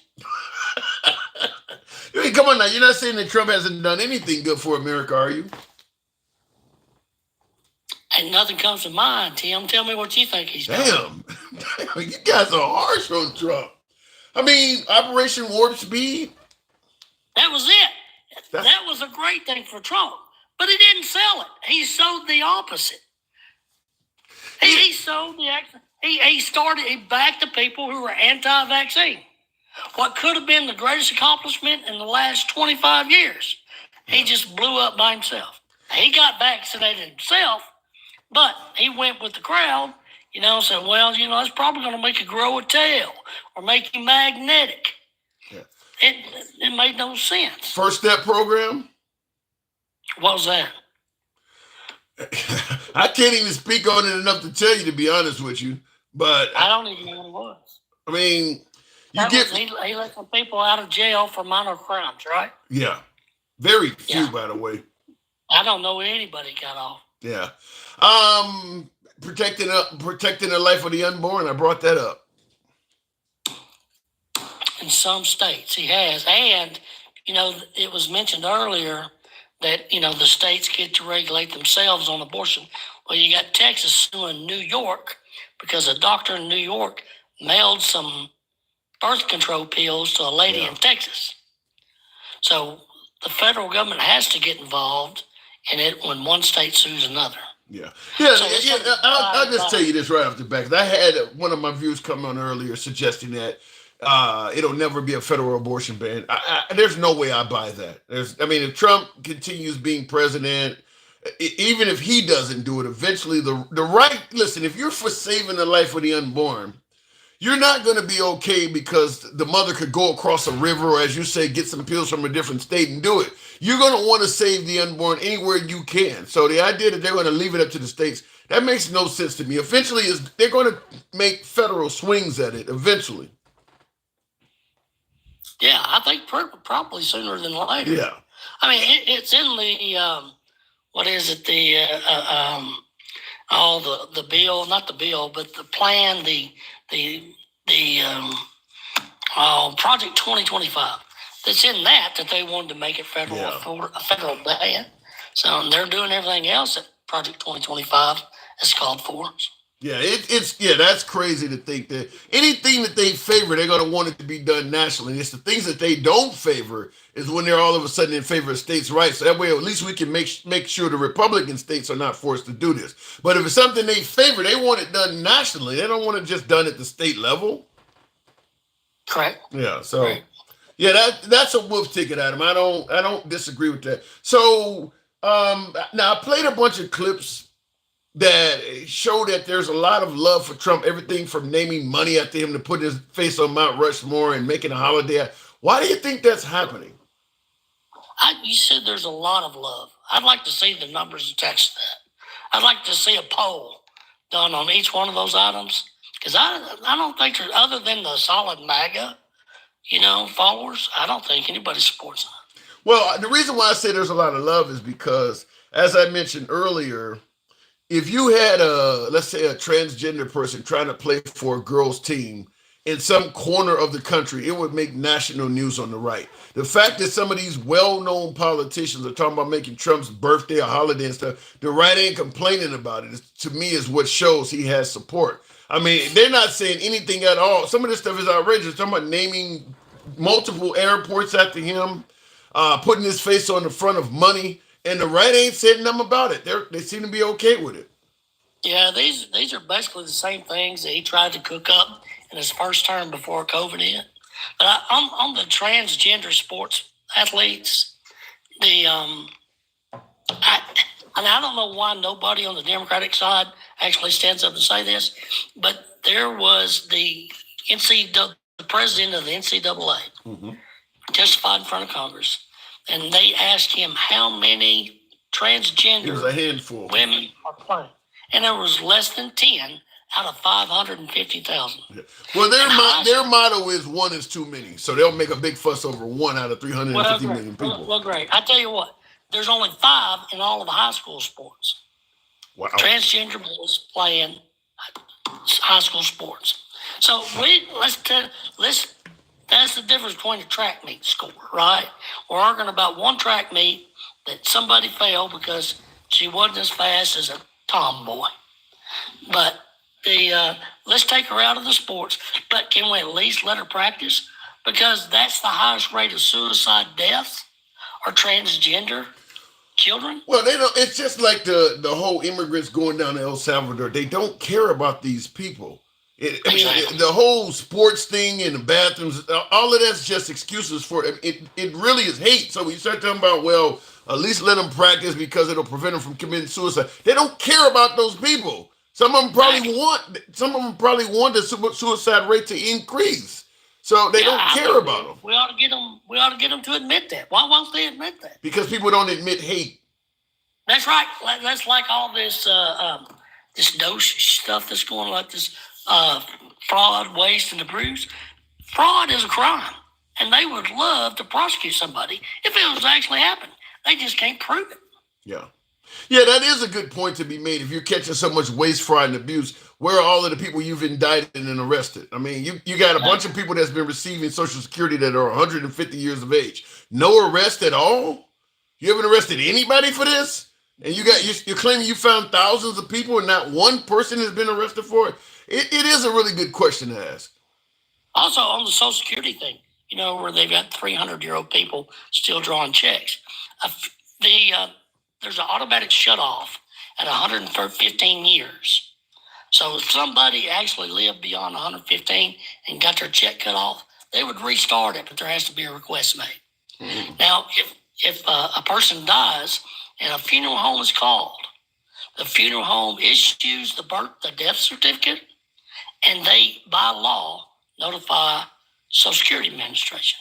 So it's kind of hard to get millions and millions of people that are collecting checks. Plus, they have not found anybody to charge a crime with. Yeah. And that's the whole argument I was pushing back on my other callers. Like, I'm 100% behind getting rid of gangbangers and rapists and murderers and getting rid of waste, fraud, and abuse. But I don't buy the notion of I just have to trust you. If you're doing all these great things for the country, you should have no problem proving it. And the difference is the Trump side of the aisle, just telling people they're doing it is good enough. They don't require any proof. In fact, they find it insulting that you're asking for proof. Him telling you should be all you need. It's literally like, you don't have the right to ask for any evidence. You should be just satisfied with what they're saying. Right. Hey, Tim, I want to make one point, and I'll drop down. Sure. We're talking about tariffs, the big issues that's being made over tariffs. And the reason Trump wants tariffs, that's the story now, is that he wants manufacturing brought back to the United States. Right? That's a good thing. Why did manufacturing leave to begin with? Because they can hire cheaper labor. All right. That's a good point. Yeah. Good point. All right. The United States, compared to Canada, the labor in the United States is 45% higher than it is in Canada. That includes benefits. The United States labor is 89% higher than Mexico. The United States is 87% higher than China. If you brought them back, what are you going to do with the labor rates? You still got the same problem. Well, when they're against the minimum wage increase, when they're removing collective bargaining rights they're breaking up unions anywhere they can get their hands on them. My guess is they don't intend to pay what they normally pay. My guess is they're intending to find ways to pay you less. Well, all right, so they got to go just to be able to compete with the same numbers that China's providing. They got to back those factory wages all the way down to $6. Well, not necessarily, because a company has to pay money to ship products back and forth when they operate overseas. Right. And I mean, there are some costs that they don't have to incur once they bring the jobs back home. So they won't have to pay you equal to what they're paying the Chinese, but it will have to be less than what they're paying now. But it doesn't add up to 25%. No, it doesn't. But that's, like I said, that's the goal. The goal is to, in some of these cases, maybe people that are, teenagers or folks that are younger could work some of these jobs. That's the goal. The wealth gap is going to get bigger. That's the goal. Yeah, but at some point, who's ever worked in these factories, you got to eat too. Well, maybe the quality of the food you eat won't be as good. They eat in Mexico, they eat in China, they eat in the Philippines. It's just not as good. Yeah, and they don't have the cost of living that we've got. Well, maybe the size of your house might get a little smaller. There's a tiny home craze. A lot of people living in vehicles. The quality of life will drop. And you think that's going to be done before Trump leaves office? No, because I think the stuff we're talking about takes time to happen. So, for companies to move their business back, you can't do all this stuff in 3.5 years or whatever. But the problem is if let's say J.D. Vance or Don Jr. follows Trump up, you can do a lot of it in 8 years. So it depends on what follows Trump. You can't build a steel mill in 4 years, Tim. And you can move factories over here, but they can't build them that fast. Yeah. Plus, we have a shortage of labor as it is now. Plus, and you're sending off the good labor, the cheap labor, back home to Mexico. Well, I don't think all of this was thought out. I think you're asking questions to show, and you are correct that some of the things they're doing, they're not fully thought out. My point, all right, you remember, you're my age, and you remember when the song "Living Here in Allentown" came out? Yes. That's back in '82. And he's singing about all the factories being shut down. They're shutting all the factories down. Yeah. We've been sending for 40 years. Factories been leaving this country. It ain't coming back in 4. It's going to take even if you fix all the labor inequities. Maybe you don't need the factories to come back if you're talking about going and taking over the country that you said that has the material. If you go and take over Canada, you take over Greenland, maybe that's the goal. We don't need to bring it back. We're just going to go over there and take that over. You're exactly right, and it makes no sense. Like Trump wanted to bring back big copper in the United States. We're going to start making our own copper again. Well, we've depleted our copper mines, and we don't have the raw materials in Ukraine. The raw materials are in Canada. The raw materials are in China. We don't have them here anymore.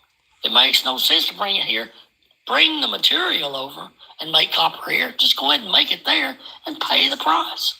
Well, he's up to some. I got to move it on, but there's got to be some kind of method behind the madness. But in terms of explaining it to the American people, And Wall Street's showing it. Every time Trump opens his mouth, it crashes. well, the love and adoration is still there. You said you haven't seen it yet, but I don't talk to a lot of disgruntled MAGA. Most MAGA folks who voted for Trump, they're still happy. They still think he's doing a great job. So the love is still there. 30%. That's a lot of people. That's a lot of It people. is for now. All right. Appreciate you coming through. Email. All right. Moving on with the program. Looking in the comment section. Comparison between hatchet and scalpel. Ridiculous. I disagree, Entropy. Comparison between hatchet and scalpel. I think if I'm talking about what you're talking about, I disagree. I think you're talking about the Elon Musk the chainsaw deal with Doge. I do believe they should have used a scalpel. Like RFK just fired 50% of HHS. I don't think they went through that and properly determined what they need and what they don't. I just don't. I think to me, they just decided we're going to get rid of such and such number of people, and we just going to cut until we get our number. I am certain good people are being fired from jobs that we need them to be doing. Everybody getting fired is not a lazy worker that wasn't coming in. And this, once again, like I said before, with the other stuff, not proving things you say, this is an area of that, where they are firing people and telling folks that this person got fired for lack of merit or performance, and they're not proving it. They're not proving it. They're just doing it. And a lot of folks that support Trump are echoing it. But I mean, you got folks that are being fired that are saying, I just received a performance review, a very good one, 3 weeks before I got canned. Or some people are saying, I've never received a performance review at all. And they're getting fired. I mean, they just literally, in my opinion, from what I can hear, from what I can tell, it's like they typed up a template, just typed up the same letter and replaced it with your title and your name and sent it out to you. And just sent that same letter. I mean, just performance. Just tell them this was performance. Because I think there was a part of their contract. There's, the union employees, you have to have reasons you fire them for. You can't just fire them for anything. You have to have performance is a reason you can terminate people for. So they just, just like when the police yells, I fear for my life, because it's the universal get out of jail free card. If the cop says he feared for his life, he get wide latitude in what he's going to do. That's what they did with the firings. Just yell, it's for performance. Because you can fire somebody for that.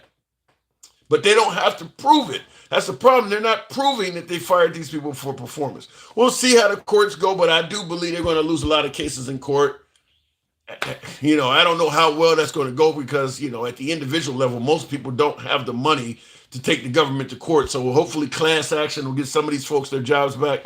My guess is if you end up with a liberal that replaces Trump, a lot of U.S. dollars are going to go in the form of financial apologies to employees via back pay. We may even have to do some things internationally that we left people hanging on. I mean, the whole USAID thing to me makes no sense. It's about time we stop helping out countries. This is what folks who favor getting rid of USAID. It's about time we stop giving our money to other countries while at the same time threatening to invade somebody. It's about time we get rid of all of the illegal immigrants that are raping, murdering, and invading our country while we're simultaneously threatening to take somebody else's country. We're telling them they need to get out of our country while we're forcing our way into somebody else's country. So a lot of it is very hypocritical, in my opinion. And it certainly goes against Trump's promise that he was going to get us out of overseas conflicts. He was going to focus on America first and take care of home. He got elected and he's involved in all sorts of shit. Biden was not involved in this many international conflicts. He did not run on that. He did not run on that. I mean, I've had many debates with folks where I was defending Trump, stating that, under Trump, we didn't have no overseas wars and all that. That's all he's talking nowadays, is either sanctioning somebody or bombing somebody else. I mean, since he's been in office, we just, via Pete Hegseth and the whole signal debacle, we bombed Yemen. I believe we've participated in some of that shit with the Israelis in Gaza. Now he's talking about bombing Iran. He's only been in office for 2 months. He's literally coming across like a warmonger. He's talked about not taking the military off the table for Greenland. I think he may have said the same for Canada. I'm not sure. He clearly said he wasn't going to take the military off the table for Panama. Now, see in the comments, just an average mom said we were not in Gaza. Okay, take Gaza off. I'm look. We're helping the Israelis out so much. We may as well be in Gaza. But okay, let's go with your statement. We haven't been involved in the Gaza area just yet, but we have been involved with the Houthis in Yemen. And like I said, he's threatening to bomb Iran. He's threatening to militarily take over Greenland. He threatened to use the military potentially on Panama. And we're up in the air on what he's going to do with Canada. He's deemed the Mexican cartel as a terrorist group. I mean, like, how many enemies can one guy have? And I got to assume if we fuck around with Greenland, Denmark's going to be in there somewhere because that's their territory. How many enemies can one person have? So, like I said, that's not what he ran on. He did not run on that. We would benefit more by collaboration, not taking entropy. I said the same thing. I agree 100% that if Trump thought Greenland was necessary for strategic purposes, the process would be to sit down with the leadership of Greenland and Denmark, by the way, privately, expand the base on the island, whatever you need to do. And I don't think the people of Greenland would have had a problem with that because a lot of the island is uninhabitable. We need to expand the size of our base, or we need to put more surveillance, whatever. Privately, he could have done that in a more tactful, professional manner. I'm pretty sure Obama and Biden could have got that done. My guess is George W. Bush could have got that done. Whatever strategic purposes militarily we need Greenland for, my guess is Obama, Biden, and George W. Bush could have accomplished that. Greenland finds out on global television that Trump is saying, we need your country. That ain't how you do that. I mean, he kind of left them no choice but to push back because he talked to them like shit. I mean, he didn't leave them no choice but to push back. You're going to tell on in front of the world, you're going to tell everybody you intend to take Greenland. I'm going to punk you out in front of everybody. He didn't have to do that. So, yeah, you would only expect them to push back. Not to mention he's not offering them anything. He's not offering Greenland anything. We need your country for our own benefit. We're not doing nothing for you. In the comments, young Yogi Fish, appreciate that. 100% truth. I still support Trump, but he's wrong on all these wars and conflicts. Thanks for your insight. Thank you. Appreciate it. I don't normally get MAGA to agree with something, but I appreciate that. And listen, sometimes MAGA gets it right. My liberals don't like it when I admit that, but I don't get that. That ain't what Trump ran on. Because Trump was talking about saving us money, not sending millions of dollars to the Ukraine, not participating in nation building. All of the conflicts he's talking about, that's going to cost a lot of money. That stuff's going to cost money. There's no denying. I don't know what his goal is for Greenland, but your tax dollars are going to go to it. There's no way around it. Your tax dollars are going to go to all of that shit. So he ran on securing the border, which I think he's done a phenomenal job. Largest deportation in history. He hasn't measured up to that, but I do believe he's done a good job on securing the border. Border crossings are way down. He ran on that. He ran on strengthening the economy. I can't give him anything more than a C at best on that because the economy is not that great anymore. It just hasn't gotten worse. There's a few areas that's gotten a little bit better. The price of fuel has dropped down a few pennies per gallon. So listen, it hasn't gotten worse in terms of fuel, but with the stock market doing what it's doing, Some would say it's only a matter of time before you start feeling that. And with the tariffs, some would say it's only a matter of time. In fact, you got farmers in Nebraska claiming that state's about to go bankrupt. I haven't seen it in my area. So I'm going to say I give him a C as in Charlie right now in the economy. But he ran on strengthening the border, fixing the economy, and getting us out of overseas conflicts. He was going to end the Russia-Ukraine war in 24 hours and all of that. He's expanding our military conflicts. He's coming across like a warmonger. So we'll see how that goes. But until, until something breaks out, I got to say it looks bad. I mean, because we're losing allies in areas we should not. I mean, we shouldn't be having drama with Canada. Fix some of this other shit. And then if you want to correct the trade imbalance with Canada, or, you want to fuck with some of our allies, maybe. But I don't see it.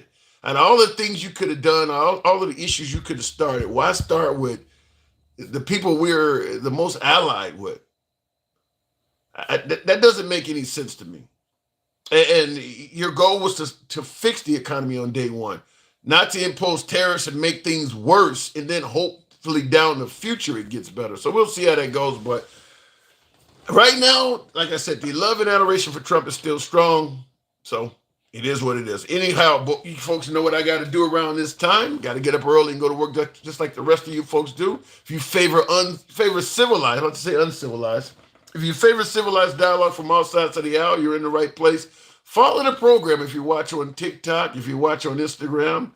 A subscription if you are on YouTube. We're generally here Monday through Friday and some weekends like you found today. So show your boy some love with a subscription or follow the program. You catch more bees with honey than vinegar. Yeah, I totally agree with that. I do believe that one thing that Trump could have done is he could have successfully gotten his way with Greenland by using some real diplomacy, some real diplomatic language. All it is, I'm taking your shit talk is just going to force the people in Greenland to do whatever they got to do. I mean, even if a guy, even if you know for sure the person standing in front of you can kick your ass without a doubt, if he's talking shit to you in front of a whole audience, you may have to try to fight him. I don't care if, let's say, for instance, you're out somewhere at a cafeteria and the guy wants to eat something off your plate. You have no physical chance with this person and you're not armed. Let's say, take the whole Second Amendment shit out of it. As opposed to getting involved in a fight and getting your ass, just go ahead and take it. Nobody else is going to notice that. Go ahead, you can have that. But when he's talking shit to you in front of a whole audience and everybody's looking at it, you might be forced to actually go ahead and take that ass whooping. Just because he's drawn so much attention to it. That's what Trump has done with Greenland. He probably could have easily got what he wanted from Greenland had he just talked to them diplomatically in private.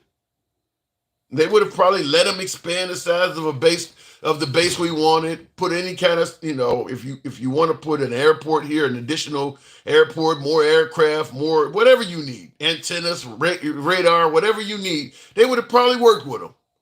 But when you talk to them like shit in front of the world, what do you expect them to do? That's just really, really bad diplomacy coming from President Trump. I mean, that's just really, I don't know, like kind of